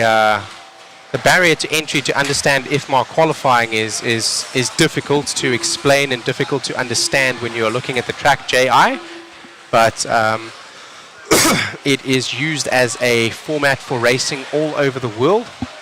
IFMAR is the International Federation for RC racing. Let's see what IFMAR stands for exactly. I've never actually looked that up.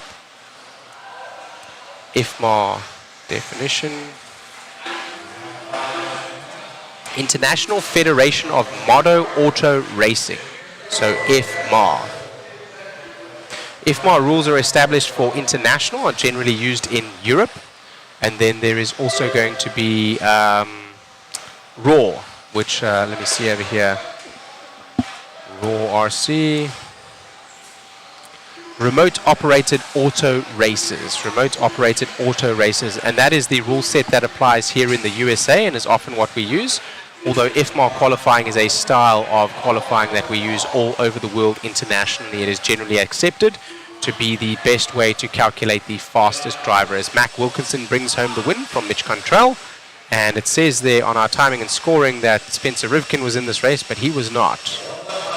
So definitely not Spencer Rivkin in the independent race, I can tell you that. Our timing and scoring is reading a little bit strange. That's Alton Henley, the young man there, just driving his car off to the side of the track. I'm showing Rivkin in the 3 somehow. I don't know how that happened. It's just a timing and scoring glitch. Sorry about that, guys.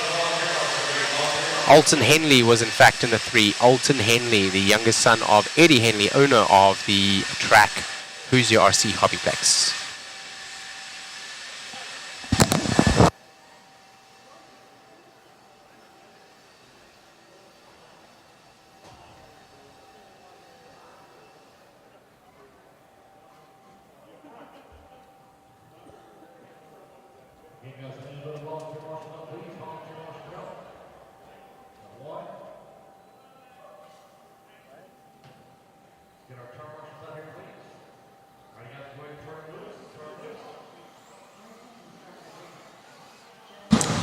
Here we go now for heat number 2 of 17.5 independent two-wheel drive buggy, sponsored by Team Associated. Going back to our chat over here. Yes, the small red shirt is the youngest son of... actually, no, not the small red shirt. That is not the youngest son. Actually, he has a shaved head. He has a blue shirt and is sitting on the back pole there. There he is right there in the middle of your shot right now. That is Alton Henley, youngest son of Eddie Henley, on the right-hand side of the screen there. Getting ready here with Adam Smith, Antoine Morris, Jason Grimes, Judd Robinson, Bobby Latrino, Chase Rogers, Billy Womack, Cason Futrell, and Adam McCowan. For heat number 2 of 4, let's see if they can go faster than heat number 1 or 4.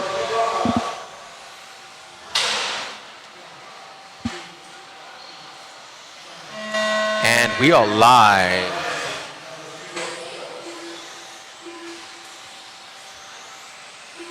Adam Smith, the first driver out of the gate there, I believe. He's the orange and green buggy with the white wheels we are following.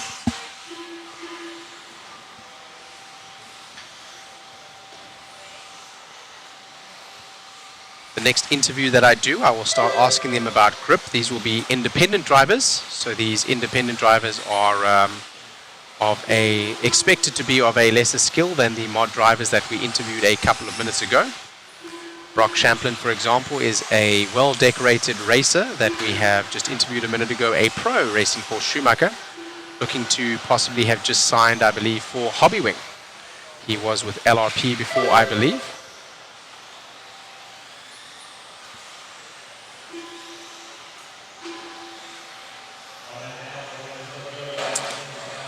Right now, Mac Wilkinson is the only one from Heat 1 which is able to hold his time still in the top 5 of the estimated qualifying data, the EQD.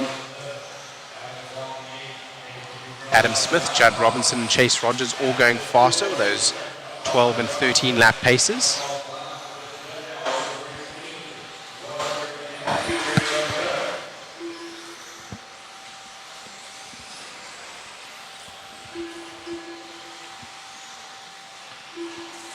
We're going to find our new leader, which seems to be Judd Robinson. Maybe Adam Smith, actually. Judd Robinson seems to have had a crash. And that is Adam Smith there. Adam Smith with the multicolored buggy, looking to be purple in the front and green in the back with the white wheels. Going through the Proline S's now, down the Exalt soapbox, onto the Hobbywing Triple.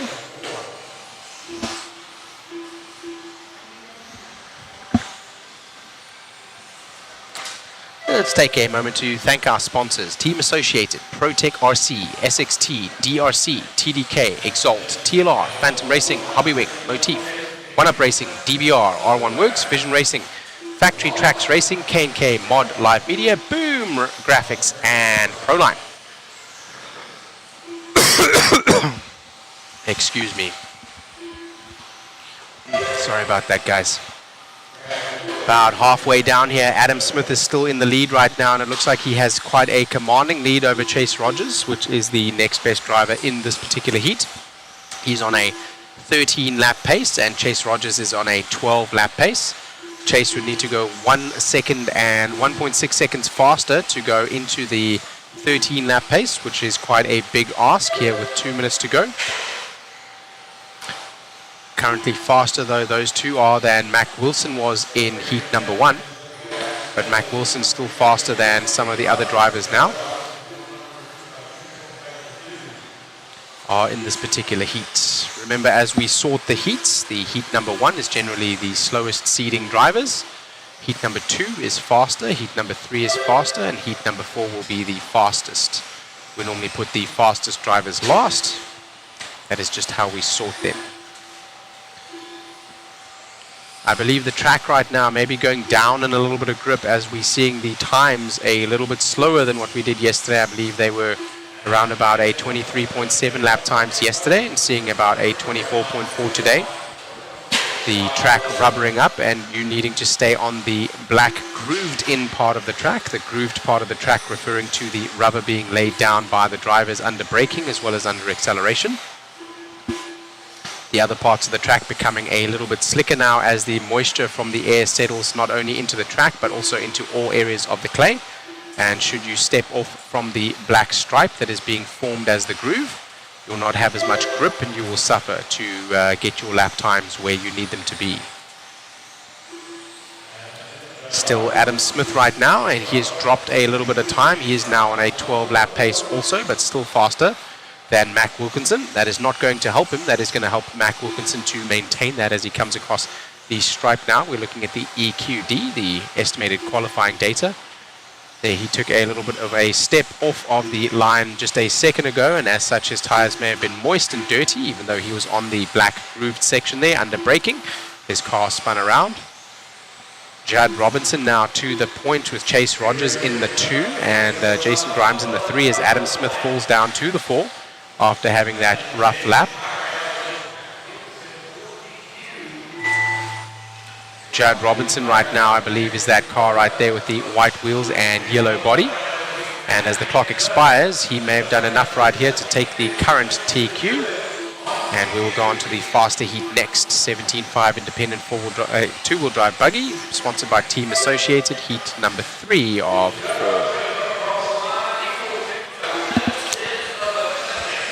Alrighty.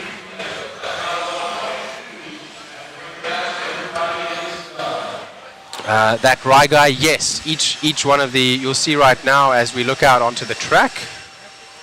Actually, we're looking up onto the driver's stand, but you'll hear the noise. They are blowing their section literally from their own marshal point to the next marshal point. Each one of the marshals will blow the track off. That is blowing off the sand and pebbles as well as any kind of soil that is breaking away, that is forming on track due to the wear that is being experienced. That helps to keep the track clean and thus keep the traction high. It also means that unlike a Formula 1 race, you won't have many marbles forming on the outside of the line, although a fair amount of dirt is still going to exist, of course, being a dirt track.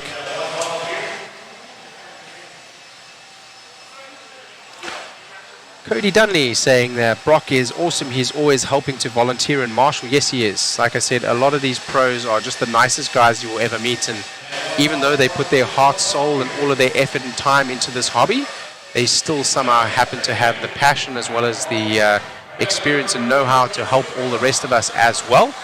And with that being said, we absolutely appreciate all of their input. Independent drivers like myself certainly take a lot of information from them, from YouTube, in person, from the setup sheets that they share online, and so on. So we're able to really grow in the hobby ourselves from the information that the pros are sharing.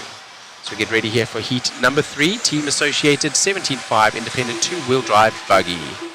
Everyone is checked in as we wait for the tone to go live for the 5 minutes to start, and I believe we will do so in about 5 seconds.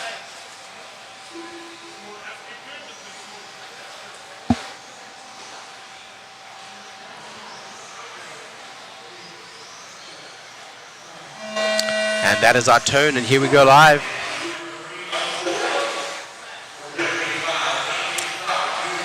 We're following our first driver across the stripe. Not sure who that is in the dark buggy with the yellow wheels, but we'll follow him until the times sort out as we find out who our leader will be for this heat. That buggy able to go offline quite well and actually keep good traction. Must have quite a good setup on there. Jordan Beard is the one that we were following. Behind him was Chris White, I believe. faster lap times here. As I was saying yesterday, we were seeing about 24-second and 23-second lap times from these drivers, and now these drivers immediately into the 23s with Joe Fay, I believe, is the yellow-wheeled buggy with the pink body. Joe Fay doing the fastest first lap, and as such is our current leader. On this pace, he will take the current TQ. As we expect, the faster drivers in the later seeded heats coming up and taking the faster times here on the timing and scoring.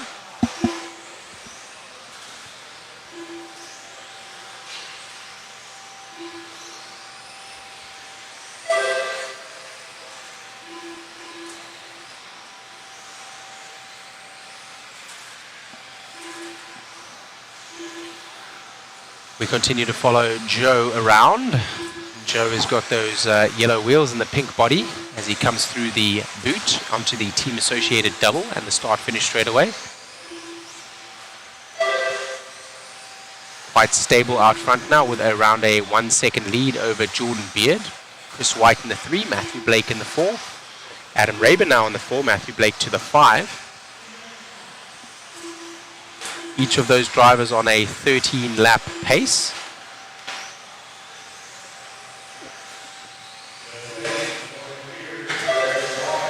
The rest of the field from 6 and down on a 12 or less lap pace.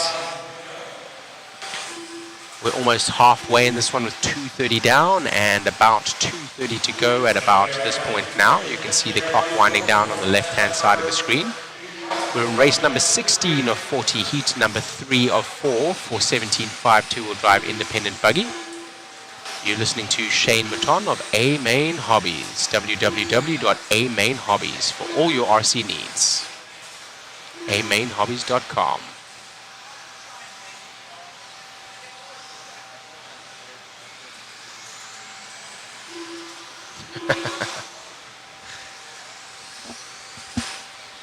Our cameraman says I sound like a radio announcer. I will take that. I guess the sound of my voice and the level of bass and tone is good without any kind of EQ. People seem to enjoy it, and thank you very much for tuning us in. I hope you are enjoying the broadcast here with us today, brought to you by JConcepts, live from Mod Live Media. Timing and scoring brought to you by RCGT. rcgarage.info. Claim your profile today. Still Joe Fay right now in the lead. He's battling right now and trying to get by on some traffic, but he's being smart about it and not squeezing a gap that doesn't exist, thus compromising his own time. But he is losing time right now behind those drivers who are slower. They're not letting him by as they normally do with the driver. Of course, it is recommended but not required, and those drivers themselves probably battling for position and now try to squeeze a gap that does not exist and coming together. The driver behind was not stuck. He was waiting as he had taken the driver ahead of him out and wanted to give the position back. That is, again, recommended but not required, and is good sportsmanship, something that we need to cultivate in all sports, including radio-controlled racing. 37 seconds left on the clock here as Joe Fay goes around. It's saying that he's going to get a 13-lap pace, but I doubt it. It looks like he's going to finish on 12. He will get by the clock maybe for one more. It is possible if he gets by for that second one, he will make 13.511.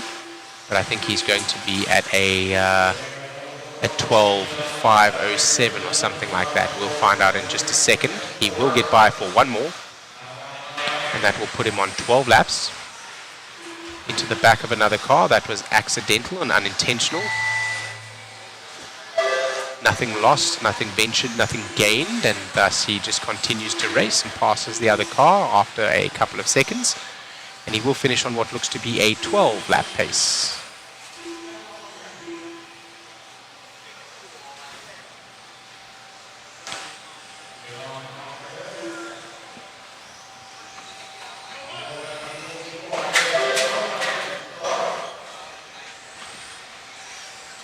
I guess he's going to get by for one more lap.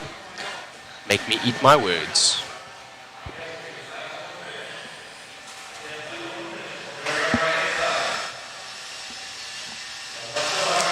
That is a race. That is a race. Heat number 3 of 4 done for 17.5 independent 2-wheel drive buggy. Thank you so much. Alrighty. Let's take some of these bad boys.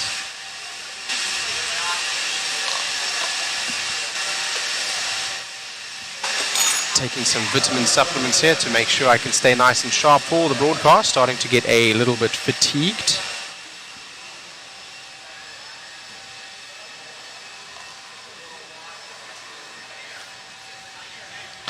X-Tech 101, it seems as though the color registration as well as what you guys are seeing on your side may be a little bit different to what we see on camera, but I will try to call it to the best of my ability. Apologies if it doesn't look the same. Let's imagine that it does.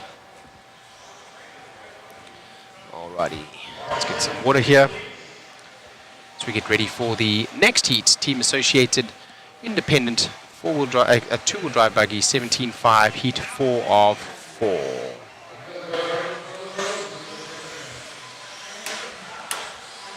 Yes, Peter Renaud, they are. So, of course, as you come down the straightaway, you want to brake and check up for corner number 1. But if you are finishing your race, right, then you don't need to make it into the next corner. It doesn't matter if you make it into the next corner or not. So you want to get to the line as quickly as possible. Of course, the braking zone for corner 1 is before the line. And if you would brake on your last lap, then you would be losing time just in order to make a corner that would not matter to your overall time. So they are literally putting it full send towards the wall, and there is a marshal there. And some of the marshals have almost been hit a couple of times. So yes, if you're a marshal, I would certainly be looking out if I was on that last little spot there. Some good local heroes in this one. Adrian Sitwell was second in that Mini Z race yesterday.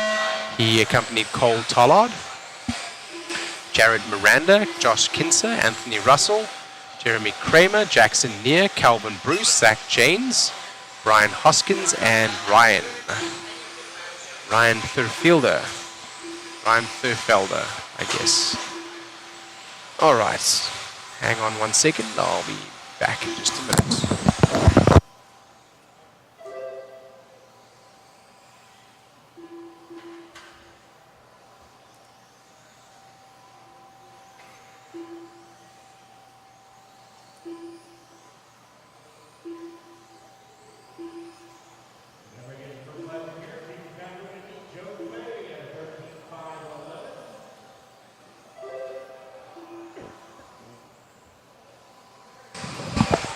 And I'm back.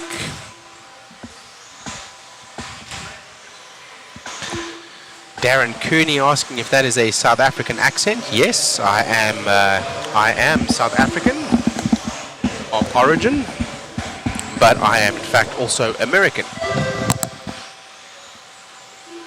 American citizen now, having immigrated here about 7 years ago.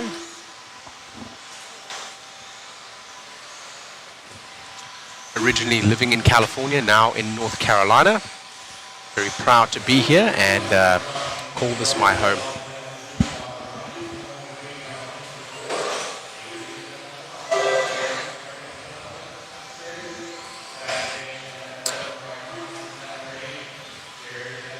A lot of South Africans immigrating out of South Africa to anywhere that they can get to. South Africa, not a country that is a place indicative of growth. There is much political strife as well as problems that we have in terms of even providing power, but let's not get political as we said we wouldn't earlier. We will go to the race with Calvin Bruce. Calvin Bruce is that orange buggy with the yellow back and yellow wheels. He's coming through the boot now onto the Team Associated double. That is a bright orange front, although it looks red on the camera. He's going to be working with some traffic here in just a second. Let's see if they let him through or not. Going to go a little bit wide in one of these corners. Will that yellow buggy, I believe? He does, and he thought he let him through, but he's not. He's paddling him. There we go. Now he realizes somebody's on his back bumper, and he lets him through, realizing that is probably his leader. Trying to go with him now in order to make that time up is the yellow buggy with yellow wheels. I believe that is not 100% sure. A lot of the drivers on a similar part of the lap now, as we see a lot of traffic ahead. He has overtaken that spot again, has that yellow buggy, and now been usurped once again.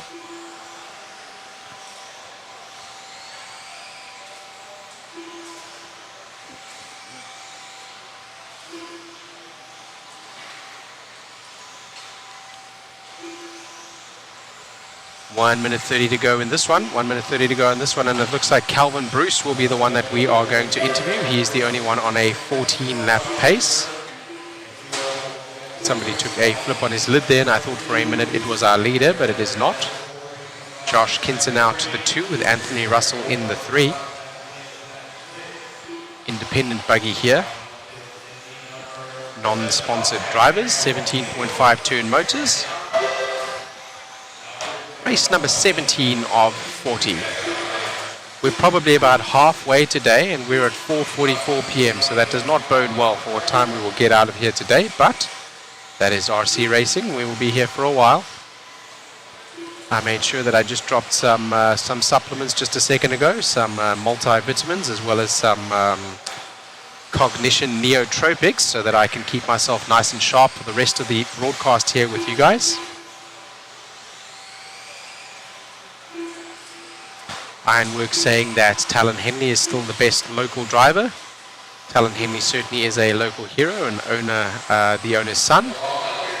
I don't think he is his oldest son, but he is the oldest that is racing here today, I believe. Alton Henley being the younger of the two that is also racing today. And Eddie Henley, the owner of the track himself, would be the oldest, of course, being the father that would be racing, but we have not seen him on the track yet today, as the clock is about to expire. Still Calvin Bruce in the lead. The clock goes down there. And it's going to be a 14-lap pace for Calvin Bruce, the only one with 14 laps in this particular group. And he putting a hurting on the rest of the field right now.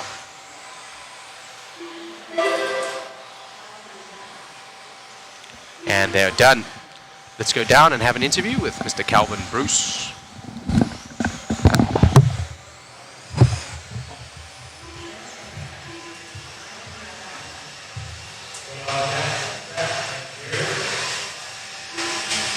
Calvin Bruce.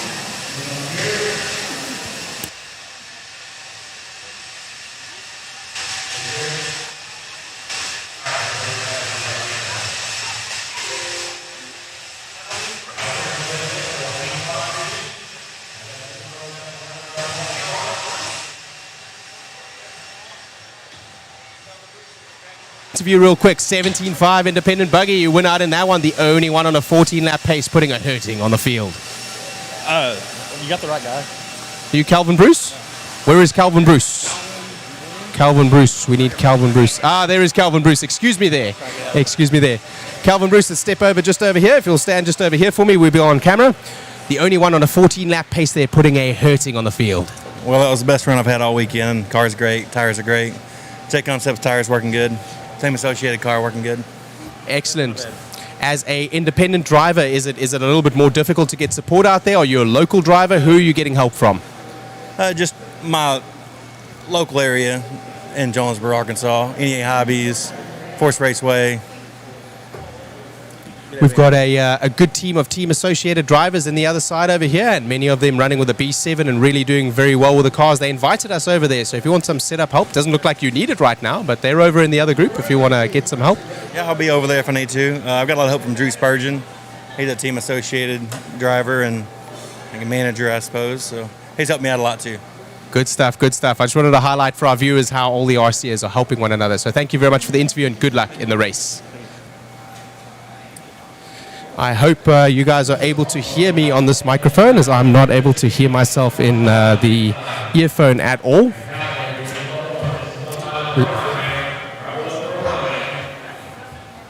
Yes.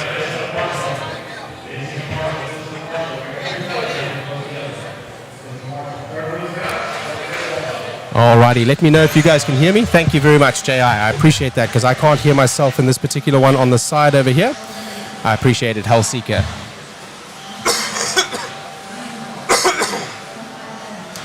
let's have a look at the chat over here. Going to get my other headphones on, and I'm going to go over to the chat and see what's up. As we go here to DRC 17.5 Expert two-wheel drive buggy, heat number 1 of 5. Qualifier number 3, race number 18 of 40. The Clash of Champions 2024.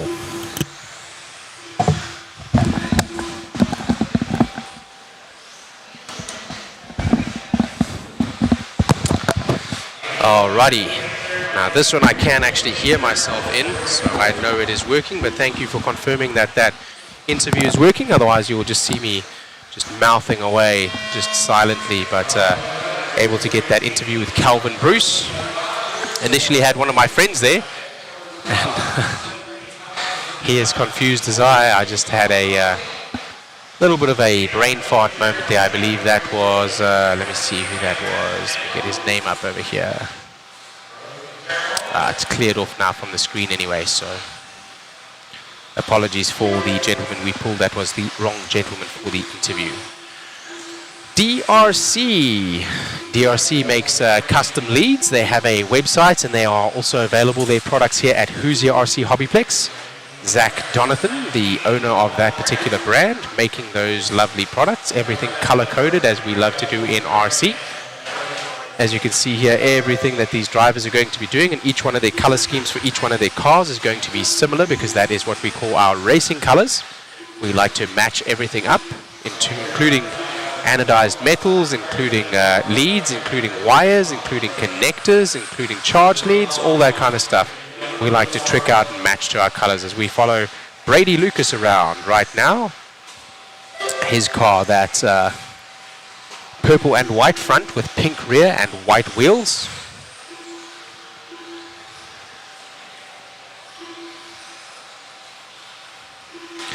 Zach Jonathan, local to Hoosier RC HobbyPlex, but he does have a website if you're looking for some custom products.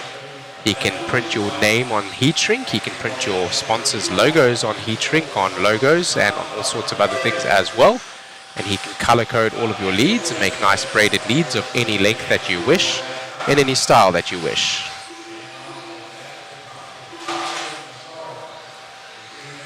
Looks like we've got a new leader right now. It's going to be Matthew Schroger, and we'll find him in just a second when he goes across the line. He may be just ahead of Brady Lucas. There he goes. He's just behind, in fact. So he's in that green buggy with yellow wheels and clear wing.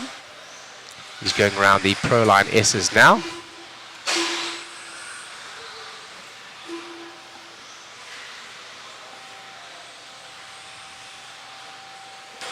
As we go across the line with our leader still currently, Brady Lucas now has fallen 1.7 seconds back, having had a bobble on one of his laps. Heat number 1 of 5, so our left-hand timing and scoring is going to be identical to our right-hand timing and scoring, as that is the current pace that is being shown for the race, and also the overall speed of all of the races. Having only had one heat, the information will be identical. It has just gone about 8 minutes to 5 p.m. here, Eastern Standard Time in New Albany, Indiana. Thank you for joining us here for the Mod Live Media broadcast, brought to you by JConcepts. Timing and scoring brought to you by RCGT. RCGarage.info. Claim your profile today.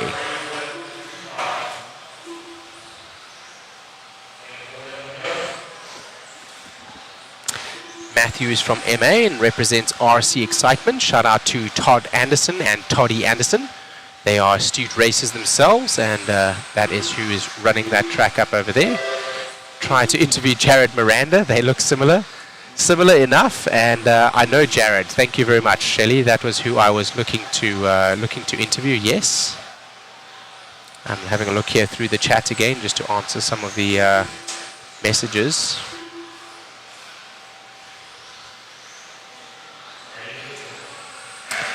J.I. was asking the green and yellow bars underneath the drivers' names. That will be as they are going through their lap. As the timer goes yellow as well as red, it means that they're going slower than their previous fastest laps. If it remains green as they go over the line, That means that they've done a faster than previously done lap. So Matthew Sjogren, who we're following right now, will have a slower lap than he has done before. See, that was his 11th lap, and it will show right now as he's in the beginning of his lap, that green line will start to grow. The lap will turn orange as it reaches the time of 22.7. His last lap was a 23.4, so it would have gone red before he got to the end of the line. Brady Lucas now. Brady Lucas is the car just ahead. That's Brady Lucas with the light blue and pink body with the white wheels. Brady Lucas now on a 13-lap pace with a 5:07. He's going to get by for the end of this lap and maybe one more. His last lap a 23.0 and his fastest a 22.8 on the previous one. He is done, I believe. And Sjogren did steal that back at the end.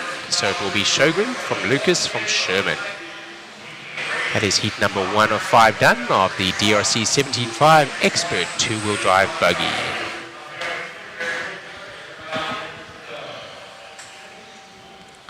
Vitamins, is that what the kids are calling it now? Yes, I'm literally taking vitamins. I'm taking some Qual Nutrition, Safeguard. I'm just taking that literally for the vitamin C and vitamin B that I'm going to get out of that. And then I'm also taking some Qual Nutrition Cognition. That's just for my, 450 milligrams of Alpha GPC and some mental clarity and learning and memory with Neurofactor. So I'm just taking that in order to stay sharp for you guys.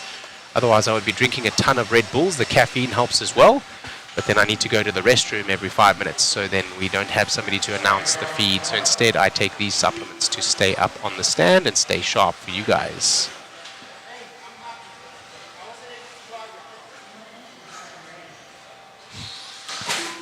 JI says if he ever does this, he will show up in a suit or a racer outfit. You sure can. People would enjoy that. That Rye guy is saying, I don't miss paying for a competitive 17.5 car. We were discussing a little bit earlier in the feed the difference between spec and stock racing. Stock racing, where the rules denote that you can only run a 17.5 motor and a certain ESC, but not all motors and ESCs are created equal.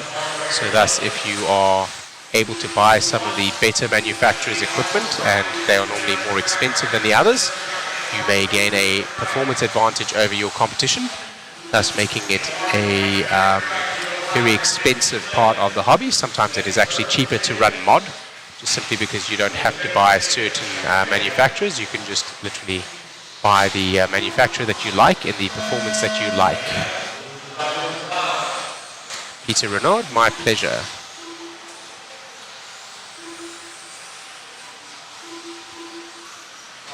What a great track. Wish we had these facilities in the UK. Papalong RC, yes, indeed.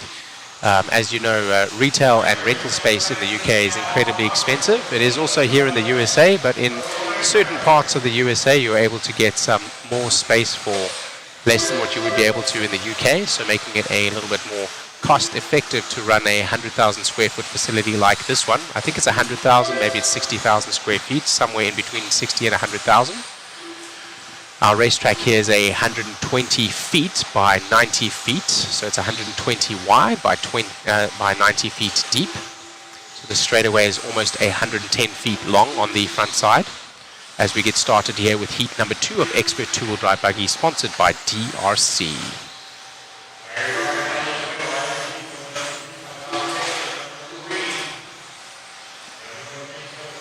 Right out of the gate now, Isaac Lee seems to be our leader. He's on a 13-lap pace. He's at the 13.501, so he is 5 seconds quicker than the previous heat was now. He manages to keep that time, although he is the only one that is able to dethrone Matthew Sjogren so far for the total qualifying position.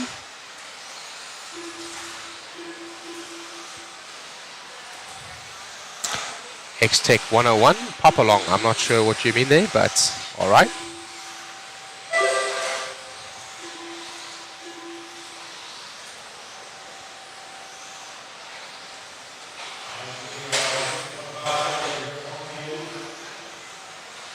Daryl Dawkins says it's paying off whatever I'm doing, and we're doing a great job so far. We appreciate it, guys. We are really trying to do as much great interviewing work here for you, and as much great camera work and as much broadcasting work as we can.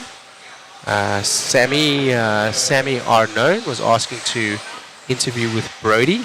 Unfortunately, we don't have time nor the manpower to be able to interview all of the drivers. I would love to do so, but unless if they are winning the A main heat essentially, then we likely will not interview them. We'll also try to keep the interviews in-depth enough to keep you engaged and get answers to questions that we were all wondering, but at the same time we'll be to the point also, not able to take too much time, as Lance McDonald will keep the program running, and we do not want to get behind on the broadcast, which is what we're all here for. Here for is the racing. Isaac Lee there with the white body, yellow wheels is our current leader. He's on a 14:5:21.6 lap time. He and Peyton Futrell right now are able to go faster than Matthew Sjogren, but the rest of the field from white, brown and down right now not able to usurp the first heat drivers, sitting in the third, fourth and fifth spots.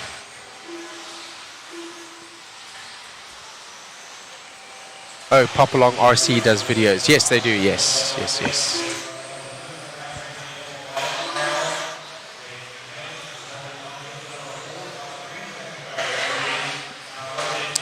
Frank van der Berg. Hoe gaat het vandaag? Is jij lekker? Het is wel goed hier zo in Amerika. Goed om Hollands te spreken. Just saying hi to one of our Dutch viewers there in Dutch for just a second. Of course, I'm from South Africa, where we speak Afrikaans. Hollands te spreken, excuse. Hello, Popalong RC.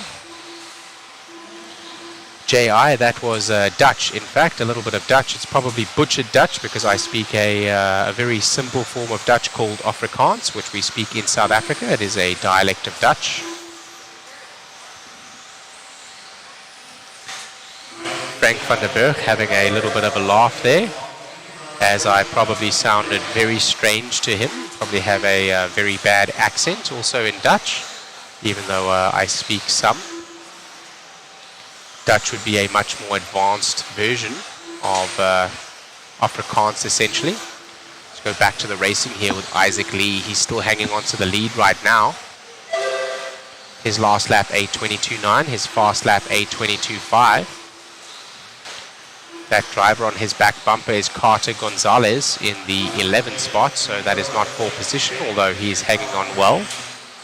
Going to show that the pace in the lower part of the field is there, but the consistency may not be, and that is what will matter here in IFMAR qualifying. Finishing that one out, Isaac Lee with 13 laps. He's going to be on a 14-lap pace. He got by for one more lap. So we're going to finish this one with him.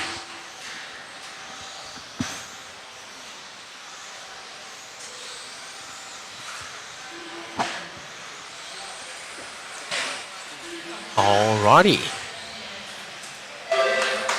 And he is done, and he ends on exactly what the timing and scoring thought that he would, a 14.522 with Peyton Futrell in a 13.504. The heat number one drivers, Matthew Sjogren, Brady Lucas and Tom Sherman, able to hold on to the 3, 4 and 5 spots respectively in terms of pace.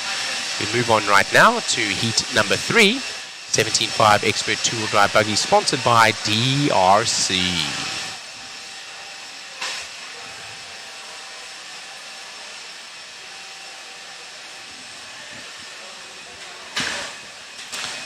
No problem at all, JI.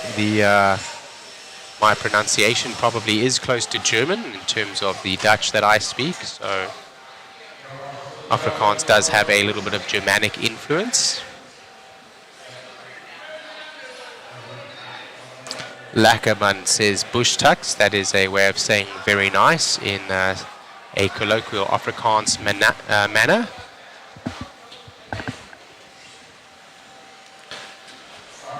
Right now the TQ for Isaac Lee. Let's see if he can hang on to that as we move on to the faster heat here. Heat number 3 of 5 for the 17.5 Expert Two-Wheel Drive Buggy Clash of Champions 2024. You're here with Shane Mouton of A-Main Hobbies, representing Mod Live Media here for the broadcast, brought to you by JConcepts. Timing and scoring brought to you by RCGT. RC Garage, claim your profile today. You want to go on that website, rcgarage.info. Go in the top there, type your name in, and it will have scraped all the websites like LiveRC and any other website that is used anywhere in the world. And if that information is scraped and shared onto the website, you will have a profile there showing you the number of laps you've done, the number of drivers you have passed, and so on and so on and so on. For example, myself, it says here I race 8-scale Nitro Buggy, 8-scale E-Buggy, 4-wheel drive Buggy, 4-wheel drive stock, and 2-wheel drive stock, which is my best class. As we get going here with the heat number 3 of 5, 17.5 Expert 2-wheel drive Buggy.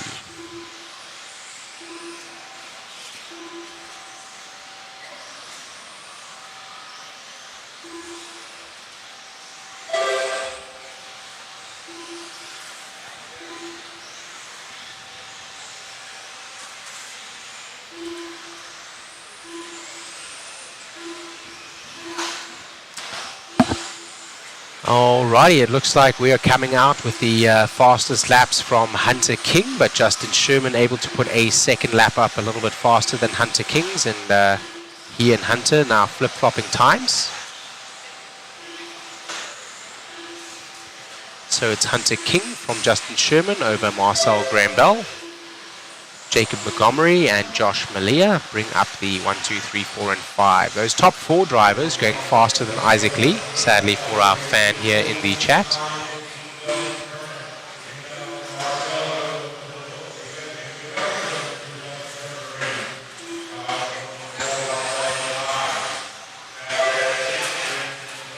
TQ Chef says Snow Bizal on deck.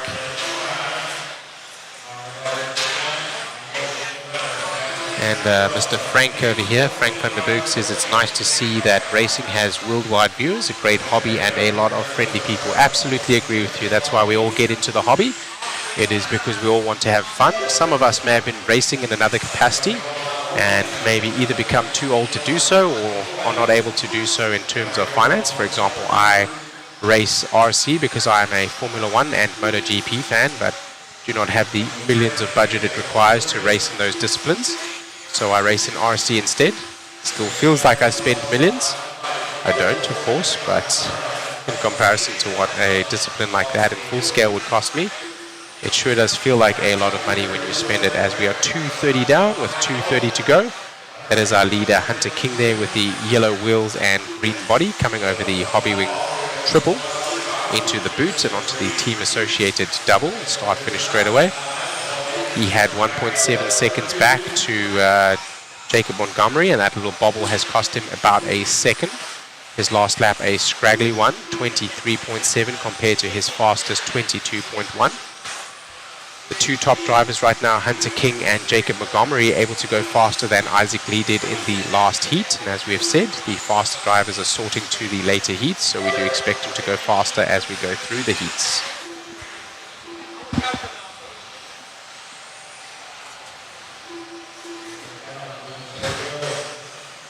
That Rye guy says, sometimes I want pancakes, sometimes I want waffles, both are good. We are doing a waffle. If you would like to win one of the B7 kits, as well as a B7 4.2 4-wheel drive buggy, or a Yokomo YZ2 DTM3, or even the Nano Sport Team Associated kit, we are giving those away as 5 of the prizes. We will have about 10 prizes, 10 to 15 prizes. The waffle is $20 to enter. There should be a link in the chat somewhere that you can enter for. Mod Live Media is the website where you buy those tickets. It's $20 per ticket, and the drawing will be done live on Sunday. Buy as many tickets as you like. Still following around with Hunter King as we have about a minute to go. He's keeping stable right now, and So far, nothing to report apart from a nice clean lap around there. So he goes on to his 10th lap now. Still Josh Malia behind. Jacob Montgomery now to the 3. He must have had a bad lap somewhere along the line. It was not the last lap, which was a 22.8, but must have been the lap before that, as he had been in the 2 spot above Isaac Lee overall qualifying, but he is now back down in the 4 spot for overall qualifying. Hunter King still doing enough here with a 14 lap pace and 5 minutes and 15 seconds to complete those 14 laps. So we get ready here for heat number 4. Not much time left as King takes a little bit of a spin around. He should be just fine there. He had about 5 seconds on Malia. We'll see when Malia comes to the line. They did make it around for another lap, and with 10 seconds on the clock, looks like this will be his last lap.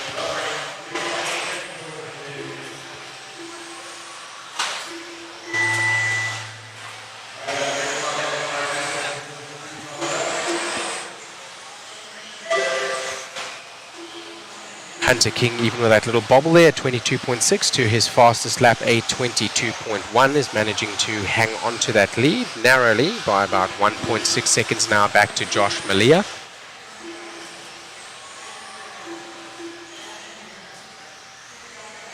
And they should finish this lap and they should be done. They are. Oh man, look. So those drivers are doing that not as a mistake. They're doing that to maximize their time on exit of their last lap, because they do not need to brake for that corner. They don't need to make the apex, so they're literally just sending it into the wall and trying to accelerate as hard as possible and brake too late. And they almost collected one of the drivers. That may cost that driver a breakage, it looks like. I think he may be broken. I'm not 100% sure.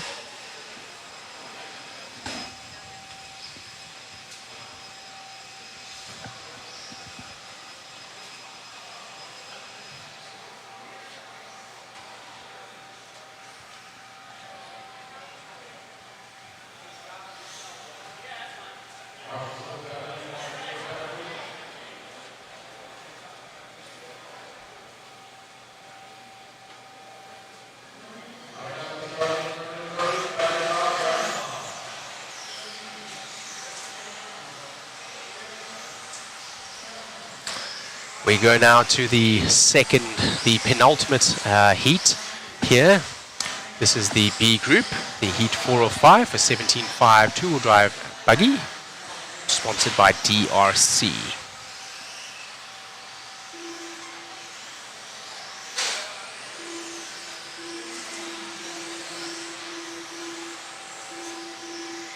There is not a mod heat this time. All of the silver and gold sponsors have taken the title sponsors, as well as the class sponsors and corner sponsors. So the names that I'm calling out will normally be from the silver sponsors. Some may have sponsored extra, like Factory Tracks Racing. They have sponsored a hump, but unfortunately it happens to be a back hump, which we are calling the Hobby Wing Triple.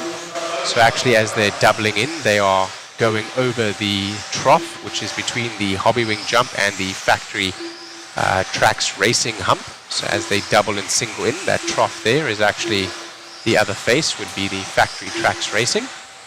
We have a team associated sponsor on a jump, a Hobby Wing sponsor, Proline sponsor, and Exalt sponsor, ProTech RC, Phantom, Proline, DRC, Motif, and SXT. All of those being sponsored, and you'll see JConcepts on the front side, as well as Team Associated and another.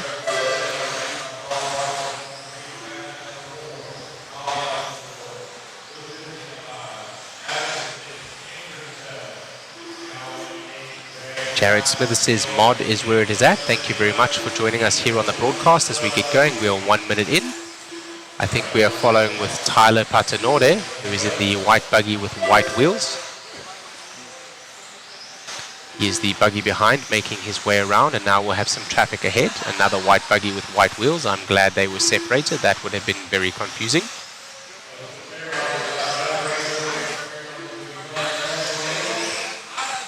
as we go over the team associated double.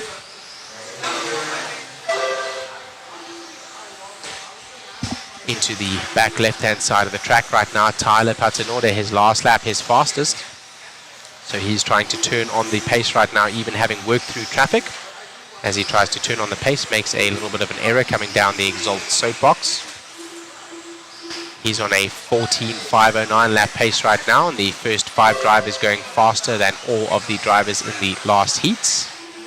You see on the right-hand side there, those drivers are all going green, and fastest 1, 2, 3, 4, and 5 as we sit in this particular order in this heat. Too bad we don't have a Shane chicane. There are no chicanes, actually. There are no chicanes. I guess the Proline S's are the closest thing that we have to a chicane. Right here is our leader goes through that Proline S. That is the closest thing to a chicane. A Shane chicane. I didn't sponsor the event nor the racetrack, so I'm here in support capacity to announce for A Main Hobbies on behalf of Mod Live Media.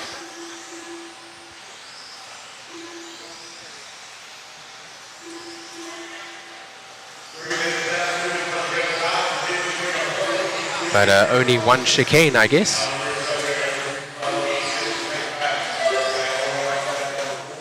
Thanks, that Rye guy. That is a funny comment.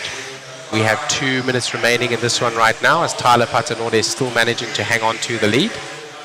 He's managing to do a faster lap time than anyone out there, and he has a little bit of cushion over Lucas Smith right now. Calvin Bruce in the 3.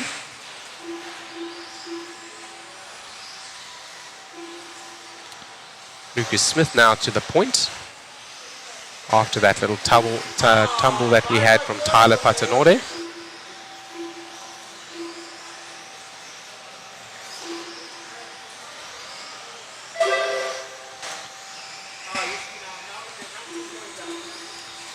Still following Tyler around. Let's see if he can take that back, and he does by just a narrow margin. He will still be our leader as he works through traffic.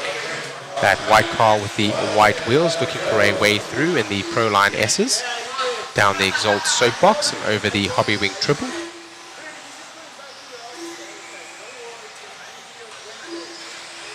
Working through traffic now. And that will cost him a little bit of time. And as it does, Lucas Smith does come to the point. Lucas Smith now faster by only a smither, about 0.9 of a second. But it looks like the fast lap still with Paternotte. He's 0.6 seconds back right now, and he shaves that down to 0.4. We'll follow Lucas Smith right now. Lucas Smith is that white buggy with another color in the rear and the white wheels, the one that we are following over the Hobby Wing triple.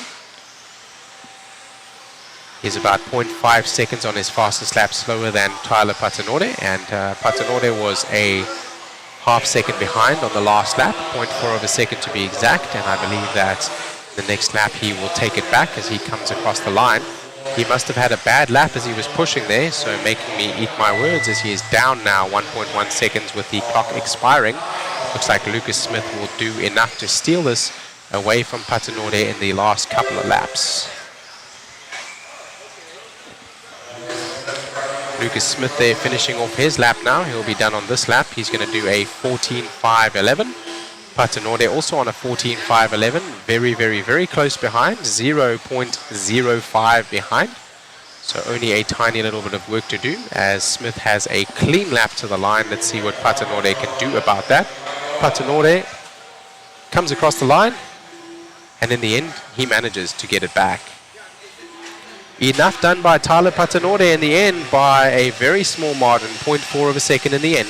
Tyler Paternotte from Lucas Smith, Zach Castellan from Andrew Kaufman. Zach Castellan didn't finish his lap, so instead of coming second, he comes 11th. What a squander, mates. Oh no. He pulled off at the beginning of the straightaway, having made it through on the timing and scoring loop, and didn't finish his lap, and that meant that he lost that time. Yeah, he went down to 11. He went down to 11. He did not finish.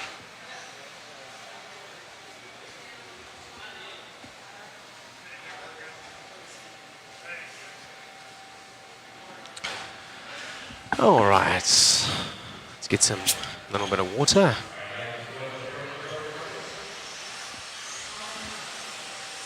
All right. Local hero Talon Henley in this one, defending champion Doug LaRiviere, Masters of Dirt champion Mason Templeman, Sammy Moran, also a local hero, well not local hero, but definitely one of the heroes in this race as well, as Jeff Stakovitz, who is racing for X-Ray and did very well. Another local hero, Brian Dunbar for Yokomo. Any one of those could be one that we interview. I'm going to put my money this time on Talon Henley.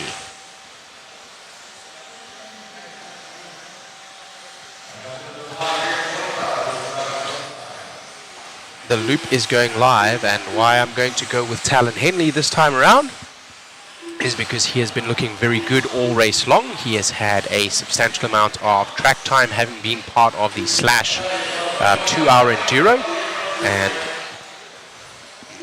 also has the overall TQ. So this is inconsequential in terms of the TQ, but at the same time for this particular heat, I'm still going to put my money on him. He's been the most consistent here in this particular racing class. 17.5 Expert 2-wheel drive buggy, sponsored by DRC.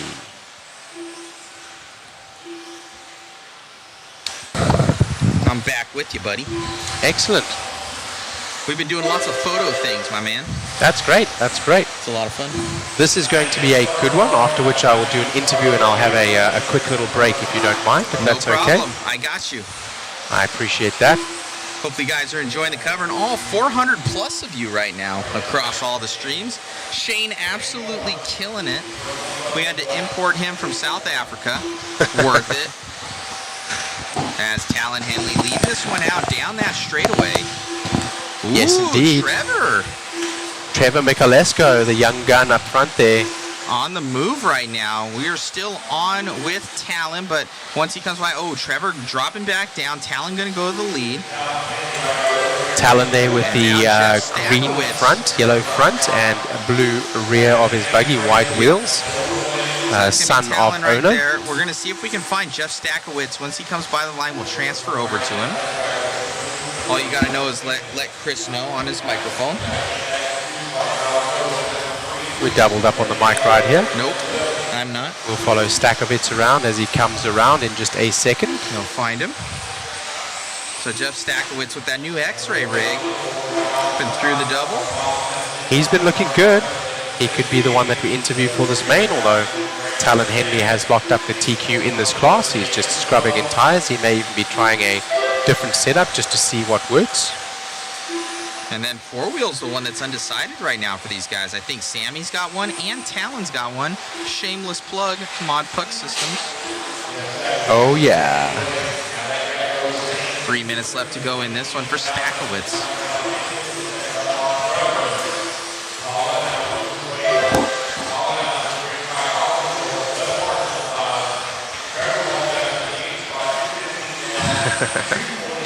J.I., don't worry. We call it a match, a race. It doesn't really matter. It doesn't matter. We're just having fun here. Somebody's saying, Matt, turn up the volume. I don't know. Maybe your microphone needs a little bit more volume. TQ Chef saying, great work, Shane. Thank you very much. My volume should be pretty Darryl good. Dawkins saying Shane is an asset. Need him to add more events. And J.I. saying Shane is killing it. Worth it. Shane's the man. As they said, imported from South Africa on rhinoceros back. Let me see which one I'm on. Maybe that one. Maybe it's a little bit better now. Sounds better, yeah. You sound like you're a little bit louder. All right. No talk about Dunbar yet. Do you know who that is? Absolutely. Brian Dunbar, a Yokomo driver, one of the local heroes here, a long-time pro. He is in this race. He's in the 4 right now, so as we focus on Stakovitz, I did mention him at the beginning of the race. Dunbar has been plagued with some electronic issues and bad luck in the seeding heat at qualifier 1, but with qualifier 2 and 3 coming around today, he has managed to put some better runs in as he now comes up to the 3. Jeff Stakowitz left-hand side. Hopefully maybe the volume's better now for you guys. Let us know. Yeah, I need to turn up my gain a little bit. Boost myself a little bit. That might be better. There we go. Boosting with PEDs, some steroids and tren. 1 minute left to go in this one, guys.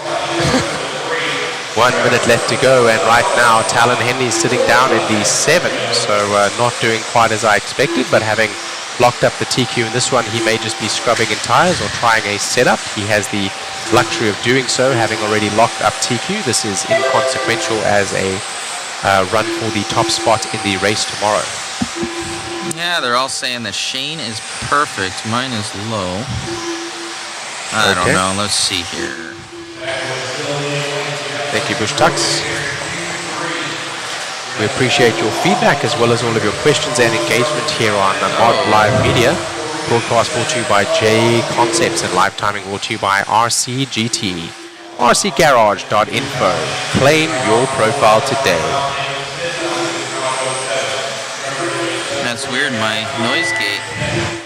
That might be better. It may just be that it's too far away from your mouth. No, I think it's the noise gate. I think you're getting noise gate and I'm not, so a lot of the background's drowning me out. You're a lot closer to the track than I am. See if it's better now. It looks like it's going to be Jeff Stackovitz of X-Ray that I'll be interviewing here. That is the yellow buggy front with the yellow wheels and blue rear as he whips over the team associated double and comes to the start finish. Right on. I'll do this interview and I will have a short break. I will be back in a heat or two. Still too much background noise. Oh man. Sounds good in my ear.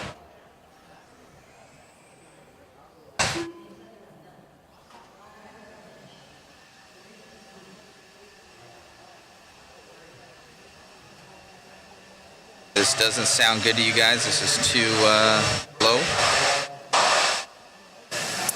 Jeff Stackovitz, nice run there. New X-Ray rig. How's it feeling? Really good. New car, so first time out with it. It's really good. Nice. I didn't quite clock you. I think Talon Henley managed to get the TQ locking up heat number 1 and 2. Where are you sitting right now in terms of the race, do you think? Hopefully top 3. I have a 6 and a 9 and a 0 now, so we'll see what happens. See where I'm at. Anything can happen in that A main tomorrow. All of you guys are looking very fast, so it's going to be a tire game, and as the track conditions are changing, how's the grip feeling right now? Is it a little bit lower than what it was earlier today? A little bit, but it's actually drivable-ish now. You know, these places are insane with grip, so, you know. What about the groove? We're noticing a lot of drivers are having issues offline. Do you think that's because of the moisture and the groove forming up? What do you think that is? I think the rain definitely changed a lot of things, and the groove's definitely smaller now, so it's going to be tight. All right, well, thank you very much for the feedback, and good luck in your race tomorrow. We'll see you there. Cheers. All right, guys, a short little break. We'll go up to Matt from Mod Live Media. He's going to continue whilst I have a short little break and maybe something to eat. See you soon. Thank you so much, Shane, for that. Let me see if I can dial in this audio here. I'm going to pretty much copy Shane's setup. So let's see here. That's always something with the audio, right, guys? All right.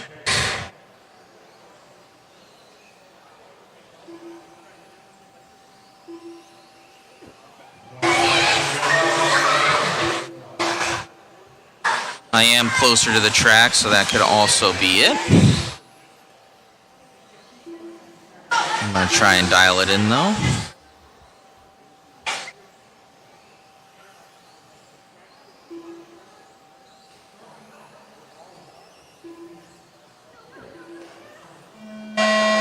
Alright, we're about to get this one going. I need to put on the headset, talk to the Chris.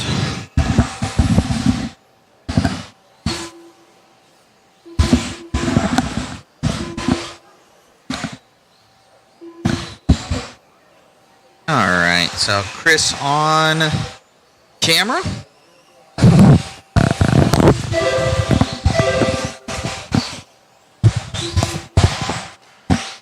Alright. We're on with Aiden Horn. Oh, Allen horn, I'm sorry.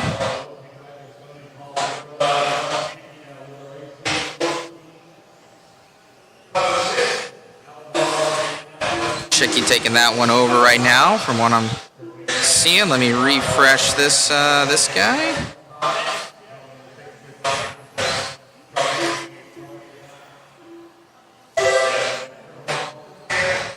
All right, back on it with 1 down and 4 to go.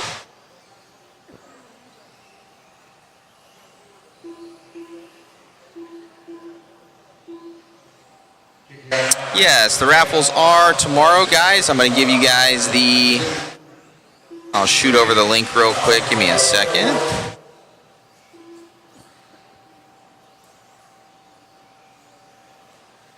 Thanks for all the support, guys.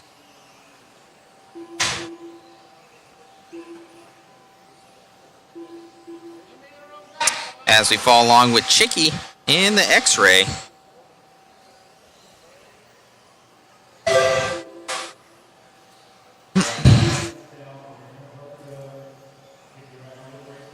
Alright, let me take down that noise gate a little bit there, guys. I'm trying to do this all on the fly, so give me a chance.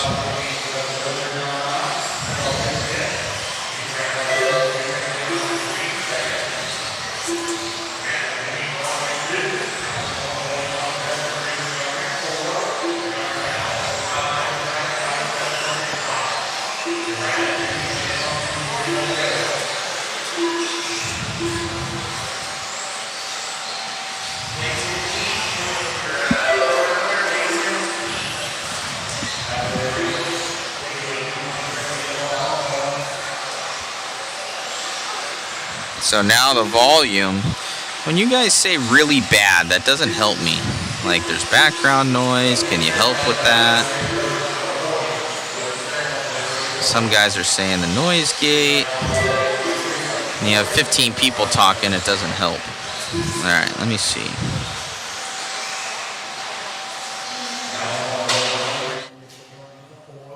All right, see if that's any better.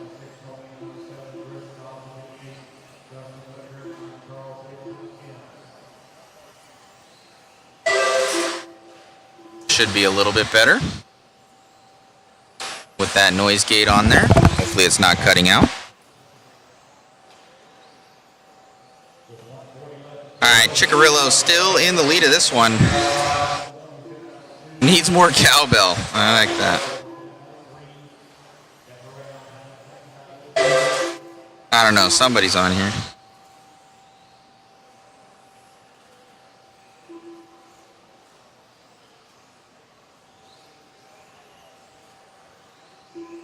It should be clipping to the silence because it's basically it takes out all that background noise.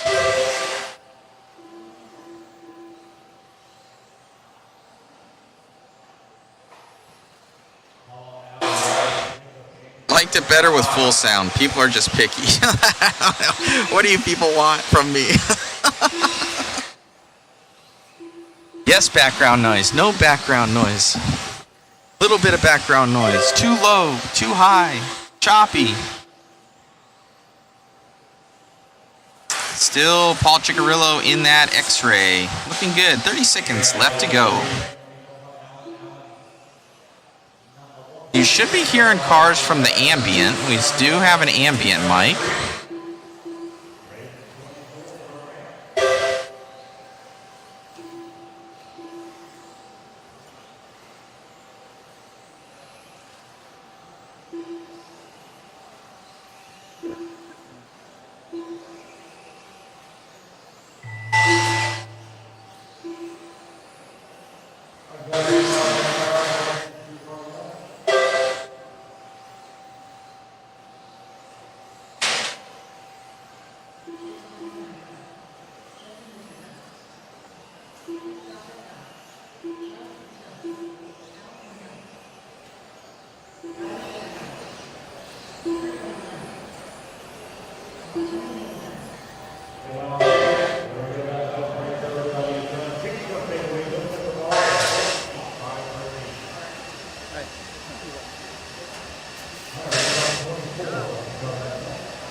All right, let's try the gate down a little bit.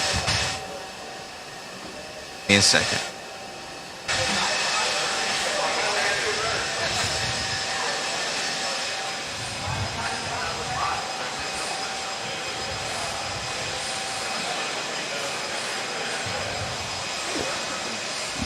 All right, that's with the gate down. So you'll probably hear some background noise.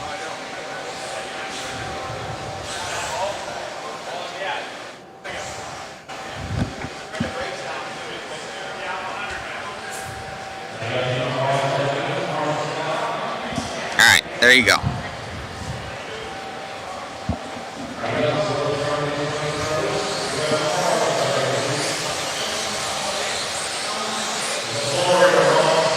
This sounds perfect in my ear because I can hear myself.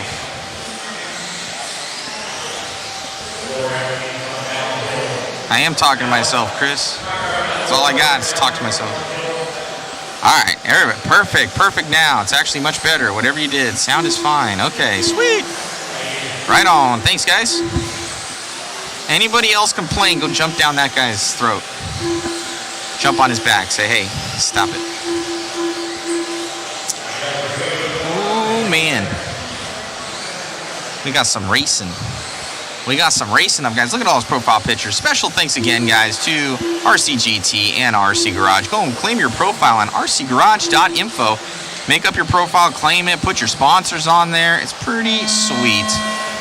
All right, we're getting this one started. Who's gonna win the race? The fastest one. Just joking, Jay. Thank you for chiming in, keeping the chat going. I've been seeing you on here. Haven't seen your name before, must be new.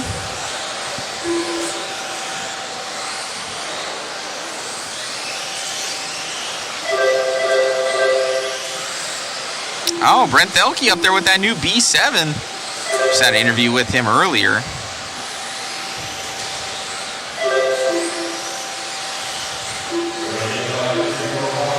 It's like Cavallari up there. Cavallari just got his Mod Live media photo of his cars. Sitting in his pits right now.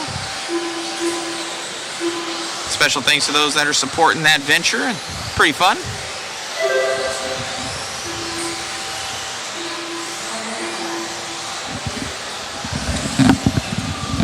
Ryan Cavallari in the lead of this one with the Schumacher LD3. Up and over that double. Looking good. Coming onto the straightaway here for Cavallari.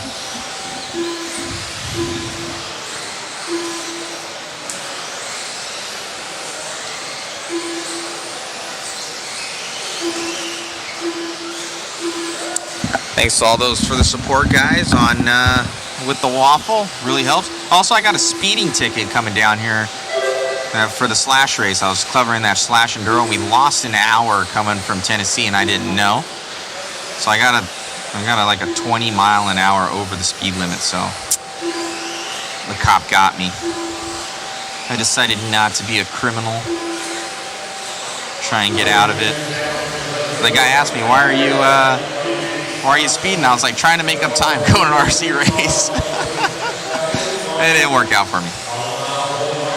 2:50 to go in this one. Ryan Cavallari in that Schumacher looking dialed. Multiple world champion right there. Wealth of knowledge there from Cavallari.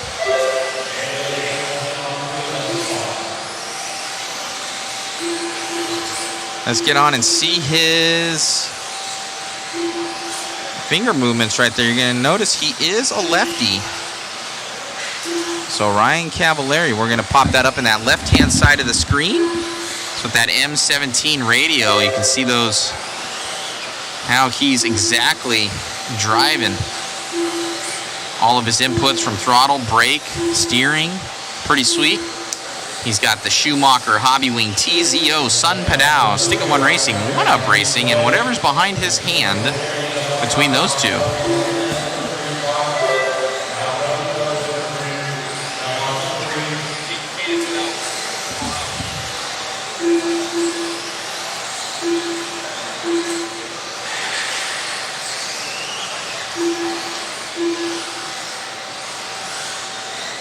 what's going on from the Philippines? Chad is doing well. Speeding ticket to come watch a race. No, we actually, it's not to watch it. We do the whole coverage, Jay. This is all us. We had to set it all up.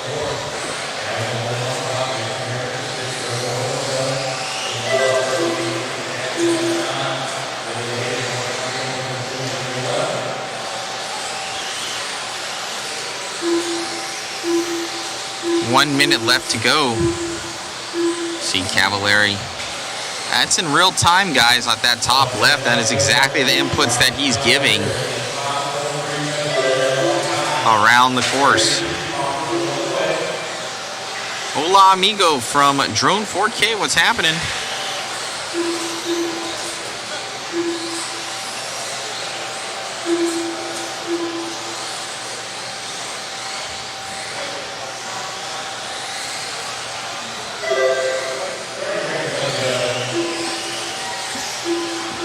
All, well, top 4 right now on new TQ runs. Yeah, the fast guy's coming up after this one.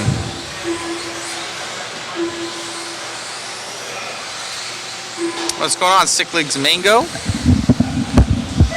Chad is doing well.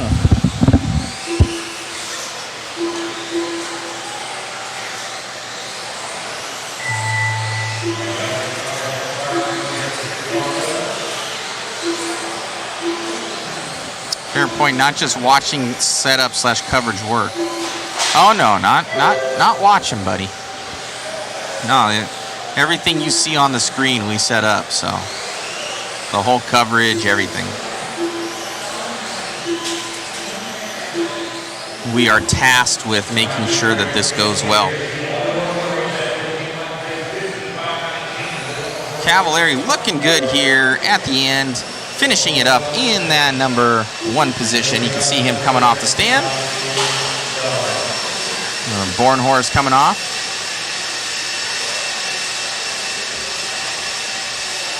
Jeff, yes, I really need to finish building your stuff. If I ever got it to you, Jeff, then you could.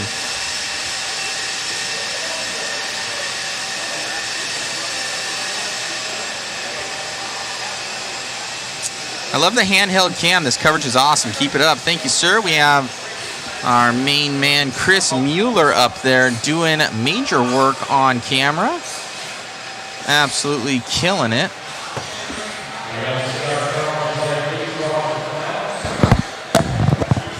Here come the big boys. I'll come help pull Look this at that one. shot. Woohoo! Yes, It's like we're professionals or something here, Shane. I know, right? It's like we know what we're doing sometimes. That PTZ camera is pretty dialed. It's pretty sweet. I'm going to come help you pull this one, and then I'm just going to take a little bit longer break if you don't mind. No I just worries, want to be here man. for No this worries. Pro one. It's not like I need you here or anything. I'm feeling a little bit. I just need to recharge a little bit, you know? I get you, man. You're up here Iron Man in this. It's tough. It is tough when you do Not it a for lot so of people long. know you're doing it for hours on end, and you're talking to yourself.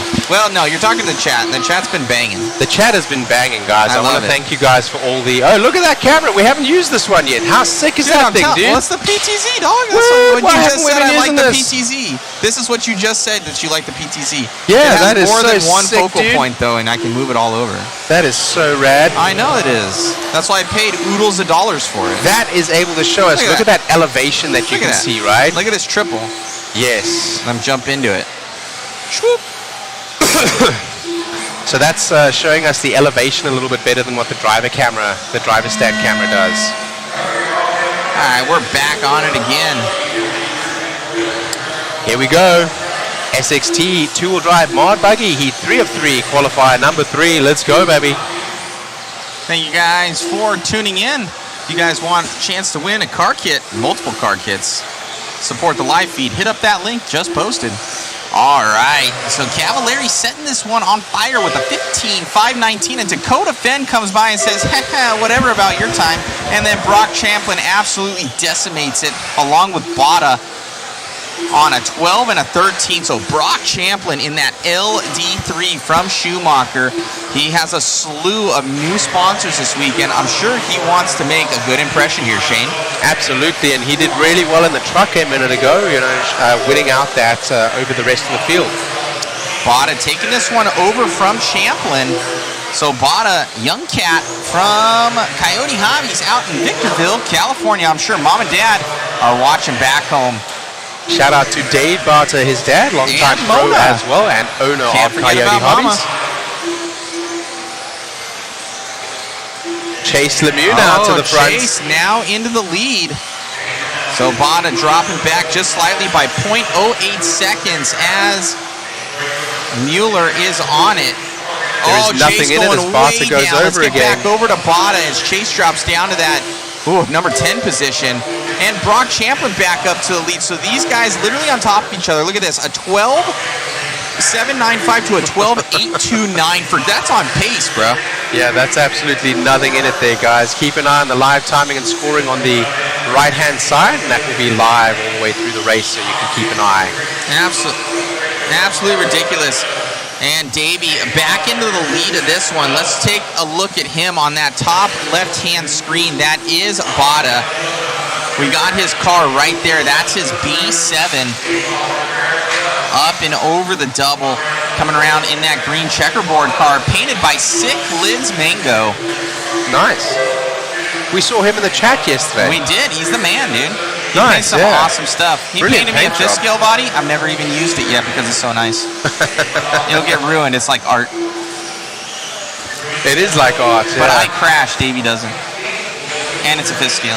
It's fifth scale. They rip those bodies apart. 2:30 left to go in this one here for Bada as we check out his hand movements right now. See what it takes right now, guys. He's got that No, that is a Futaba. He's got that Futaba radio. Dropping down here for Bada, up and over that triple. And I'm hearing it looks like we're now going to Brock Champlin. We might. Spencer Bada Ripken, dropping actually. down. Our cameraman is on it. Spencer Ripken. So He Spencer comes to the leaves pipe out. there. No, that was Brock. He was on Brock. Okay, he was on Brock. So where's Ripken at? So Ripken to the there lead he right is. now. Similar paint scheme, similar He colors. already has one TQ in this. Ripken with space ahead of him to work, and Champlin now struggling through traffic there, not wanting to give up an inch and trying to make a move, and got to the pipe. Ripken now capitalizing with his last lap being his fastest lap, 20.4, the team associated and ProTech driver. Right on. I think Dakota Fenn has one win in this, does he not?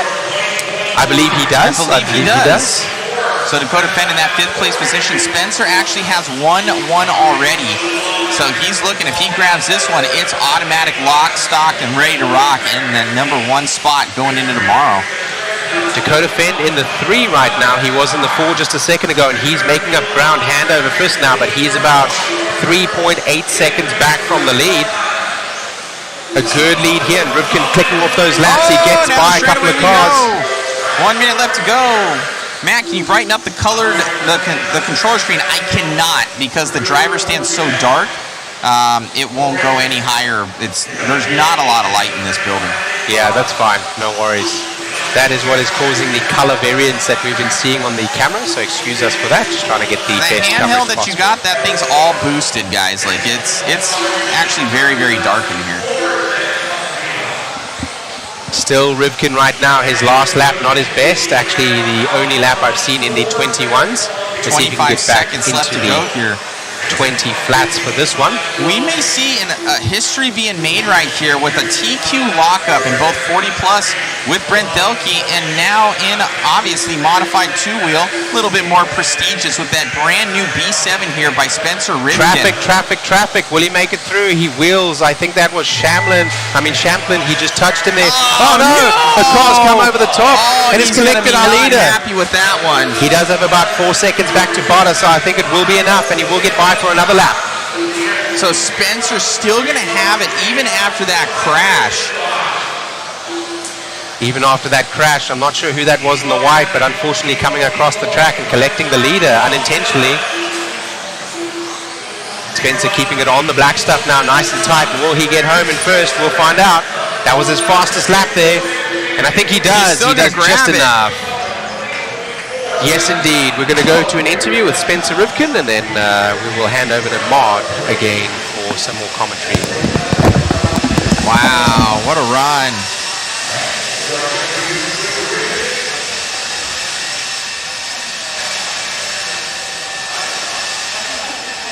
What a run there for Rivkin. Man, oh man. Making history right there. That new B7, you guys can Here win for one an of those. interview real quick, and then I will go to a quick break whilst Matt continues our broadcast. Spencer having a look at his time before he comes up. Mr. Spencer, do you have a minute? Yeah. Just a quick minute there.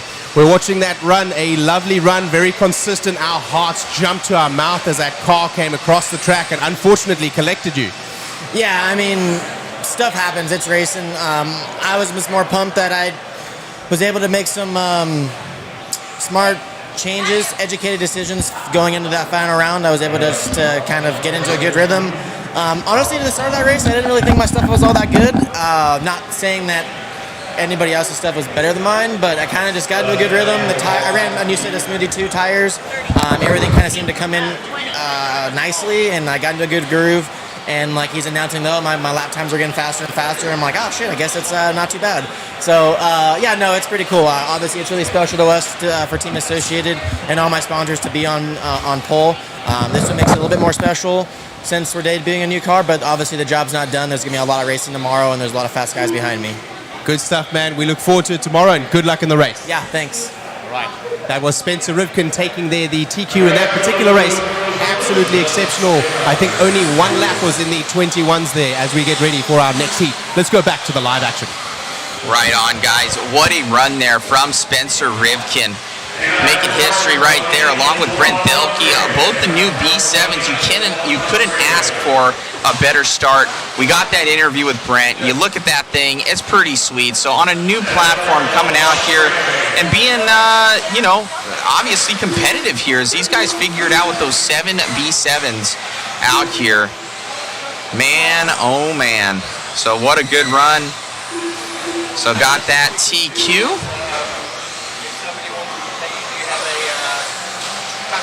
I'll put up that link. You guys can win a B7 there. And thank you so much to all the support guys. It goes back and it really helps us with the live feed. I'm actually already thinking I need to get some new microphones. But yeah, so somebody was asking about the PTZ camera, which is this guy right here. And you can see, like, that's what she's got in her. As we get this one started, it's very dark up on the stand. And it's dark in the building, so you can kind of see it's not too bad here, but really when focusing on dark areas, it auto adjusts. And if I were to try and adjust this, it does some weird stuff. You can see that. That's the auto. It's a white balance right there. So if we try and boost it at all, yeah, it does some weird stuff. So yeah, look how dark that gets. So that's what she's got in her, guys. So and I got to get another one. Some of the PTZs are like $5 grand. I can't afford that. This thing's like $1,200. That's not even the controller. All right, back on it again. Anyway, this one I did take some as well just to keep myself from sick, and now I'm gonna eat some. We're gonna have a little bit of a working out. All right.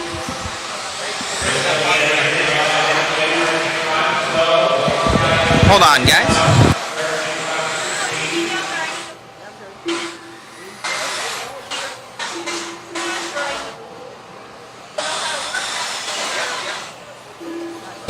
I will be back in a second here, guys. Chris will handle it. He'll be following the leader. I'll be right back with you.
let me answer some questions here.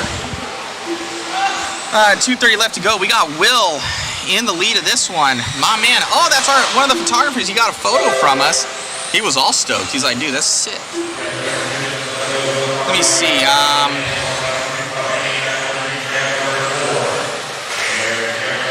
Might have missed this earlier, but any idea of Mod 6.4 pucks going to work with the B7 platform or new parts incoming? So I don't think that they changed the lengths on everything in the rear end, but as far as between the two, I think they made the pivot blocks narrower and just the arms wider. But I've had them say that it's the same before and it's not. So I couldn't let you know that with all certainty. If all are the same lengths and you can drop the ball diff in or the gear diff, then yes. But you could be talking about the gear diff or the ball diff. I think with the new gear diff, we're going to have to do new gear out drives, at least for that gear diff that's in there. Because they went with like 4-wheel drive gears and the out drives are much different. So the answer is maybe. I have to tear one into one to make sure.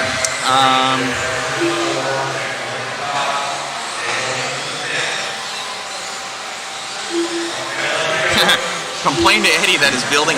No, honestly, the PTZ is it's really, really good, but lighting inside RC facilities is not awesome. Like the camera that's on right now, that's about a $3,500 camera that's viewing this going around, and it's got all sorts of nice filters, and you can adjust everything for the f-stops and the lighting, and it is a nice camera. So that one's able to boost, you're able to change the white balance. The PTZ was like, I got it on a whim for drag racing and said, okay, it'll only be for that, and that's usually outdoors and it's light out, so it's not too bad. But indoors, it can be on the darker side, and I would have to probably invest in about a $5,000 PTZ from like Canon to make it right.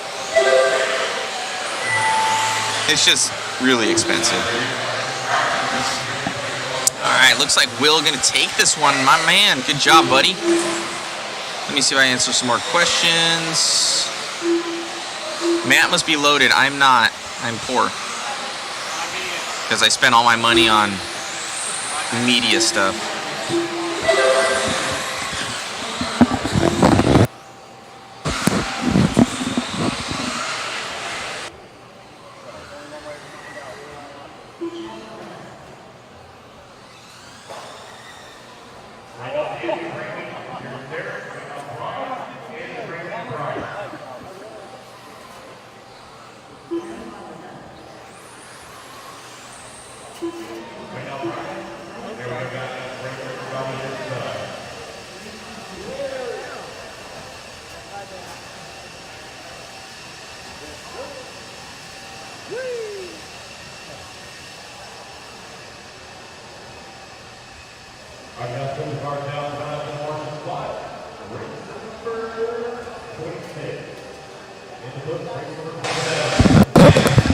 Alright, so we're going to be able to get some shots of Spencer Rivkin's rig.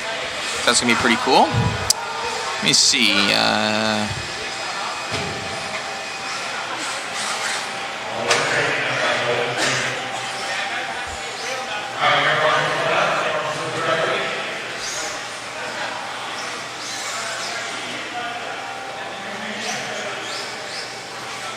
When's the waffle? Sunday after the races.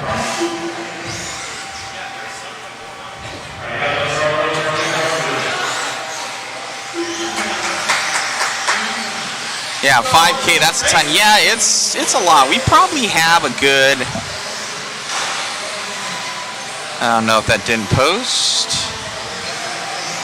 Try that again. There we go. It's honestly I get a little bit more every time, so I don't like to add it up, but there's probably at least 60 grand in camera equipment here this weekend to do this. From the laptops to the screens, I got 1, 2, 3, 4, 5, 5 screens at least in front of me. And then plus we got all the photo stuff down below. That's not even counting our photographer stuff. There's no money in RC media, but if you have fun with it, then it's like a hobby. So that's kind of how we have to swing it. Mod pays for everything.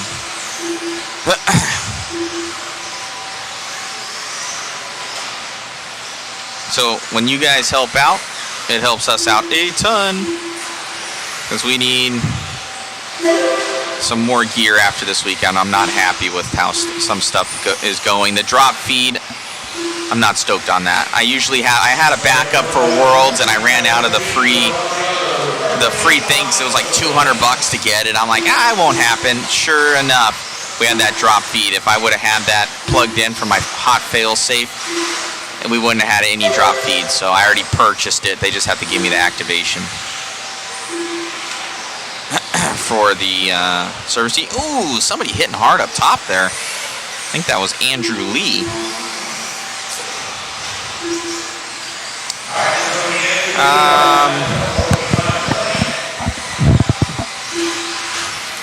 Good advertising. No, as far as it is, that's how we have to swing it. That it is advertising and promotion for Mon. Like, that is our advertising and promotion budget. It gets us to these places. We're able to talk to the hobby shops.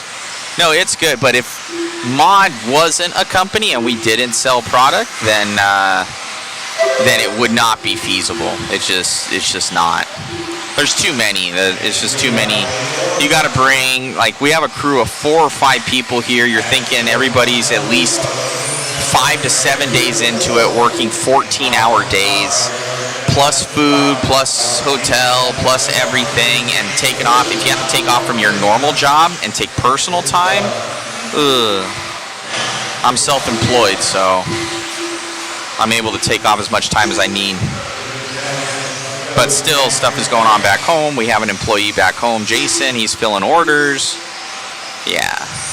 It's a lot, guys. Like, it's you know, we do take it for granted when these live streams are on and they're quality and you're like, man, this is sick. But it takes a crew. And special thanks to our entire crew, because they don't make a ton of money and they do this because they love it. So, special thanks to the Mod Live Media crew. They're awesome. Okay, Silvers, everybody knows Mod for sure, for show. Thanks, man.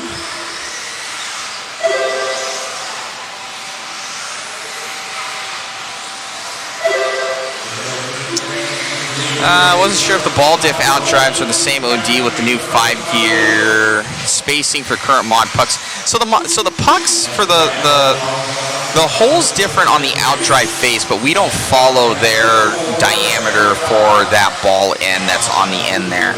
As long as the axle end is the same, which I do believe it is the same. On the axle side, it's the ball end on the diff side that it changed. So for the puck system, that would not matter. Just as long as that internal spacing in between the bearings in the gear, in the diff case itself is fine. That's the only thing that would really pertain to. Thank you, Isaiah, on YouTube.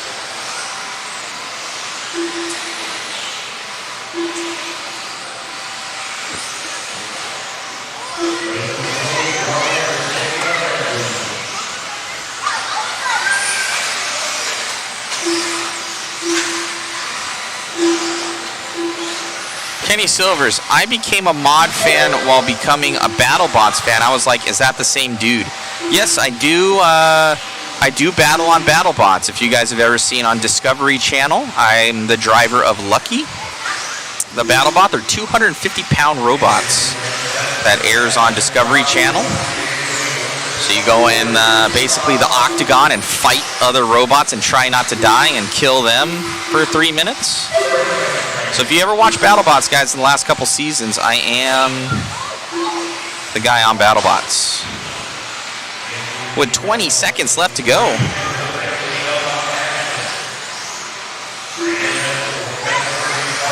So the sponsors you have posted are getting free advertising as a race sponsor. So how it works is all those sponsors that you see on there are sponsors of the event. So there'll be a primary sponsor, what have you, but there'll be different things. So basically, the long story short, the event, the track brings us in. So they fund us being here. But the monies that it would take to actually make any sort of money off of this and pay for everybody, they wouldn't make any money on the event. So you have to do things like the waffle and other things to say, okay, I didn't lose money this weekend. So that's pretty much what it comes down to. So you have other sponsors and product sponsors that do help, and you guys actually really help us out, make it possible.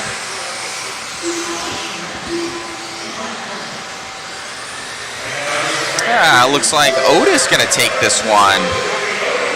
My man, great job there, Otis.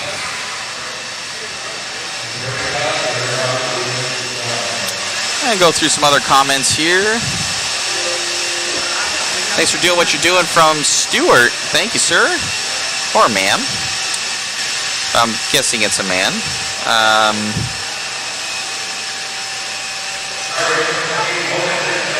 Yeah, Mod is based in California. Correct. J.I., you are the lucky BattleBot driver. I am. He's got the face there, the googly eyes there, the big eyes, I guess, with the O and the period and the O. Seems like each of those should be a micro paycheck for advertising. So it's different things, Danny. So you get into the politics of it, but let's just say, for instance, you have one sponsor. Here, I'll take JConcepts as an example. So if we came in and did the event, and it's a JConcepts Clash of Champions, but our main sponsor for the live feed was Proline, and I love both those companies, by the way. I'm just giving you an example, or AE and TLR. And then you have Proline all over it, but JConcepts, so they're not getting as much advertising. So it becomes a conflict of interest. So it can become sticky. So it's easiest to work with kind of like the one main crew to do it and then go from there. And then it's kind of like an all-in-one package.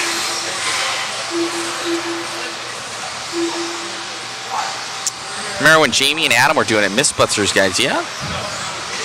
Shelly, appreciate your broadcasting. Been watching all weekend. Right on. Thank you so much. Are there any tracks that allow nitro vehicles in Kentucky, Indiana? I'm not positive, but if you I do believe there is a track out here. If you're in this area, come on down to Hoosier. They'll help you out. Thank you, Craig Phillips.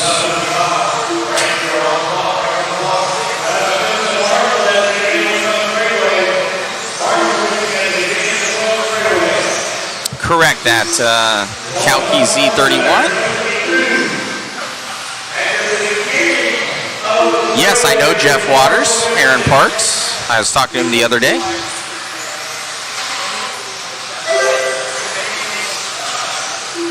Thank you, Denny. Penn. All right, we getting into this one. Megan's been working down there, getting photos and stuff.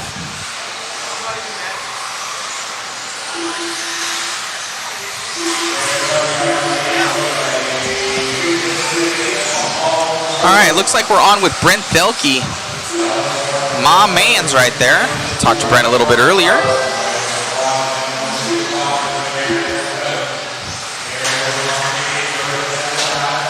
Up and over the single. Brent in that four-wheel drive.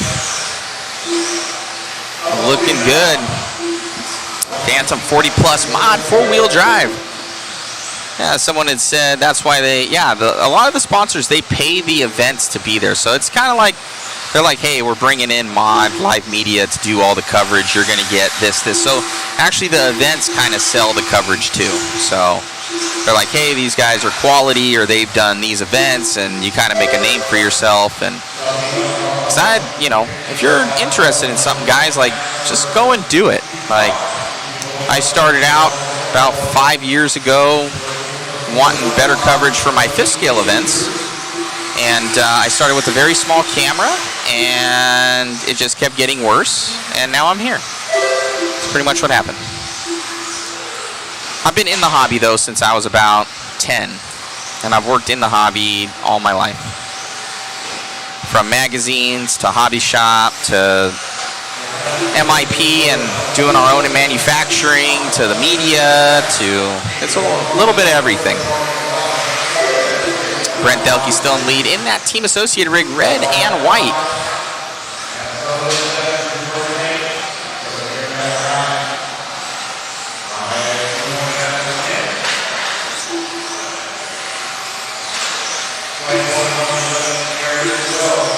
Why is everything worried about the politics?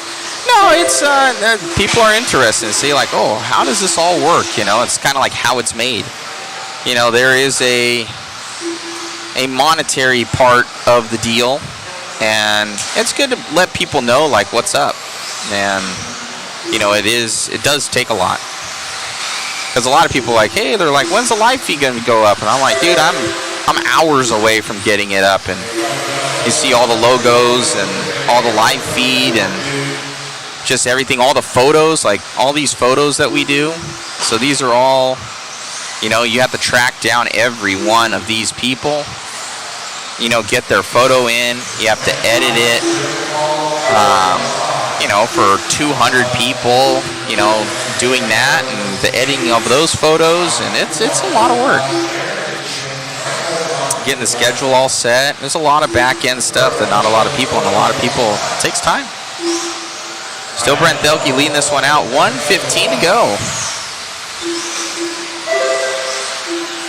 Ooh, poker tournament. I'm terrible at poker. Thanks, Jay.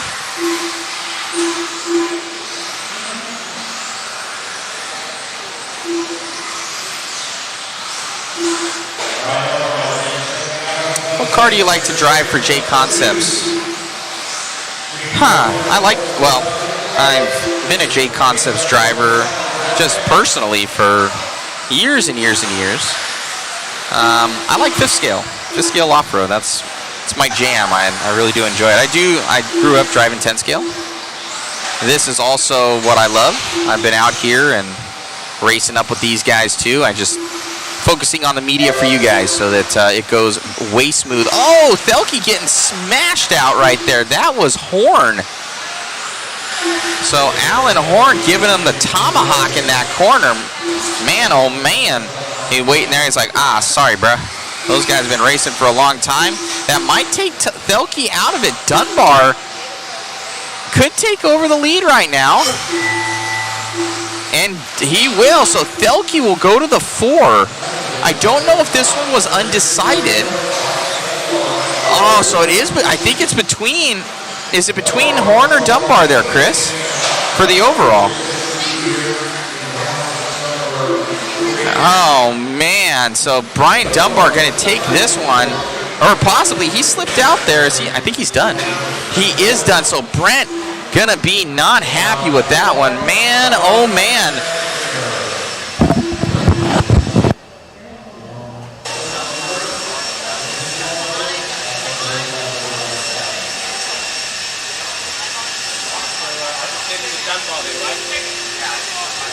My mic is still live. Yeah. Dunbar's first. Oh, drama. Oh, Delkey's not going to be happy.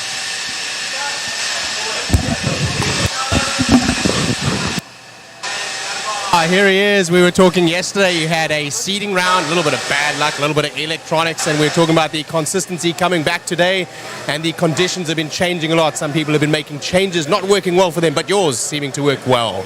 I made a change that time.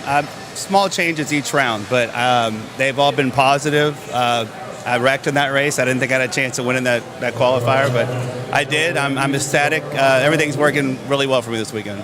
Good stuff, man. Looks like you got those gremlins ironed out yesterday. A little bit of bad luck, and today, everything, the racing gods are smiling upon us. We hope that continues to happen for you for the race tomorrow. Good luck. Thank you very much. All right. That's Brian Dunbar from Yokomo, our local hero here from Hoosier RC HobbyPlex.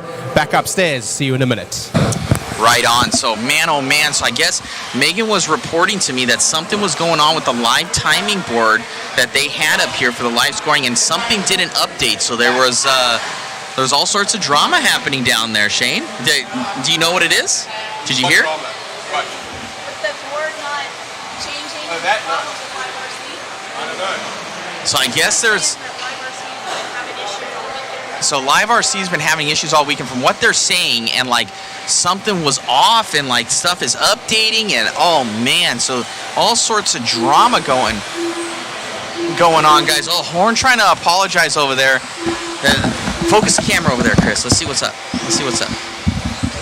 Focus the camera over there, them talking. Oh man, so that's Horn. That's Horn and Brent right there. Oh man, so I'm sure Horn feels bad about that one. Belky's gonna be like, that's drama. The drama, Shane. That's good. Absolutely, the drama is. People want to see that. People do want to see that. I mean, it was all good, clean. Like he felt bad about it. People want to see excitement, but I don't think they want to see the leader robbed of their TQ. And maybe some will say that was a very unfortunate happening there. But Dunbar, you know, he's been ironing out his gremlins over the seeding round and qualifying one. He had some bad luck yesterday, you know, so each gets their bad luck day after day, and some are lucky on some days and unlucky on others. That is for sure. It looks like our... let me see what the timing right Still having here. a little bit of technical difficulty, guys. It's all tied. Everything's tied together, so if they're having issues, we're kind of having issues, so...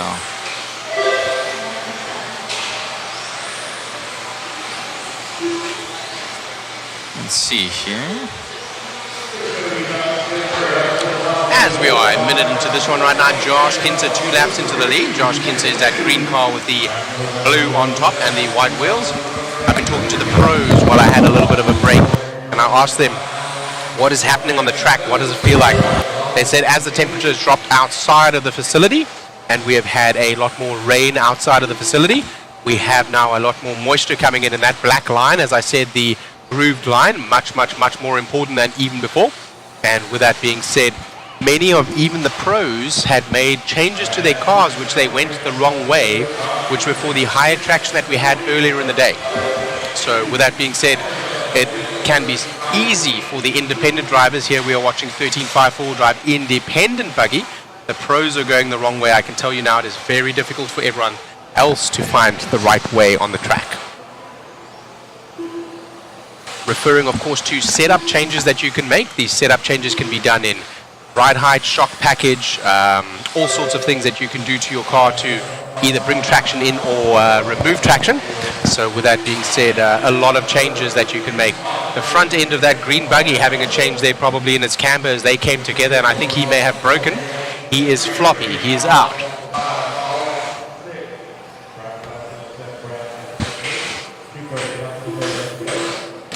I am back now for a period of time. I had a quick little break and just a little bit of a walk around. You can get even sitting fatigue. I've been sitting, of course, for 8 hours of today just broadcasting. Just a couple of comfort breaks here and there, and a short break in between qualifier 2 and 3, as we saw a little bit earlier today. Right now we're on race number 29 of 40.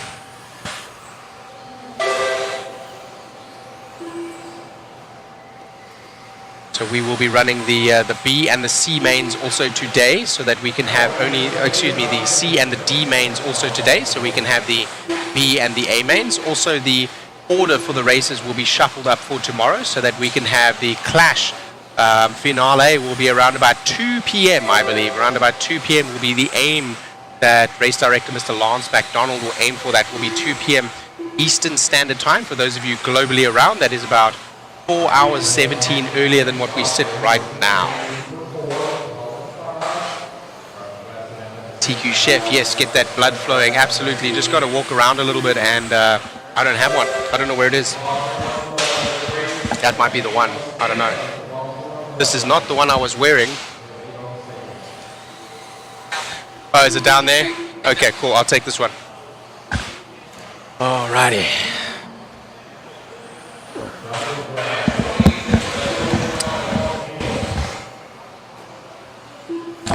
I'm okay actually. I'm going to eat these nachos that I have up here, and I should be fine. Thank you. Yeah, I'm good. Thanks. Maybe just a drink. Maybe just like a Sprite or something, please. Yeah, just a Sprite or something will do fine. Thanks. A little bit of sugar there. Alrighty, so let's have a look over here. Blown Bushing Garage is saying Hoosier RC HobbyPlex, TY Blown. Yes, where is the race? It is in New Albany, Indiana at Hoosier RC HobbyPlex. We are live from the Clash of Champions 2024 here at Hoosier RC HobbyPlex. You're listening to Shane from A Main Hobbies. Happy to be here with you in affiliation with Mod Media. Mod Live Media. The broadcast brought to you by JConcepts. Live timing brought to you by RCGT. RCGarage.info. Claim your profile today. The clock goes expired as Josh Kinser, that we are following around right now in that yellow buggy with the white wheels, goes over the Hobby Wing Triple. The clock has expired, so he will get to the line and likely be done with his race. I think he is done, yes. Oh my! Rams 2 of the Marshall. Did we change the noise gate on my mic over here? Okay, no worries. I'm just gonna put it close to my mouth like I had it earlier. There we go. That's way better now. Alrighty. Team Associated 4-wheel drive 13.5 independent buggy heat number 1 of 4 is done. That was Josh Kinser from Brian Krul from Cooper Ritchie, and we go on now to heat number 2 of 4, race number 30 out of 40. More racing action after the qualifier 3 today, so there will probably be a short little break, so don't go anywhere at that break. We will have the D and C mains. For those of you that are new to the sport, you are looking at the lowest seeds, as we see here with the heat number 1 and 2 would essentially be the D and the C main. The B main being 3 out of 4 and the A main being 4 out of 4. Where there is only one race, that would mean that there is only an A main. Where there are 2 races, there is an A and a B main, and so on. RIP headphone users.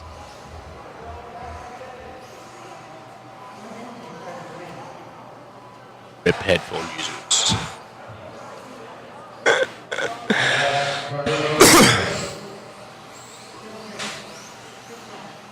Zaxby's is quite good. They got like spicy chicken burgers and things. Yeah. I got nachos from earlier from the Split Garage from Jason Kinser. Thank you very much for our lunch here. Chewy's over at the Oval or in the back. He's shooting some of the pro cars. Yes. You got it.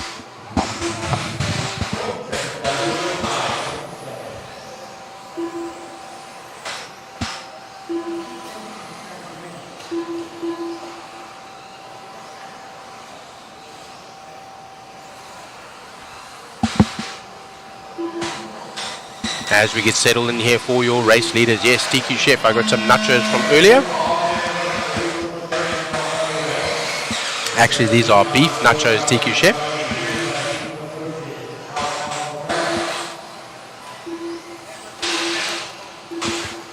Souk, if that's how you say your name. Yes, there will be bump spots. I believe that they will do 1 or 2 bump spots. I do speak under correction.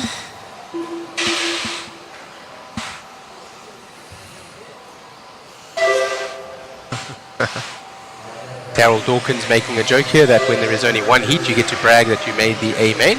At a large event like this, making the A main is prestigious, as it is difficult.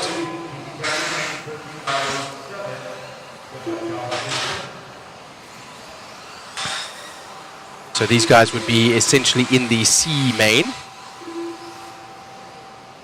As we follow around Antoine Morris. I think that's Antoine Morris going across the line now.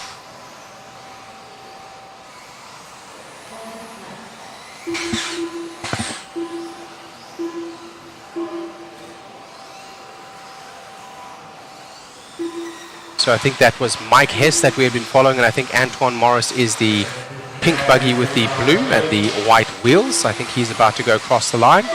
Indeed. So that is our current leader, with Derek Eldridge behind and Adam Smith in the 3, Mitch Cantrell on the 4, Mike Hess in the 5. So now dropping behind behind the other driver there again that we were following a second ago, that Buggy in pink.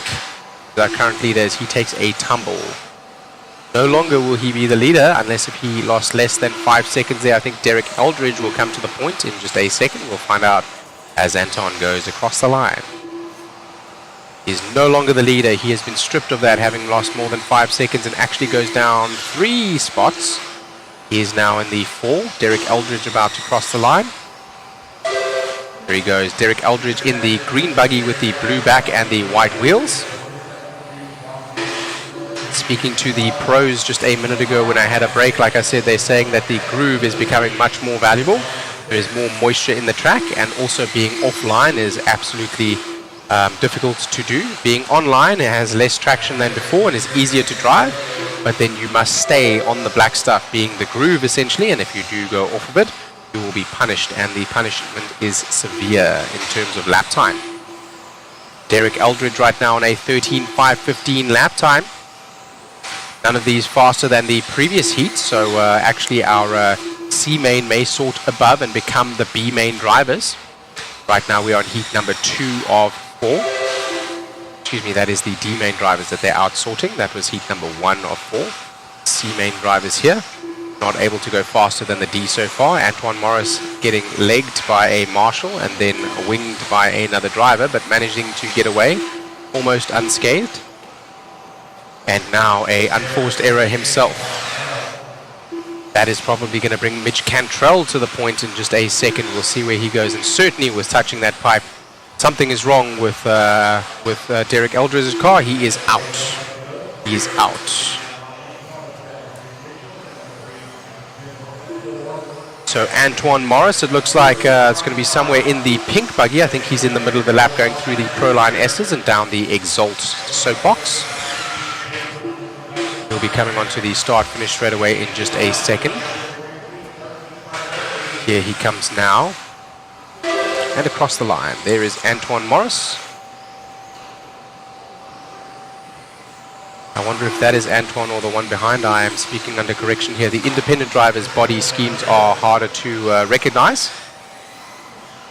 I believe he may be the pink buggy as we pan out to see the both of the cars. Thank you, Megan, our camera lady, for doing a great job. Antoine Morris takes a role now, and being made to work again will be our cameraman, as we are going to be looking for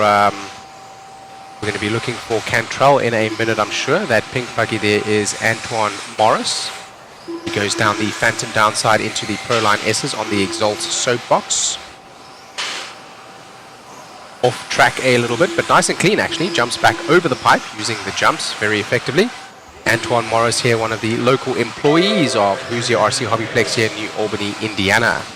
Here for the Clash of Champions 2024 with 20 seconds left on the clock here in heat number 2 of 4. Team Associated, 4-wheel drive 13.5 independent buggy. Antoine Morris navigating there through some traffic with Mitch Cantrell just behind.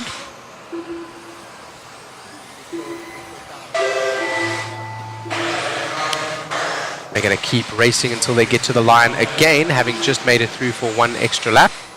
Antoine Morris getting a little bit squirrely there as he goes through the back section of the track. That pink buggy with the white wheels.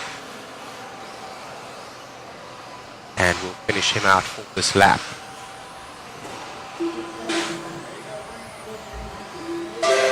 Anton manages to hang on in the end. Let's see if Mitch Cantrell can say anything about that on timing and scoring in just a second. Mac Wilkinson not happy with his run down in the 8. That's Antoine Morris wiping his face as he was licking his chops, standing up on that driver's stand, taking that win this time around.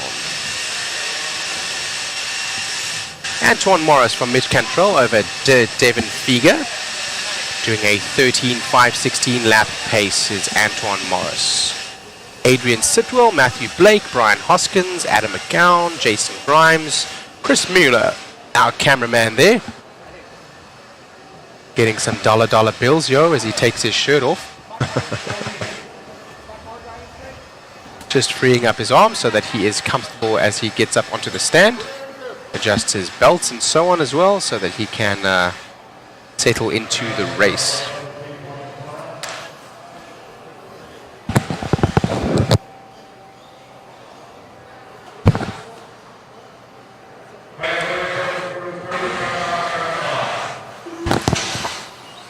We'll let them settle here real quick as I get the rest of my nachos in. Shout out from the UK from Soul8801.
All right, as our clock goes live right now, and we are 30 seconds into this one. Heat number 3 of 413.5 four-wheel drive independent buggy, sponsored by Team Associated.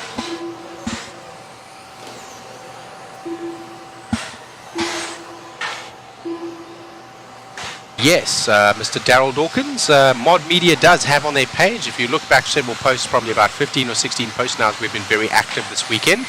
You will see the calendar, which will show all of the races that they'll be at for next year.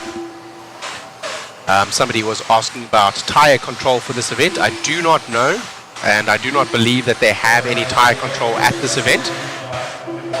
The tires that are bought should be of less benefit if you're running a wider or larger tire here, as the motor turn limits, especially in the stock classes, would not allow for additional power to come from a larger tire.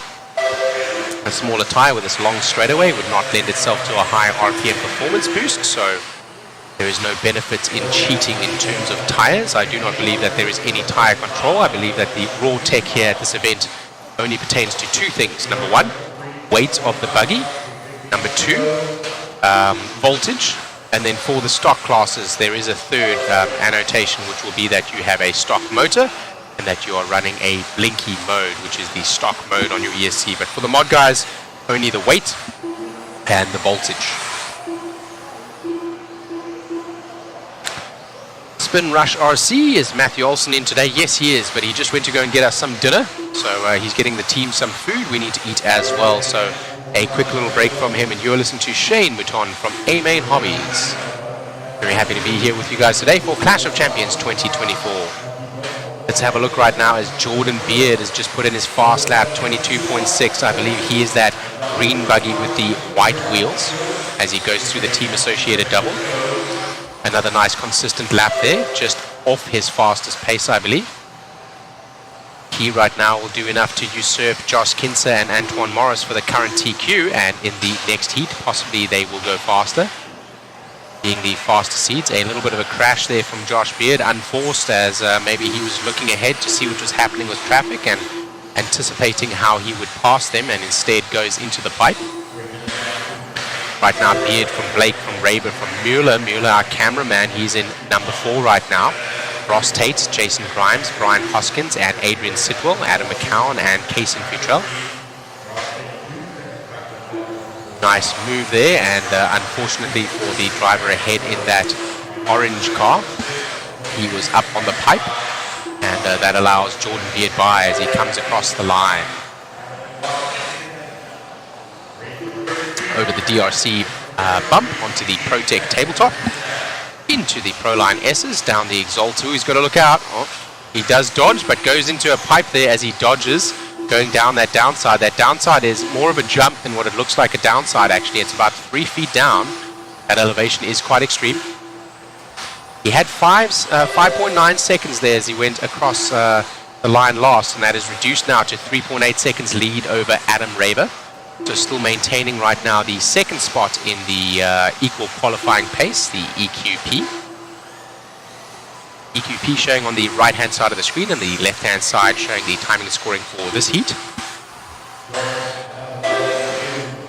Nice move as he tries to make a move to the inside there. Driver not giving him any quarter.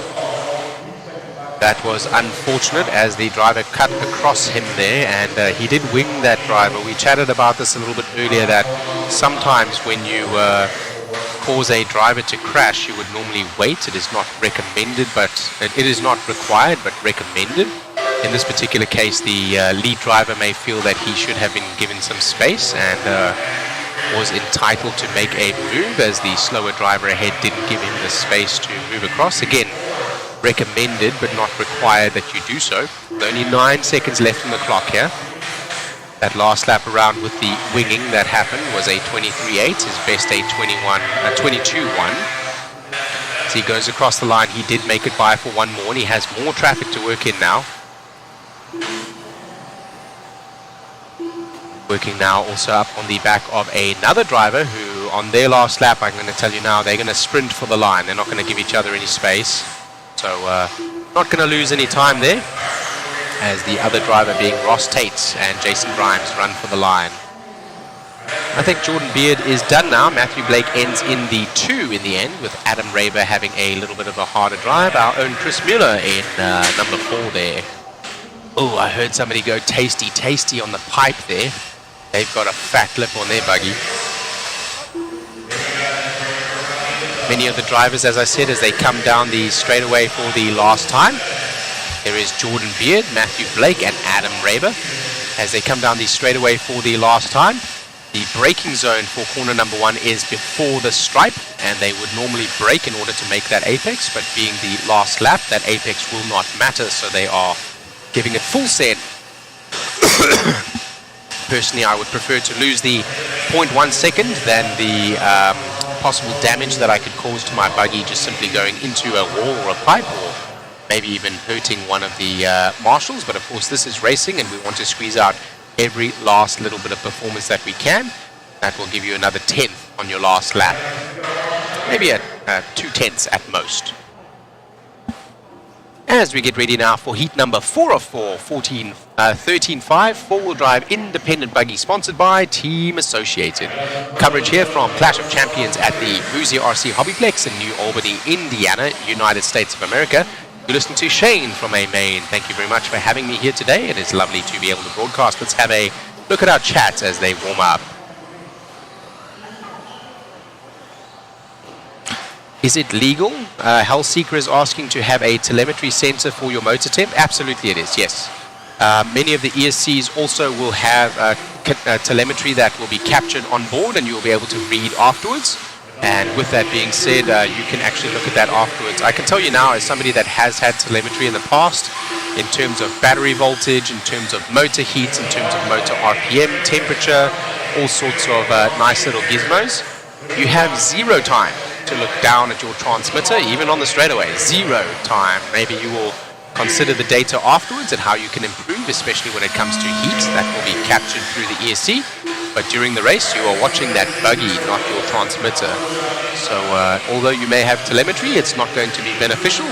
And you will already have been through practice and through setting your car up, you already have set everything up to be very close to your thermal limit without clipping the thermal limit, and thus gaining all the performance that you can from your ESC and motor system. To play with the timing, the pinion, all sorts of things, the spur gear, the gearing, the differential weight, all of that will make a difference. Jackson and Jasmine near in this one. Jared Miranda now jumping up to the 2, separating those two, and they get pushed down a little bit by Joe Fay and Calvin Bruce. That is Joe Fay there in the pink buggy with the yellow wheels.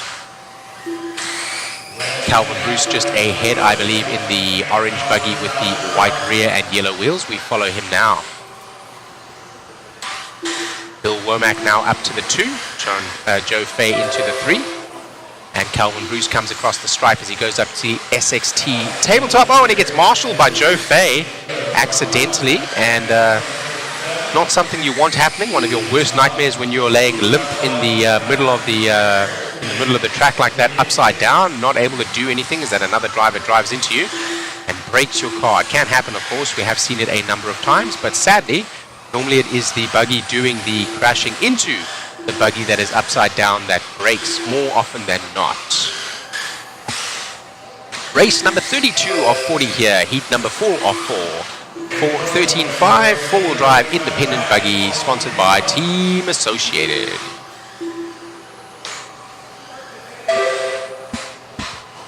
We had a changing of guard there, as I think we had a little bit of a rollover from one of the lead drivers. Joe Fay now back to the point. That pink buggy with the yellow wheels, he is easy to find. He is separated by Avon Dorch by 0.1 of a second, so depending on his lap time here, we may see a changing of guard, but right now he manages to maintain that lead, making it easier for our camera to follow around. Thank you, Joe. Up onto the ProTech tabletop, the Phantom downside, the Proline S's onto the Exalt slope table. Excuse me, the Hobby Wing triple into the boot.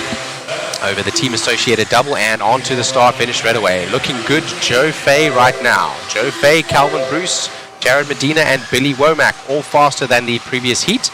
Right now they would sort to the A main. Josh Kinser doing enough from the previous heat to currently stay in the overall qualifying pace of 5th place.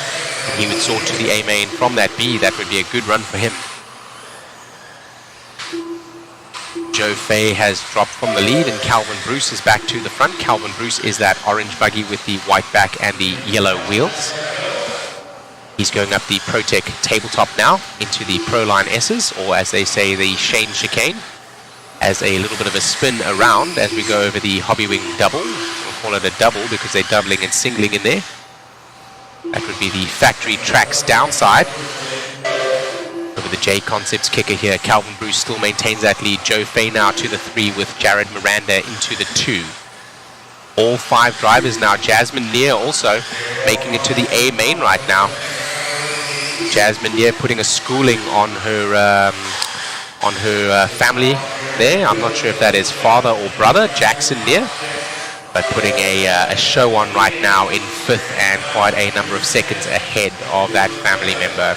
I'm only assuming that they're family members due to the same name, of course. It may not be that they are family, but I think it is safe to assume so.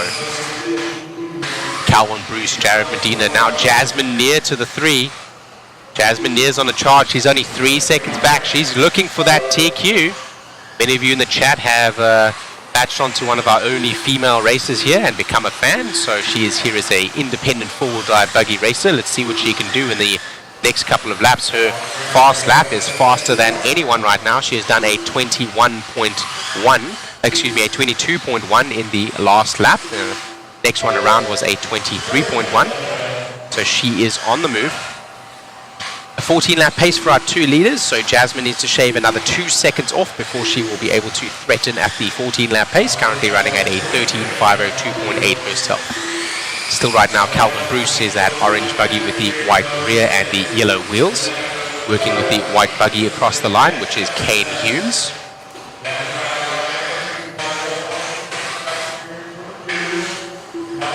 One second left on the clock, not much time left for the young lady if she's going to make a move to the top of the table, but still qualifying for the A main and making it in 3rd place would be a statement.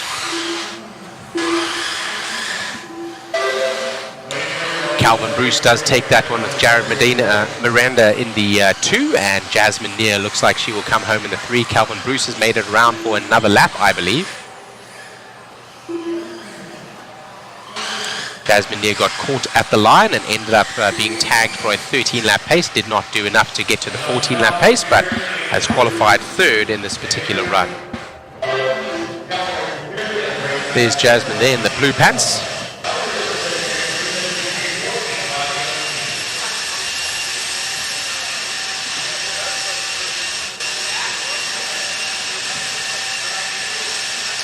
Calvin Bruce from Jared Miranda from Jasmine Neer. As we move on now to 13.5 Expert 4-wheel drive buggy, heat number 1 of 5, sponsored by TDK. Safe, non-toxic, biodegradable tire sources. Excuse me, guys. Oh. It's definitely warmer in here than earlier today. I'm going to say by about 5 degrees. I'm going to have a quick little look down there. I'm going to get off the mic and I'm going to walk down. I'm going to have a look at the temperature. I'll be right back.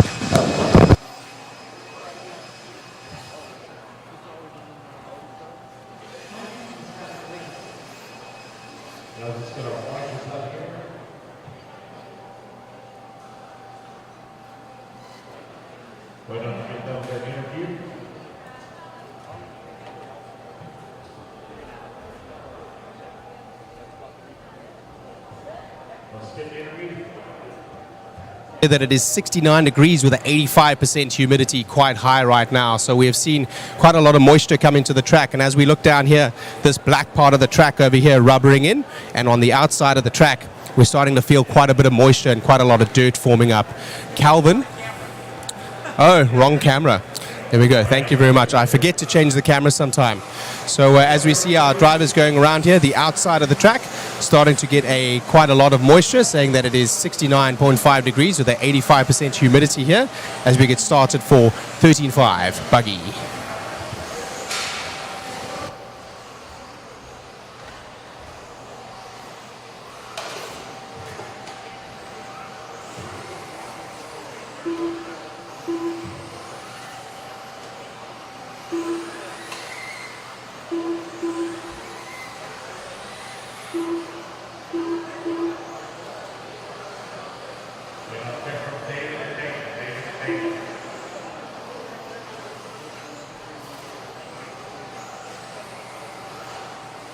Other camera feed. I had forgotten to change as I went down onto the live mic to the track surface there, and I was commentating and pointing something out, but I had not changed the camera. I apologize for that. I will do it next time.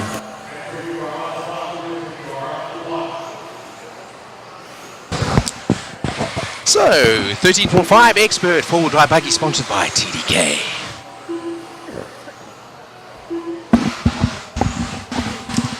Hellseeker asking us in the chat, what is the smell of the chat? What is the smell of the track?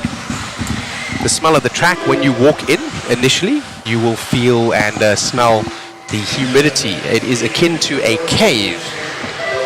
If you've ever been to a cave system where there are growing stalactites and stalagmites, and you've been in one of those natural cave facilities where there is a fair amount of moisture, underground moisture, it is akin to that, just because of the amount of moisture not only being kept here in terms of humidity outside. It is raining today and probably about 35 degrees, and indoor a fair amount of water has been put into the track in order to hold it together and then sealed with the Elmer's glue, and as that glue has been breaking away from the track, the water is able to leave. We also have over 200 people inside that are all breathing, so that respiration is putting a fair amount of moisture into the air. We're at 85% humidity inside here. If we got cold enough, a cloud might form, and actually a lot of condensation are on the windows. As we look now with 120 down and 340 to go, Zach Muzarek is in the front right now. I believe he's that yellow buggy with the yellow wheels as we go through the Proline S's down the Exalt soapbox up onto the Hobbywing double and the factory tracks downside. Team Associated double onto the start finish straight away. Muzarek right now is still in the lead. Nolan Hunt in the 2, Mike Thurhani in the 3, Carter Gonzalez in the 4. Carter Gonzalez now to the 3.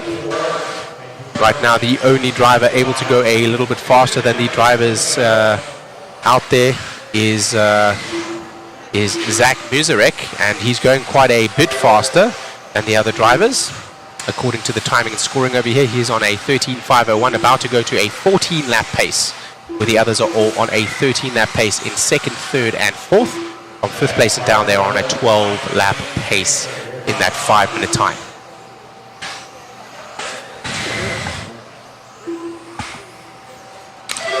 So it's less bothering over there, Gale Force Raceway. It's less bothering the temperature itself than the I guess the dust and the humidity. But it is something that you would want here in a racetrack, as that moisture is going to maintain the track itself. So that is a good thing. In terms of respiration, for all of us inside over here, maybe for your lungs not the best, and that is why you find me coughing every once in a while. I apologize for that. As Zach Muzarek, still our leader right now, going up over the ProTech tabletop. Yellow wheels and yellow body going around the back of the track, being very consistent. His last lap 8:22.2, his best lap 8:22.1. As we watch him come over the Protect double, and it looks like he's going to put in another very good lap here, maybe a 22.3. We will see in just a second, as he is on lap number 8 right now with 1 minute 40 to go. These drivers, of course, in 13.5 Expert, not able to triple over those jumps, so they are literally using the Hobby Wing double with the factory tracks downside. The pros are using a triple right there. A fast lap on the last one round, and the only driver in a 21-second pace right now is Zach Muzarek, and that gentleman going into a 14-lap pace now on his 9th lap. He is the only one in a 14-lap pace here in this heat. That will qualify him well if he can continue for the next minute and 10 seconds. Probably around about 3 or maybe 4 laps if he gets by the clock for one more. Lots of clear track ahead of him now, so it's all on Zach. He can either win it or break it here for himself. He's looking smooth. He's looking, the traction is looking good in his car. His shock package is looking good as well.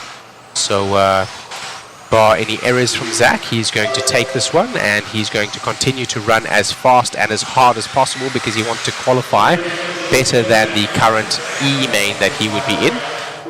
I believe this seeding here with a 14.518 that he's looking to put down is going to be a fast enough time possibly to sort for the B main. There will be bump spots in tomorrow's race. That means that if you win your B or C main, for example, you'll be able to bump up to the next main. You will start at the back of that next main, of course. Zach right now on his 12th lap. It looks like with 10 seconds to go, he may get by for one more lap. A Buggy ahead, which he manages to dodge nicely. The clock has expired, but he may not be done with his race just yet. I don't think he is. I think this lap will count. So a 14.518 is what he's looking like right now. He's trying to put down a last fast lap, and it looks like he's stitching it up nicely. The only one on a 14-lap pace, everyone else on a 13-lap pace down to 4th place, and Jonathan Cantrell on a 12-lap pace, and from there on downwards, a 12-lap pace. So Zach is going to come across the line and doing his fastest lap on the last lap. So not only stitching it up, but also stretching his lead at the very last there by about 7 seconds over Carter Gonzalez, and another 4 seconds back is Mike Tahani. Well done to Zach. Lovely race. TDK 13.5 Expert 4-Drive Buggy heat number 2 coming up.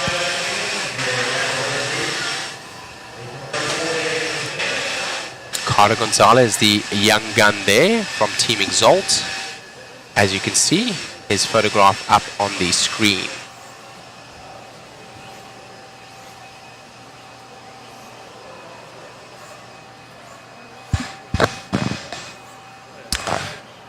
So let's have a look over here at our chat. Try some sort of fans or Febreze. Yes, it's just not too much of a bother, the smell, but I'm just trying to describe what it's like so you know the kind of moisture that you have in here, the kind of humidity.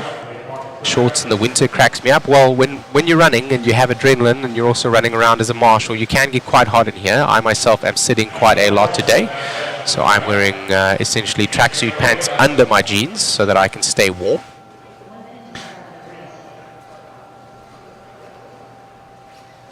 So Knocking Futz is saying, all I'm saying is you probably don't want to be in the booth with Lance after seeing his dinner last night. So we are on 2 completely separate booths. I'm on the front straightaway on corner number 1, and Lance is near the Pro Line S. So he's in a completely different booth with his completely own setup up there. Him being the race director, announcing to the local public, and myself being the international race director here for you guys, and or should I say international race announcer for the Clash of Champions on behalf of A Main Hobbies here at Hoosier RC HobbyPlex at New Albany, Indiana. Brought to you by Mod Live Media. Sponsored by JConcepts with timing and scoring from RCGT. RCGarage.info. Claim your profile today.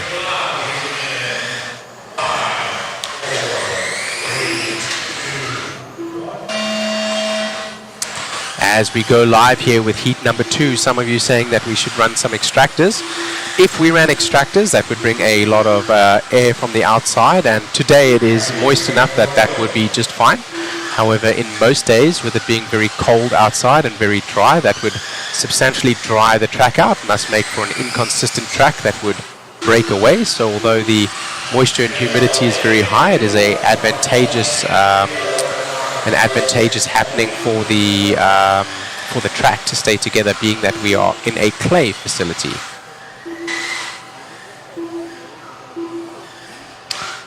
I'm not sure. I didn't hear that at all. My cameraman was asking, did he say, will all mains be tomorrow? I have no idea. No idea. He may have said something over the loudspeaker. I can hear myself. That is it. I cannot hear anything the announcer is saying. I can hear from the announcer.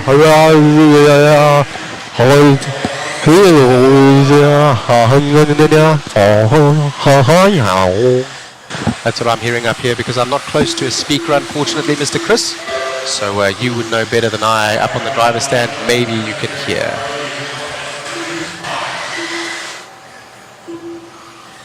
I believe, as it was told to me, we will finish qualifiers 3 today, and we will run some of the D and the C mains, so we only have Bs and As tomorrow. We will have the Clash of Champions header, which will come up tomorrow. I believe that is going to be two-wheel drive mod buggy at 2 p.m. tomorrow, which right now we are at 6:54 p.m., so we're about 7 p.m. almost, so 5 hours earlier than what we are right now.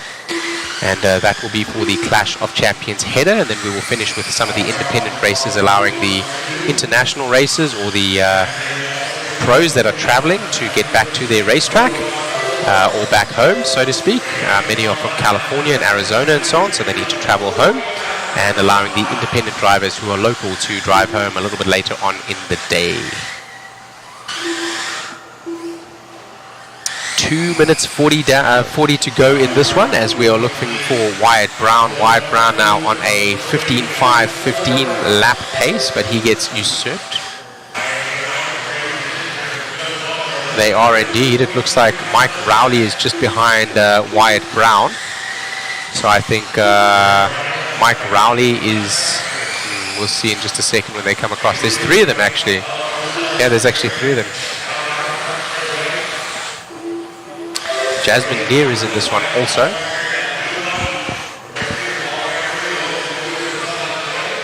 So that car there, where you can throw the blanket over 1, 2, and 3, that's Wyatt Brown, Mike Rowley, and Brad Thehani. I believe Wyatt Brown is the white buggy with the green and the white wheels going across the line first. Mike Rowley is right behind him, and so is Brody Thehani. Brody Thehani is that green buggy with the blue back and the white wheels. So that would make Mike Rowley in the center there, the white buggy with the green back and the white wheels. Out of all of the paint covers that people can choose, a lot of the racing drivers are choosing very similar colors. I have a yellow and blue paint scheme, for example, much similar to the driver that is in the lead shot right now, going up onto the ProTech tabletop. I believe that is Wyatt Brown.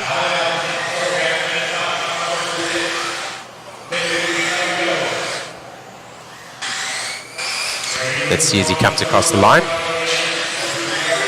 Yes, that is Wyatt Brown. So let's follow our leader there. He is in the bright green with the blue back and the white wheels. Just ahead of him is a car with orange and white with, I believe that is, not 100% sure who that is, but they look to be racing for position and on the same pace. That is Brody Thehani. So actually battling right now, Wyatt Brown is the one behind Brody Thehani. And he just needs to hang on to the bumper. He is ahead now by 1.8 seconds. Does not need to pass Brody Thehani in order to get the TQ currently. Heat 2 of 5. Being heat 2 of 5, though, he would like to pass Brody and make his gap larger and thus qualify better than even the next heat may do. But right now, not needing to make the move. I think that is our 4th place Jasmine Deere there in the pink buggy with the purple back and the yellow wheels. The Oh no, she loses her body, does Jasmine. She's going to get marshaled there, but that's going to lose her a couple of spots. Unfortunately, you're not able to drive around without a body. That is illegal according to the rules. You may not leave without your body nor put down a lap. The simple reason for that is that it makes it impossible to identify vehicles that do not have bodies. And if we have 2 or 3 or 4 cars lose their bodies, they will be impossible to identify apart from the transponder. So right now, Wyatt Brown from Brody, from Mike Rowley, from Alan Bowens, and Bowens, excuse me. Jasmine lost a couple of places there with Connor Glover coming in the 5.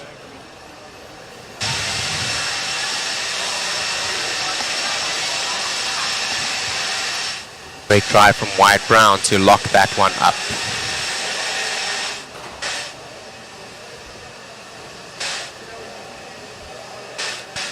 Gale Force Raceway. Looks like neon paint on the curved monitor, a little too shiny. Kevin Sievers saying Carter is how old? Yes, Carter is quite old, quite young. We have quite a number of really young drivers here today, as well as a number of female drivers as well. A lot of new blood joining us here in the RC driver's stand. It's good to see a changing of guard, as some news coming across the media in the last couple of days with Ty Testman, for example, retiring, and us seeing a couple of other pros like Jared Tebow also taking a more product-related role rather than racing as he has done in the years gone by. Still many of our pros around: Spencer Rivkin, Joe Bornhorst, Ryan Cavallari. These are all world champions from years gone by. Excuse me, Ryan Cavallari is. I don't know if all the others are. I know Spencer Rivkin is. Not sure if Joe Bornhorst has won a championship, a world championship just yet, but he has won many races and has many accolades racing for S-Works. We also have Dakota Fenn, Cole Tollard.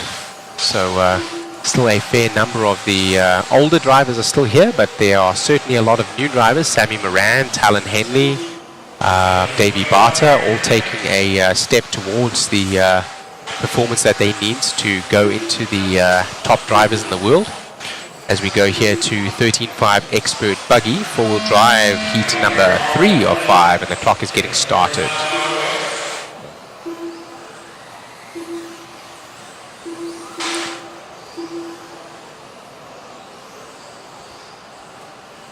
Shane, you just made my other monitor go blank. I'm not sure how I made the other monitor go blank. I haven't moved or changed anything at all. So I'm not sure what is happening with your monitor over there, that kooky 7Z31. You might want to refresh your feed. I think we are still live and fine on the side over here, as the clock has just got started here for heat number 3 of 5, sponsored by TDK. Colin Clark and Carter Irish now right out of the gate. Carter Irish, the young gun, coming out swinging. I think we're following Colin Clark. Colin Clark is one of those buggies. I think he's the pink buggy with the blue and the clear wing. Not able to get by so far on the other buggy. The other buggy is Matthew Sjogren. Matthew Sjogren had been first off the clock, and of course as the clock starts, no driver is in a faster position than another. They all try to battle for position, as Colin Clark has a little bit of a bobble there and lets Sjogren by again.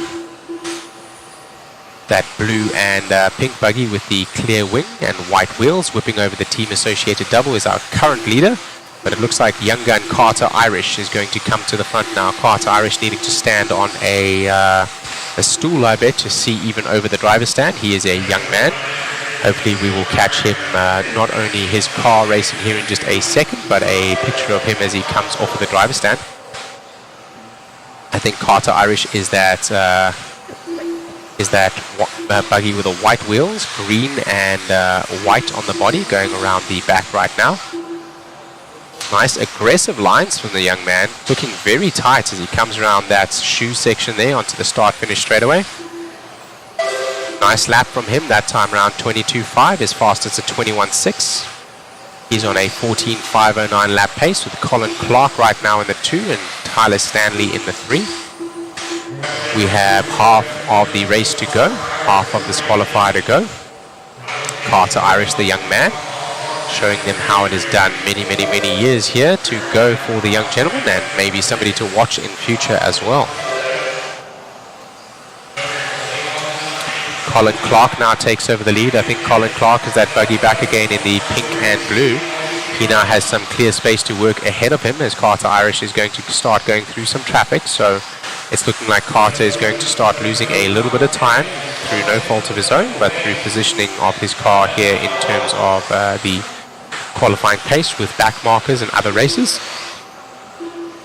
Still Colin Clark right now as Carter Irish dips to the 3. Tyler Stanley now in the 2.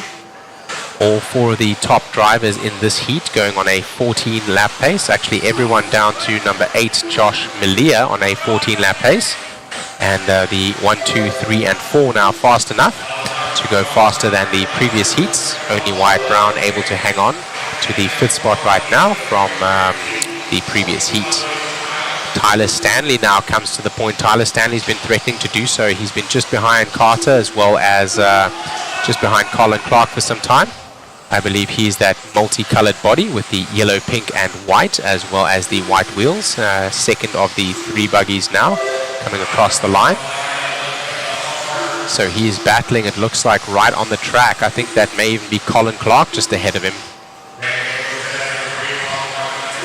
We'll see as they come across the line. That multicolored body with the white wheels as they make it to the inside of... That was one of our previous leaders that had crashed out there.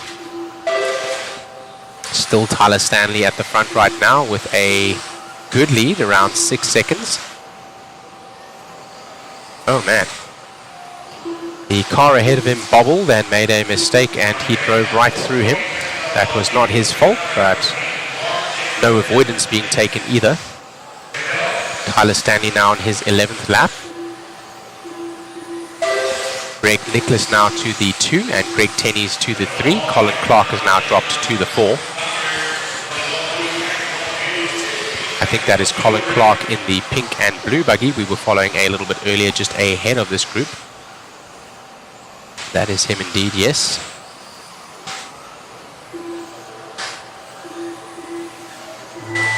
We go now to the leader again. That's Tyler Stanley, just a little bit back now. Tyler Stanley still battling that multicolored body ahead with the white and yellow and the white wheels. He's going down the Exalt soapbox now. Over the Hobbywing double onto the factory tracks downside, team associated double, and onto the start-finish straightaway. I think that will do it. And he does enough with 14 laps to hold the rest out. But Wyatt Brown and Brody Thahane from the previous race were able to qualify ahead of this heat, this entire heat. So Tyler Stanley taking the win in this one, but only fast enough to be 3rd so far in the overall qualifying pace.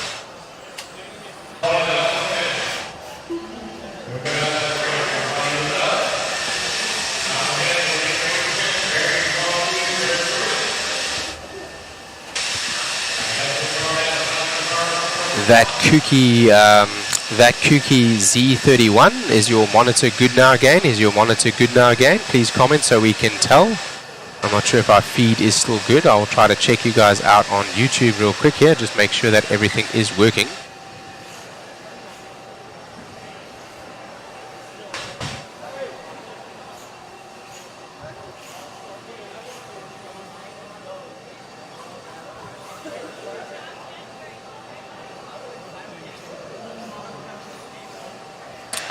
Let's have a looky. Mine looks to be working. Mine looks to be fine. So not sure what's happening there, that cookie.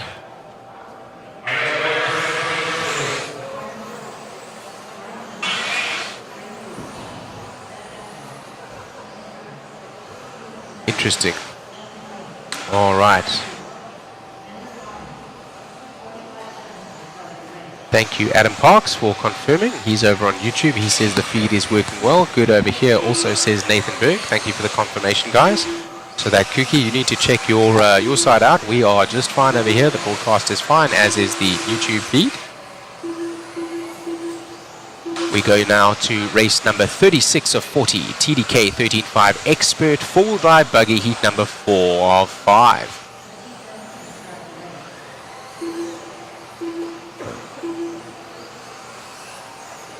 He said that part about the monitor when you did your impression of Lance. Did I do an impression of Lance? I didn't even, like, I didn't, I'm not doing an impression of Lance. I was just, I did? What impression of Lance? Yeah?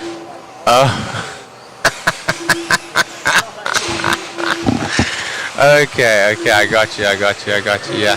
So remember guys, I am sitting here with one earphone on my left-hand side with a microphone in my mouth and talking to you guys, and one earphone on my right-hand side and another microphone in my mouth talking to my camera team, so they're able to hear me. So I am able to hear absolutely nothing from the race director, unfortunately. Nothing. Some big names in this one, essentially the B main. Let's have a look over here as we've got Kaufman, Miles, Dunbar, Bruce, Damon Smith, Justin Green, Ethan Hoskins, Zach Gastelum, Lucas Smith, Nick Reppin, and Calvin Bruce. We're getting started here with 1 minute down. It looks like we are following Andrew Kaufman now. Kaufman coming around the stripe pretty soon. Actually, it's going to change to Dunbar in just a second. So that is Dunbar we are following now. Dunbar in the red with the yellow body and the yellow wheels. He does go across as the leader with local hero Damon Smith, now 0.6 seconds behind. Yokomo driver here, Dunbar, and long-time sponsored driver now taking a more social approach and taking his time to be one of the local fast guys here at Hoosier RC HobbyPlex in New Albany, Indiana, United States. He's one of the local racers, and right off the bat, this heat 4 of 5, all 5 drivers, Dunbar, Smith, Bruce, Gastelum, and Kaufman, all going faster than our previous heats. Still Dunbar right now on the 4th lap, as it looks to be that Damon Smith is the car behind, but substantial gap behind on the track, so we'll continue to follow Dunbar as he goes around with his fastest lap there. Not the fastest man on track, actually Damon Smith, the fastest man on track by a 1/10 of a second, 21.3 to Dunbar's 21.4. The overall consistency though of Dunbar coming in today after having a difficult seeding round, a electronic gremlin in one of his motors causing an issue, and then also the bad luck that he had with some drivers crashing ahead of him and him collecting them and so on. So a little bit more luck today, as Gary Player said. The more you practice, the luckier you get, and right now Dunbar is getting luckier as he's going on. A little bit loose there in the rear of the car, so as I was talking about a little bit earlier with the moisture, you want to stay on the grooved part of the track, which is the black part of the track where the tire has set into the track. And if you go off that line, you will be punished by a more slick surface. The Elmer's glue now has been rendered useless by the moisture in the air. See Dunbar right now. Dunbar right now has been usurped by Damon Smith. I think Damon Smith is the car ahead. But we will see in just a second. A car also having a flip. I'm not sure if that was Damon or another driver ahead of them. We will see when they come across the line. Oh man. All right, Dunbar takes it back there. There's not much in it right now, as 0.1 of a second in their last lap times. The fast lap coming there, 21 flat from Dunbar. So Dunbar turning it on now with Smith not far behind. Smith about 0.4 of a second behind on time, but he is physically just ahead of him on the track. In between them is no one. So actually that is those two drivers right there, and Damon is going to let Dunbar by.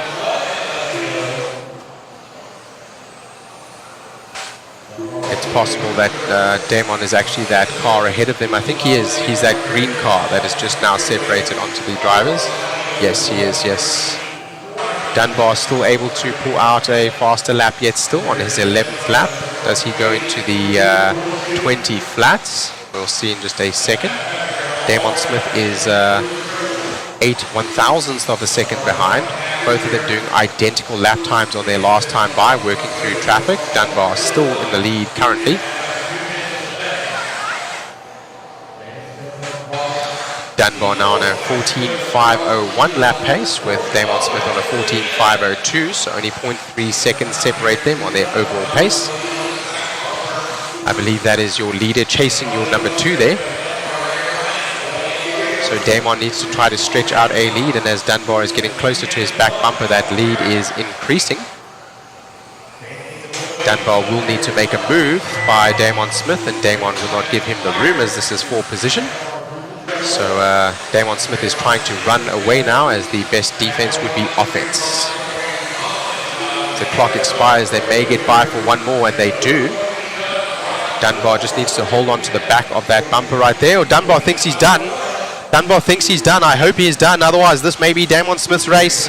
We're going to find out in just a second. I think Dunbar may be done. I think Damon is done too. I hope that is not a El Squandero. It is not. Dunbar was done indeed. We've seen a couple of drivers stop short of their last lap.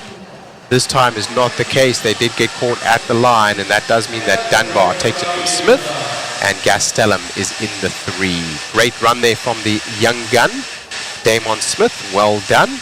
And the seasoned veteran Brian Dunbar currently sitting in the TQ as we move on to heat number 5 of 5, the fastest of our seeding group here. 13.5 expert 4-wheel drive buggy from TDK as our sponsor. Let's take a moment to thank our sponsor. Sponsors being Team Associated, Protec RC, SXT, DRC, TDK, Exalt, TLR, Phantom Racing, Hobbywing, Motif, 1UP Racing, DBR, R1 Works, Vision Racing, Factory Tracks Racing, K&K Hobbies, Mod Live Media, Boom Graphics, and Proline. Literally running circles around the competition there is a green buggy. I think that's Talon Henley. I think that's Talon Henley was driving around. Was that Doug Riviere that he was driving around? Yeah, it was Doug Riviere. So driving around the current champion, that is quite a statement he is making there, maybe as a joke, and I'm sure that they know each other and are friends as well. Doug Riviere on the Team Associated team, Talon Henley on the TLR team.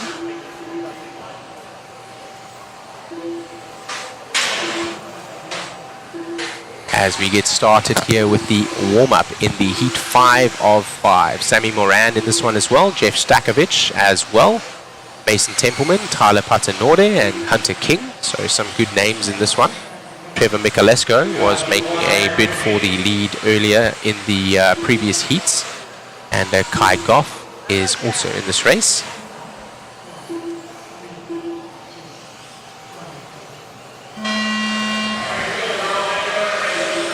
We're getting going here with our race. Riot 983, what is my favorite class to drive? 4-wheel drive 13.5 buggy. 4-wheel drive 13.5 buggy. I enjoy it more than the 2-wheel drive. It gives you more traction. You can drive more aggressively. They're also faster, being a lower turn limit, but I will say it is disappointing to see that the 4-wheel drive class is not as popular as the 2-wheel drive class, and thus 2-wheel drive is my most competed class and my most successful class. Although it is a more difficult class to drive, in my opinion, and I enjoy the 4-wheel drive more so. Thank you, Nucking Futz. Yes, I completely forgot that in fact I was doing that, so I do apologize. Just ordered my waffle ticket. Yes, waffles. Here comes Matthew also now. Can you tag our waffle for us again, please? For those of you looking to win a B7 chassis, that will be coming new in box, or even a B7 4.2 kit. Those are our 2 current kits from Team Associated. One is a 4-wheel drive, the other one is a 2-wheel drive. You can also win a Yokomo kit, a YZ2 DTM3, or a Nano Sport kit with several other prizes coming. You can buy more than one waffle if you would like, and we will do the live drawing on Sunday. Jeff Stakovich right now out front as he goes across the line doing a 20.9, the last lap around a 20.7, his fast lap here as we have 1 minute 30 down and 3:30 to go. Jeff Stakovich now, Michalesco, Henley, Goff, and Hunter King all going faster than the previous heat, so this will be the A-main sort. Jeff Stakovich still out front right now in his new X-ray rig, looking nice and clean. Last lap around was his fastest lap. They're stretching into the 20.6s now. Talon Henley is the driver behind. 3 seconds he has to make up if he would like to come and take this top spot from Stakovic in this heat. 13.5 expert four-wheel drive buggy, heat number 5 of 5, sponsored by TDK, safe, biodegradable and non-toxic tire sources. Right now, Henley is able to squeeze off on his last lap a 20.5. Henley, the son of owner of Eddie and Angie Henley here at the Hoosier RC HobbyPlex in New Albany, Indiana.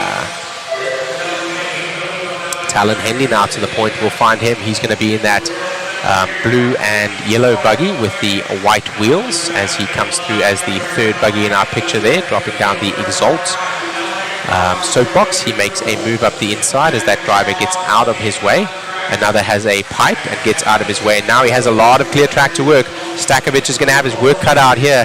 Henley is looking very, very, very consistent. He just did a 20.6 as well to back up that 20.5. He's the fastest man on track. So far the most consistent, and he is running with a 1 second lead right now on lap number 8 at a 15 lap pace with 5 minutes and 14 seconds as the time. Stakovic is going to come across the line, and let's see how he updates right now. Henley goes quicker. Henley runs into the back there. Oh man, that is going to give the lead back to Stakovic. He was running very well, and he was stitching this one up with 1 minute 30 to go. He will have lost quite a bit of time there. I think he's going to drop to about the 5 spot.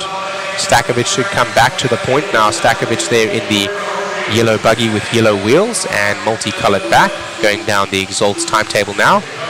That does drop him down, not to the 4th, but actually to the 5th, does Talon Henley. I completely missed that. If we are able to get a replay of that, possibly. We don't have replays right now, so go back on this stream a couple of clicks. You will have a replay. I will not. Didn't see what happened there. I was just looking at the timing and scoring on the bottom right-hand side of the screen, and Talon Henley taking a detour into the tabletop on the left-hand side and driving some of the concrete, unfortunately. So Stakovic right now on a 15-lap pace. Trevor Michalesco in the 2, Kyle Goff in the 3, Doug LaRiviere in the 4, and Henley now in the 5. Henley is bringing that back now with some faster laps. He has just overtaken Doug LaRiviere on the timing and scoring screen. Jeff Stakovic still in the lead. He's got about a 2-second lead over the second place driver, Trevor Michalesco. Doug LaRiviere now to the 3, Talon Henley to the 4. Let's continue to follow Stakovic in his X-ray rig.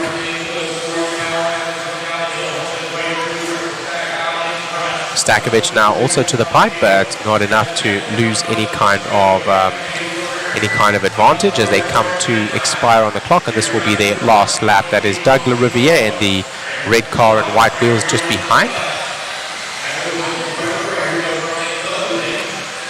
It's not Doug, you're right, just looks like Doug's car, excuse me.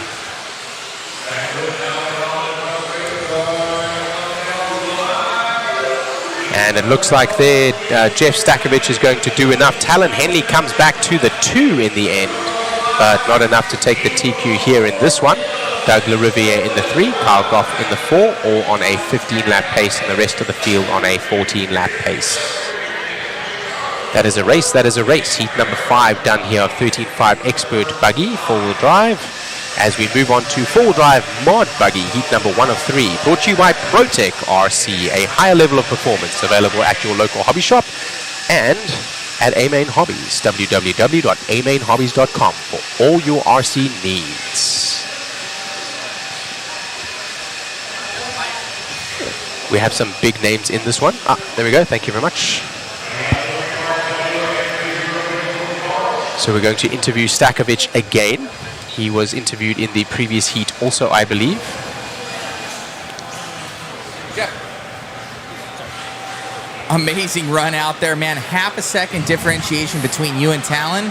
I don't know how it's going to work out with points. I think there's 3 of you guys with 3 different TQs. Yeah, I think I got like a 6, 9, and a 0, so I have no idea where I'm at. But round 3 was good. We TQ'd both. Good run, man. That's what you want. Going strong at the end. You guys must be working on setup and getting it that much better. Yeah, X-Ray team's working so well together. Such a nice change of pace, and yeah, everything's good. Congratulations, man. Anybody you want to thank? all my sponsors, Scott for all the wrenching, and everybody back home for the sport. Congrats, buddy. Thanks. Got it. Back to you in the booth. Thank you. I hear some cheering from Talon Henley there in the back. I think is indicative of the points that he was celebrating there with that number 2. I think takes him to the TQ spot and locks it up for the TQ. Him excited, although unfortunately squandering that lead there due to an unforced error where he went up onto the back tabletop unnecessarily. And he still has done enough with his points. We'll have a quick interview with him also. Here with Talon Henley, so I heard some cheers in the background. I'm guessing you got that overall TQ. I was able to pick up both TQs. I am very happy with myself right now. I'm a little freaked out. This has never happened before. Looking good out there, man. The Clash, your home track, you know, parents watching, and you really came back there at the end. We didn't get the instant replay, but something launched you up there in that corner. I must have taken the corner. I think it's an issue with the traction whenever you're coming off one wheel at a time. The rear wheel must have caught crooked with the diff and made the car jump sideways. It's weird. I wasn't on the wheel at all. Will do, man. Well, congratulations on the win, man. Dude, double TQ. And how'd you do in truck? I was able to pull a 2 and a 3. We're overall going into it, I believe, P3. So a TQ, and a 3. I'm very happy. Congrats, my man. We'll get to some racing. Thank you very much, man. Got it. Back to you in the booth. That was a great race, and with that number 2 spot, he gets 1 point, and with the overall qual points being what we are measuring here, that is enough for him to lock up the TQ, and very excited, as in the past he has had opportunity, but the nerves have got the better of him. This time, the nerves he rising to the occasion. We're just getting started here with the four-wheel drive mod buggy heat number 1 of 3, brought to you by ProTech RC as they go up onto the ProTech tabletop. ProTech RC, a higher level of performance.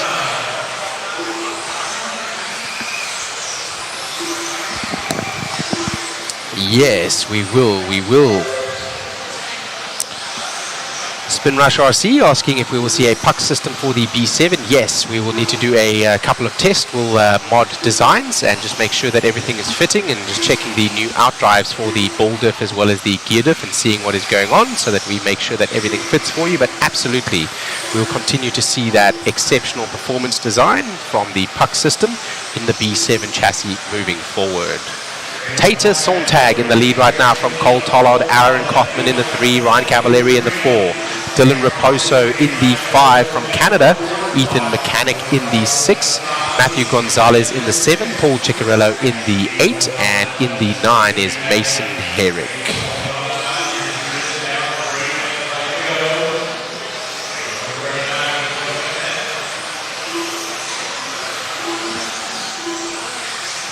Right now we have Tater Sontag in the lead. His last lap around there was a 20.5. Cole Tollard now to the point.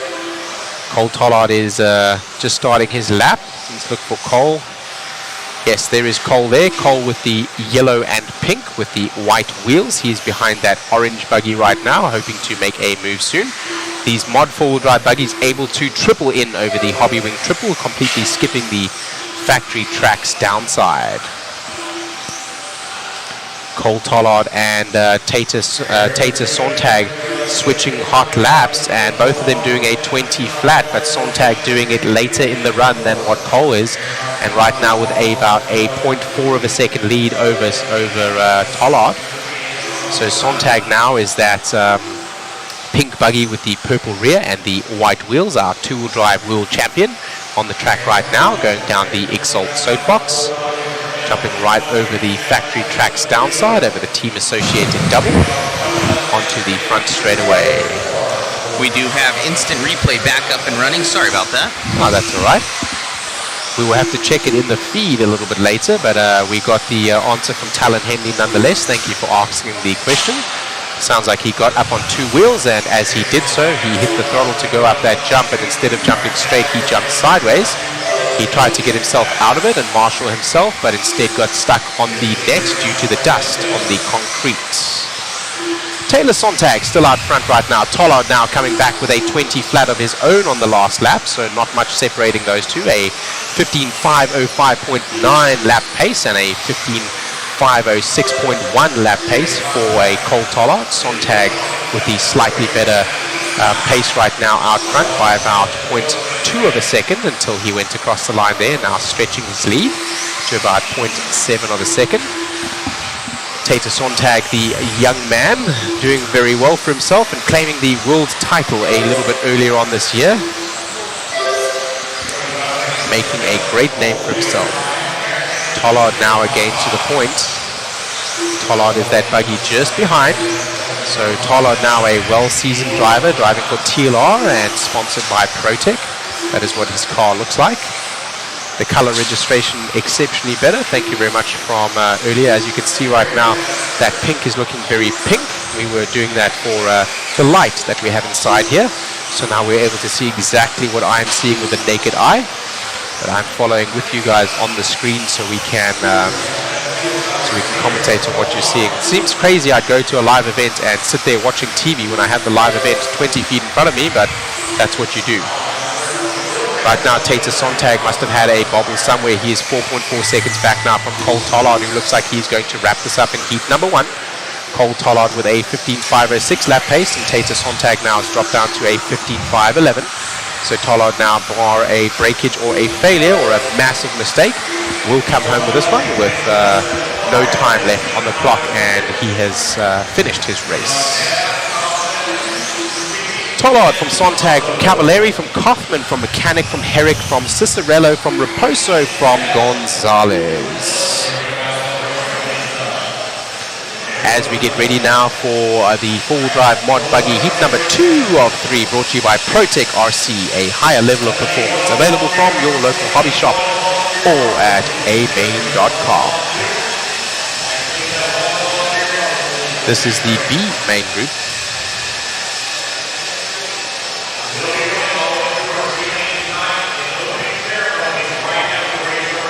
This is race number 39 of 40, as I hear Lance McDonald call the same. This is the B main. Might be. Do we have what's our last race then? It's got to be heat 3 of 3 for four-wheel drive buggy. I don't know how that happened.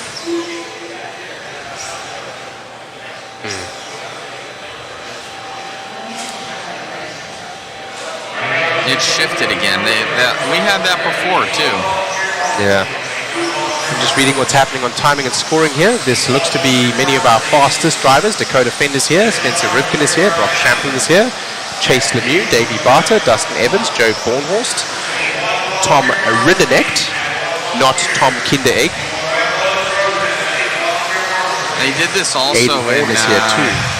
In another one, I thought the timing and scoring was off, and it ended up being It's correct. flip-flopped. Yeah, Yeah, that's that's correct. So I didn't know why. Very odd. This is abnormal. We are seeing the fastest drivers as the second of the 3 heats here. Chris Mueller has called that correctly in terms of the drivers that we have up, but it is saying that this is the second from last heat, so I guess we will have the B main drivers come up next. Special thanks to RCGT for that awesome race lineup. Absolutely. RCGT and rcgarage.info. Claim your profile today.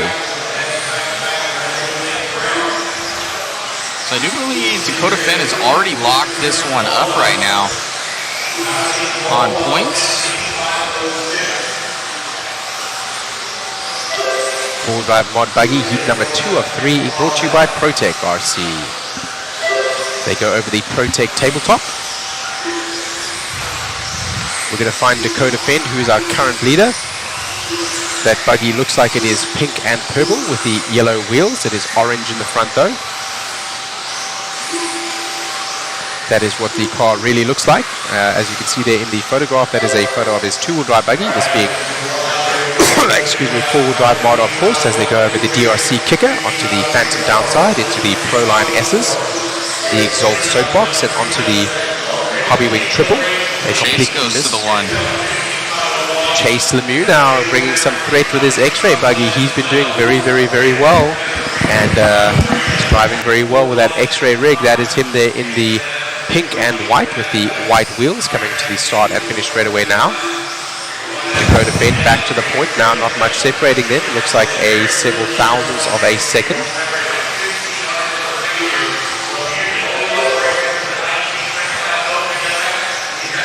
That's what Chase Lemieux's car really looks like, looking a little bit more pink due to the lighting conditions we have here internal.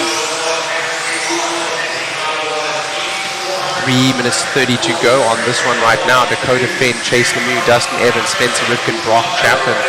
Brock Champlin, though, was a driver to watch in the last couple of races, not only in truck but also in two-wheel drive. He was able to claw back quite a lot of time, and it seems as though his setup changes have been going the right way. Many of the pros, none of these that I've spoken to, but many of the pros saying that they had gone the wrong way in terms of their setup changes. Actually, one of them is on the track that I was talking to earlier, said in Q2 he didn't like the setup changes he made to his shock package. Davey Barter said that he had gone the wrong way and that the traction had gone down, so hopefully he made a good adjustment. It looks like he has done so for this race as he sits now in the 4, not far off from our leader, about 7 seconds. That is Dakota Fend, still our current leader right now, going on to lap number 7. As we look at the first 3 drivers, faster than Tollard, but Tollard now probably going to sort to the A main by the looks of it, with 2 minutes 20 to go here, more than half down. And Tollard with that 15.506 lap pace, enough to sort to what looks like the A main, as the teammate to Dakota Fend here, Cole Tollard, also on the Protec team. So following Dakota Fend now, Mr. Defend. Can he defend from all the rest here? And it looks like he is looking strong as we followed him through the weekend. The only mishap so far, a broken pin of sorts in one of the seeding heats for this full drive mod buggy, as we see him up on screen on the left hand side there. Look at the calm demeanor of these drivers. Oh man, getting a fat drift there. Definitely, as you can see, the traction gone down, and having the skill to not only hang on to it but lose absolutely no time through that drift on the corner as well. As I said, Brock Champlin is one to watch. He is on the move again. He did a 19.9 previously around. Not enough to beat Dakota Fend out for the fast lap at a 19.8, but they are starting to come closer together. He's got about 3 seconds and 3.5 seconds to make up if he wants to take this spot from Dakota Fend in this particular heat and get a better qual point. I believe Dakota Fend has already locked up the TQ, but that will help Brock Champlin in terms of his qualifying qual points, of course. A 19.6 that time around from Fend. Fend is on fire now, and he's starting to turn it on. What does Champlin have? Does he have an answer? Rivkin now to the 3, still Champlin in the 2. Fend now looking like he's getting well dialed in. He looks like he's just having fun with it out there. As the traction has come down, the pros are feeling the conditions a little bit better, and any changes that Dakota has made look to be good, as he's out front, not only the fastest driver, but also just keeping it on all fours and just going very quickly through this racetrack. 19.8 the last lap around, also a very fast lap. Fast lap from his closest rival, Brock Champlin, is at 19.9 as he comes around the line again. Stretching that lead now to 4.4 seconds. It looks like he is on rails and he's getting away from Champlin. Lemieux is in the 4 right now. As I say that, commentators curse a little bit of a piping there, but he had more than 4 seconds to burn. So I think he's going to go ahead and with that last lap around a 21.6. Slow by Dakota Fend standards, but still faster than most drivers out here today. The pros, of course, getting down into those 19s, 20 flat being a time you want to see as well. Brock Champlin still in the 2, Lemieux now to the 3 with Rivkin in the 4, Rinderknecht in the 5. That is a race, that is a race. So Dakota Fend taking that one from Brock Champlin with Chase Lemieux in his X-Ray buggy in the 3. Are we going to get an interview? Yes, we'll get an interview there with what we believe to be the A-main drivers, as there was a shuffle. We're not sure why the race program has run like that, but the A-main as heat 2 of 3 abnormal to see the A-main drivers, the faster drivers of heat 2 of 3. But we will see now heat 3 of 3, the final full drive mod buggy, sponsored by Protec RC, a higher level of performance available from your local hobby shop and from amainhobbies.com. Let's go over to an interview with Mod Life Media. Matthew Olson is with our winner there, Dakota Fend. Amazing run out there, man. 3 for 3 in Buggy. Look great. Yeah, car was really good.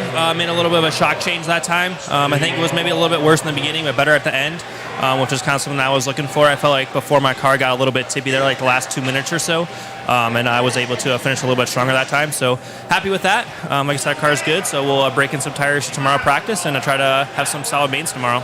So now that this is over, obviously lining up 1 in Buggy, are you 1 in everything? Where are you lining up in all 3? Second in truck, and then second 2-wheel, and then the TQ in 4-wheel. So a decent position. Right on. So looking to defend your title of Clash of Champions. Congratulations, sir, and we'll see you tomorrow. Get some rest. Cool. Thank you. You got it. So Mr. Defend looking to defend his title there, looking very good, starting number 2 in Buggy and number 2 in truck, but starting number 1 in 4-wheel drive mod.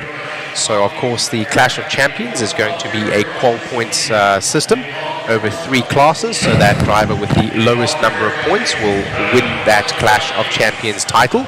And right now Dakota Fend looking to defend that particular championship title, and looking good to do so. And here we go with our last race of this qualifying heat, but not the last race of the day, so do not leave after this break, viewers. Do not leave after this race. I believe we will have some mains beginning to be run. I believe there will be D and C mains, so that we have only B and A mains tomorrow. Also keeping in mind that we have had the tidbit that I believe 2-wheel drive Buggy, 2-wheel drive mod Buggy being the header for the Clash of Champions will be at 2 p.m. Eastern Standard Time tomorrow, if our program is run according to the information I've been received. As we go right now to the track with Lucas Smith, Tony Mintel, Riley Becker, Billy Hayden, Matthew Shogren, Dan Miles, Caden Humes, and Kai Goff.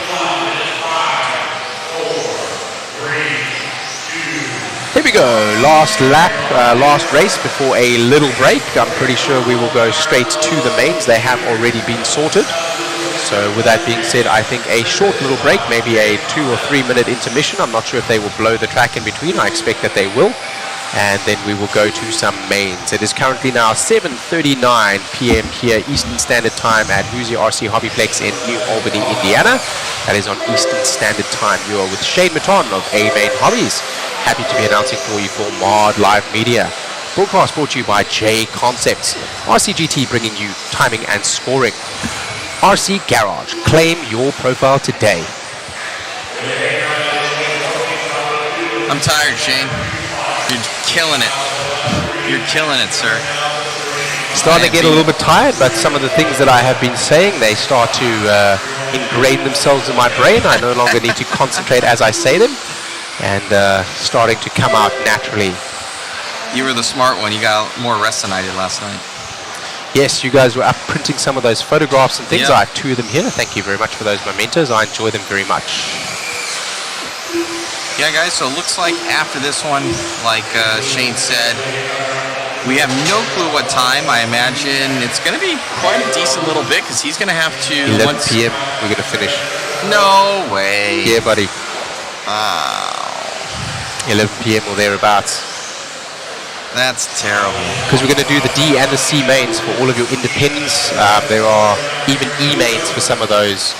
So I think we're going to start with the E main in 17.5 2-wheel drive independent Buggy, sponsored by Team Associated. I'll throw on the fisheye. I think. Maybe. So for those viewers there, please do not leave. Spin Rush RC asks, do you think Spencer Ripken has a shot at being the greatest of all time? Absolutely yes. Although it is very difficult to sit next to a driver like Dakota Fend, with all the accolades he has had in the last years gone by. Spencer Ripken, a star-studded world champion driver himself, and Dakota Fend with many accolades also in recent years.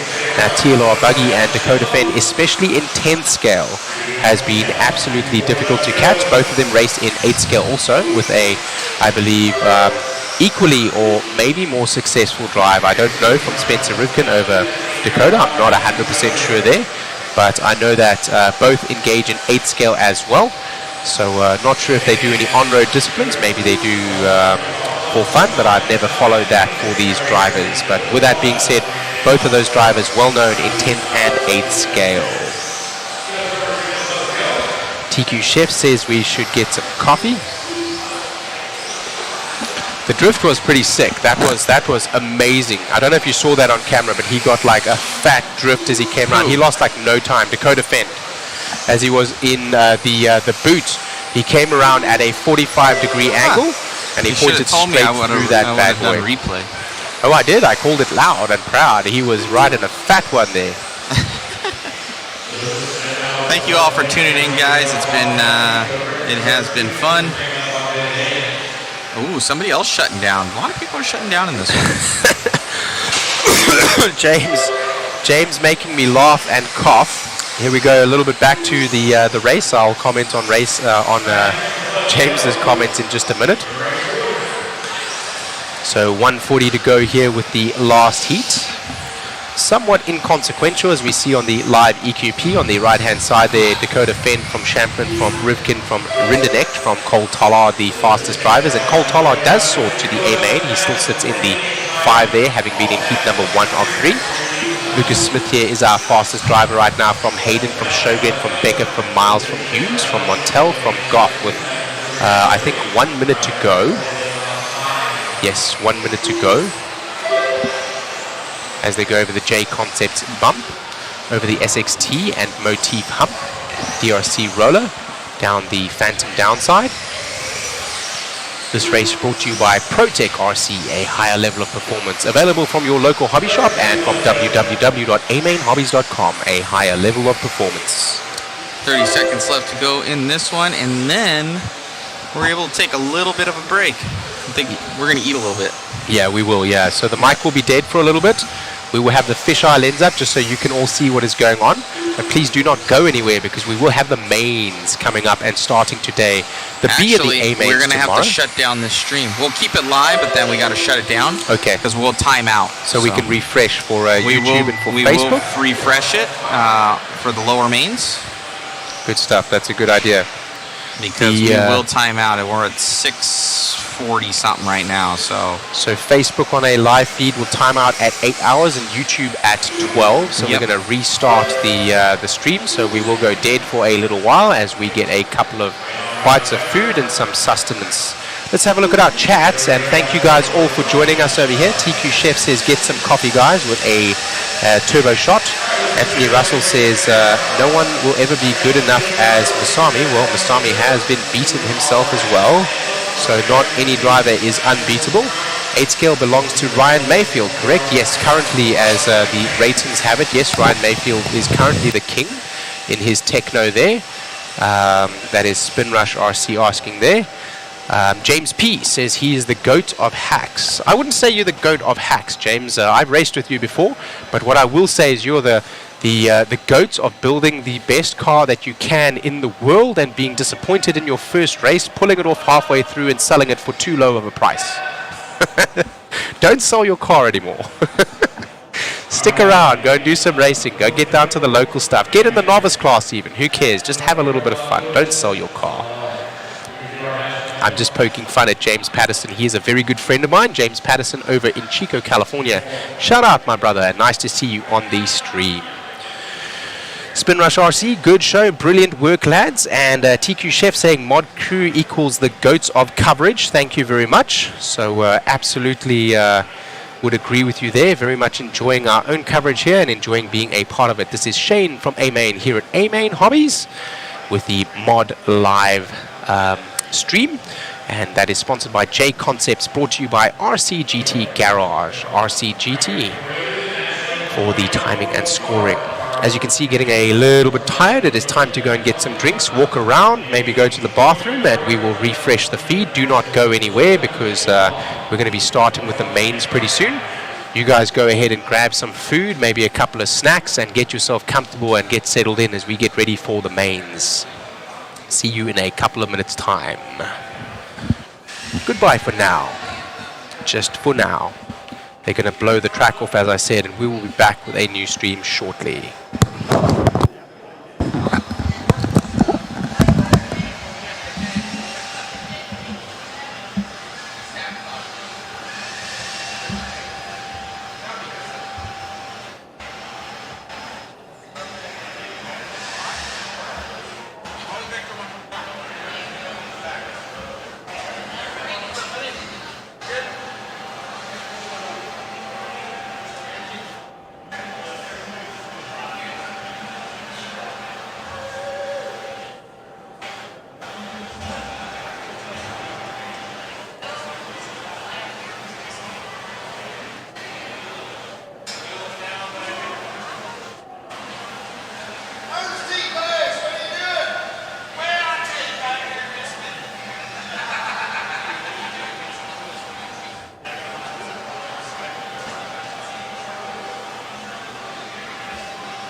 Shane from Maine. Well done. Thank you, Paul. Where are you from? You got a hell of an accent. Yeah, I'm from South Africa. But I'm actually American now, so I'm the only white African American we know. T-Rex.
All right, guys, I am back.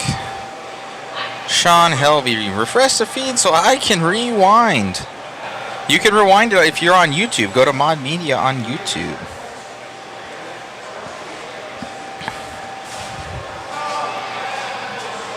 Yeah, I need to set this all up.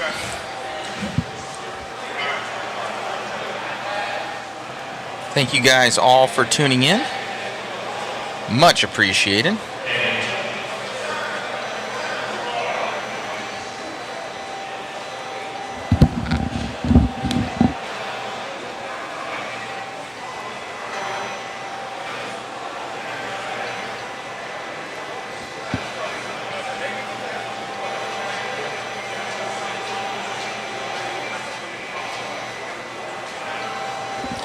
All right.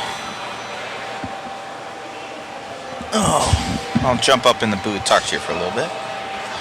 See the game plan.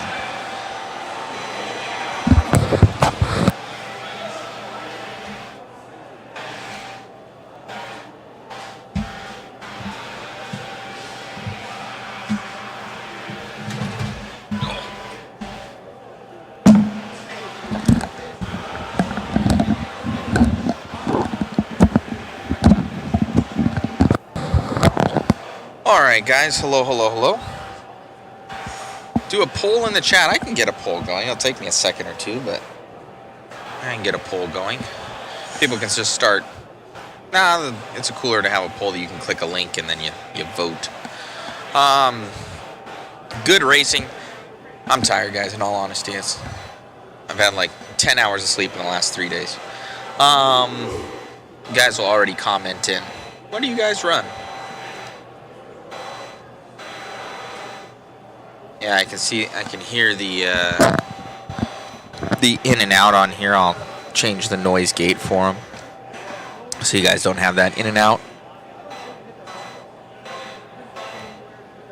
Let me adjust that. I'll be back a second.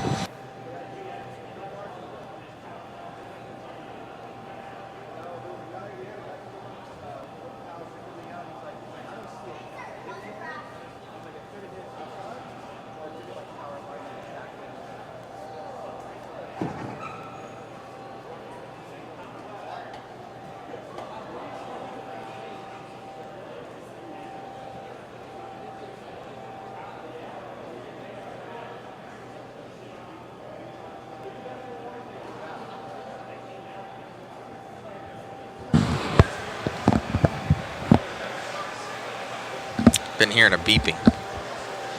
Sounds a little bit better. All right. So racing ain't over yet. It is 8 o'clock here right now, and we're thinking we have another 3 hours worth of racing ahead of us. So, I mean, pretty nuts.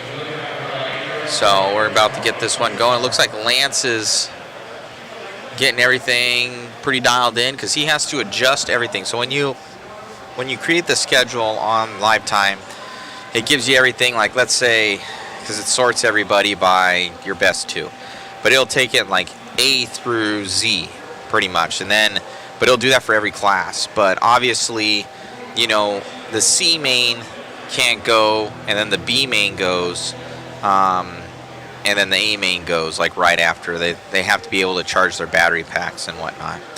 So you essentially have to take all of those and you have to shift them into position. So you have to take all the C mains and block them together. Then you have to take the Bs and put them in a block together. Take all the As and put them in a...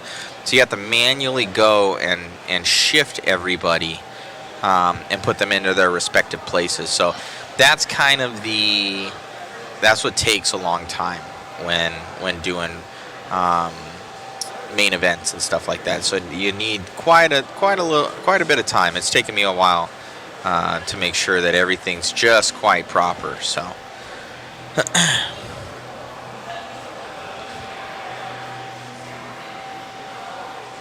Peter Renaud sleepover. Yeah, pretty much. Yeah, I think we're going to 11 o'clock is what these guys are calling for tonight. So if it is 11, we're literally going back and we're just like going to bed.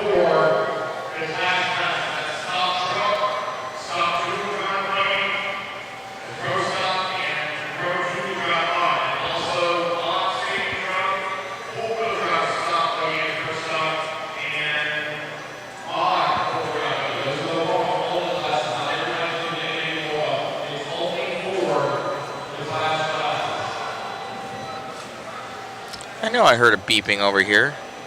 It is my battery backup system. That's not good. So I'm going to figure out what's going on over there. I knew I heard a beeping. Yeah, something's up. I got to figure that out. So, I'll just show you guys. So if you guys do want in, people always ask for it, so I don't. So not only do we have that B7, guys, that we're going to be giving away, we also have a brand new B7 4.2 carpet version. That's, yeah, look right there. So that's a, well, you can't see the price tag. $530 right there. So $530 kit. Special thanks to Hoosier for the support. We also have the Yokomo 2-wheel drive buggy. I think it's pretty sweet. And then we also have cool little Nano Sports from Team Associated. These things are sweet. Push a little puck around. So the Nano Sport, and then that brand new B7 that came out. So we got like a super mega uber waffle for you guys, and a bunch of other prizes. I think there's gonna be like 10, 15 winners of stuff. We got mod puck system in there, 2 of them. We got JConcepts goodies in there. Got all sorts of goodies, guys. So it's pretty cool. And I hear that going off in the background. I'm gonna need to fix that. So that's my battery backup system making that sound. So hopefully we didn't lose power up here. Everything's just gonna go done. I'll link over that link for you guys.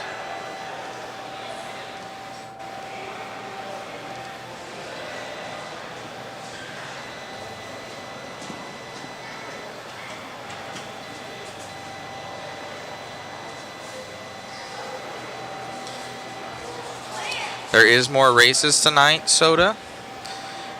Kevin, we're... Uh-oh. About the battery backup. I know. I gotta go... I'm pulling from somewhere. Too much power. But it shouldn't be. It should be fine. But everything's critical right now. So it shouldn't have a problem. But we'll figure that one out.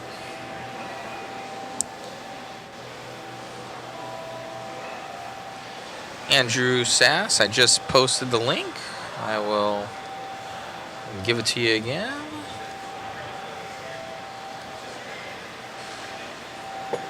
So that's on there now. Sorry for the lull in coverage, guys. I know people are dropping off and they're like, this is boring. But we had to get something to eat, and you go and go and go and go and go, and we're all right after another. Oh, and then we have the national anthem too. That's gonna be going on with the guitar and everything. That is right. We gotta set up for that.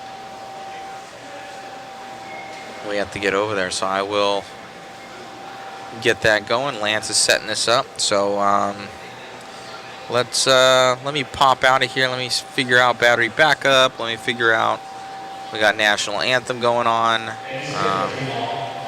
And we're gonna get this thing popping. So Lance is figuring everything out right now. All right, I'll see you guys in a little bit. Stay tuned, guys. So when you see this stream drop off, I'll let you know what happens. But basically, just refresh your page for like the next 60 seconds, and it'll come back. So hold on for me. Feed's not going anywhere yet. I'll let you know.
Attention everyone, can we get everyone to the track for the national anthem?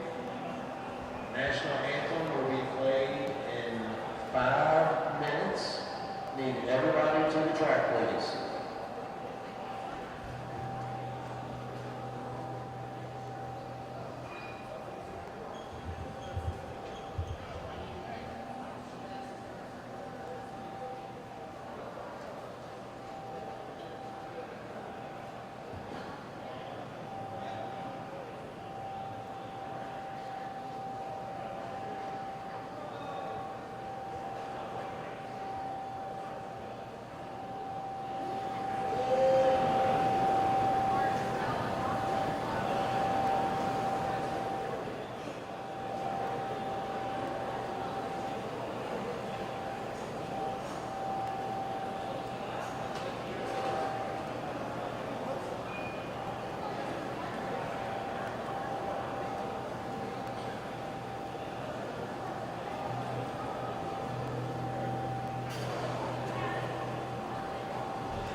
Guys, I worked on this here for the last 30 plus minutes, trying to get your inspector back to some of them I just cannot do anything with. To create more backpacks.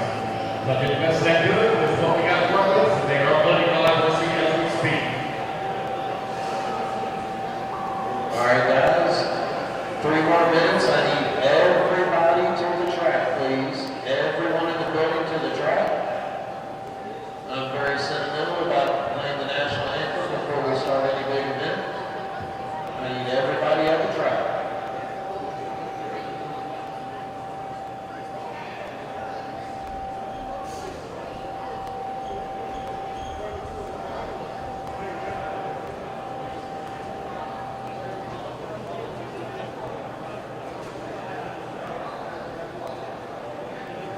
All right, guys, it's time for our open ceremony. Everybody to the track, please. Everyone to the track, please.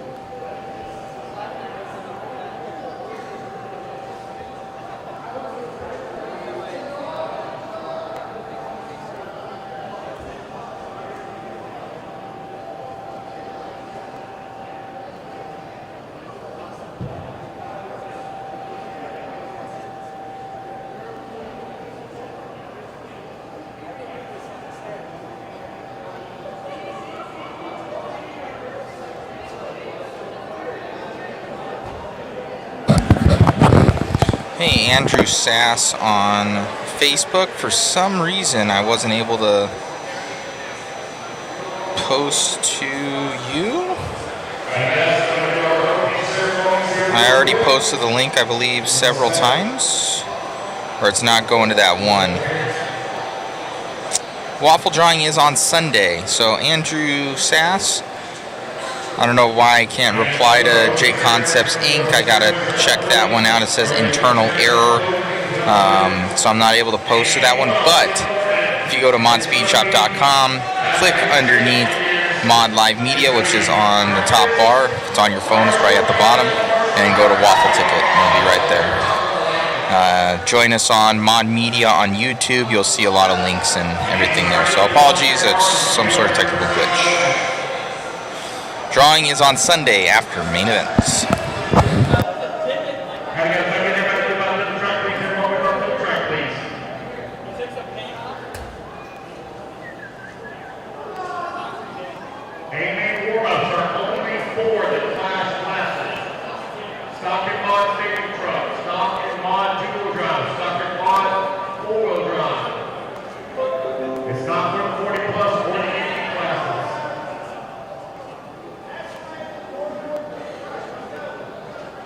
Come on, guys. Come on out to the track, please. Come on out to the track.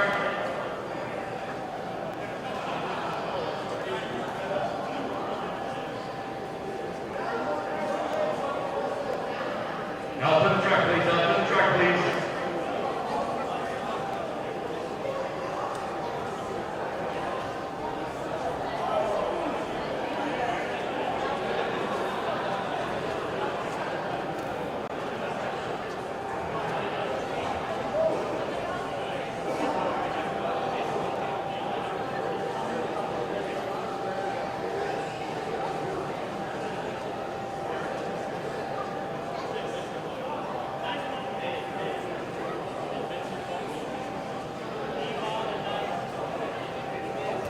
How about it, Andy? Ready to roll?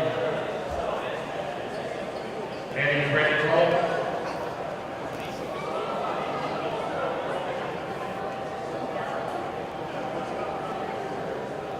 Andy, Henry, are we ready to go?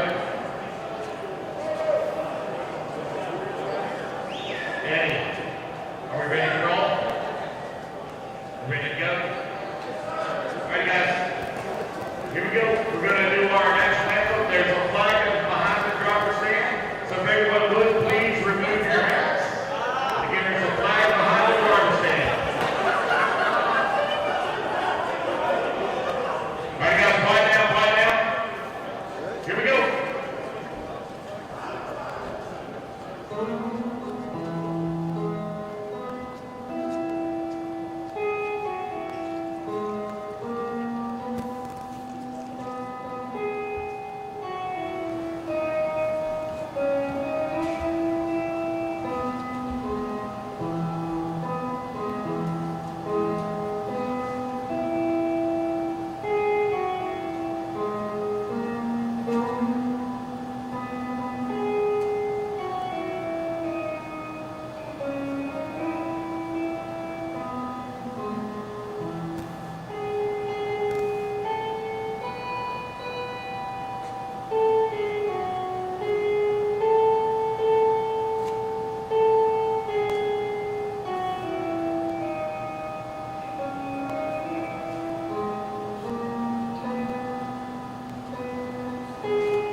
Alrighty, guys. So good stuff. Good stuff.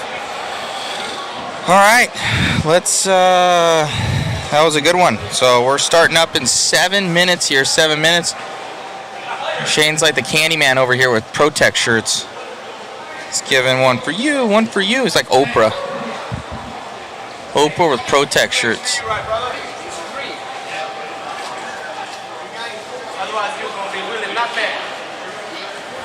I haven't got any fuels in the XL, right?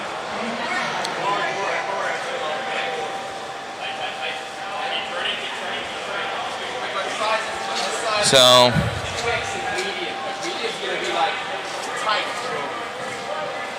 all right, we're about to get this one going, guys. I'm gonna shut this thing down. Thank you so much for tuning in. Check back with us in about 2 or 3 minutes. 2 or 3 minutes, guys, and we should be back and going live once again. Thank you, everybody.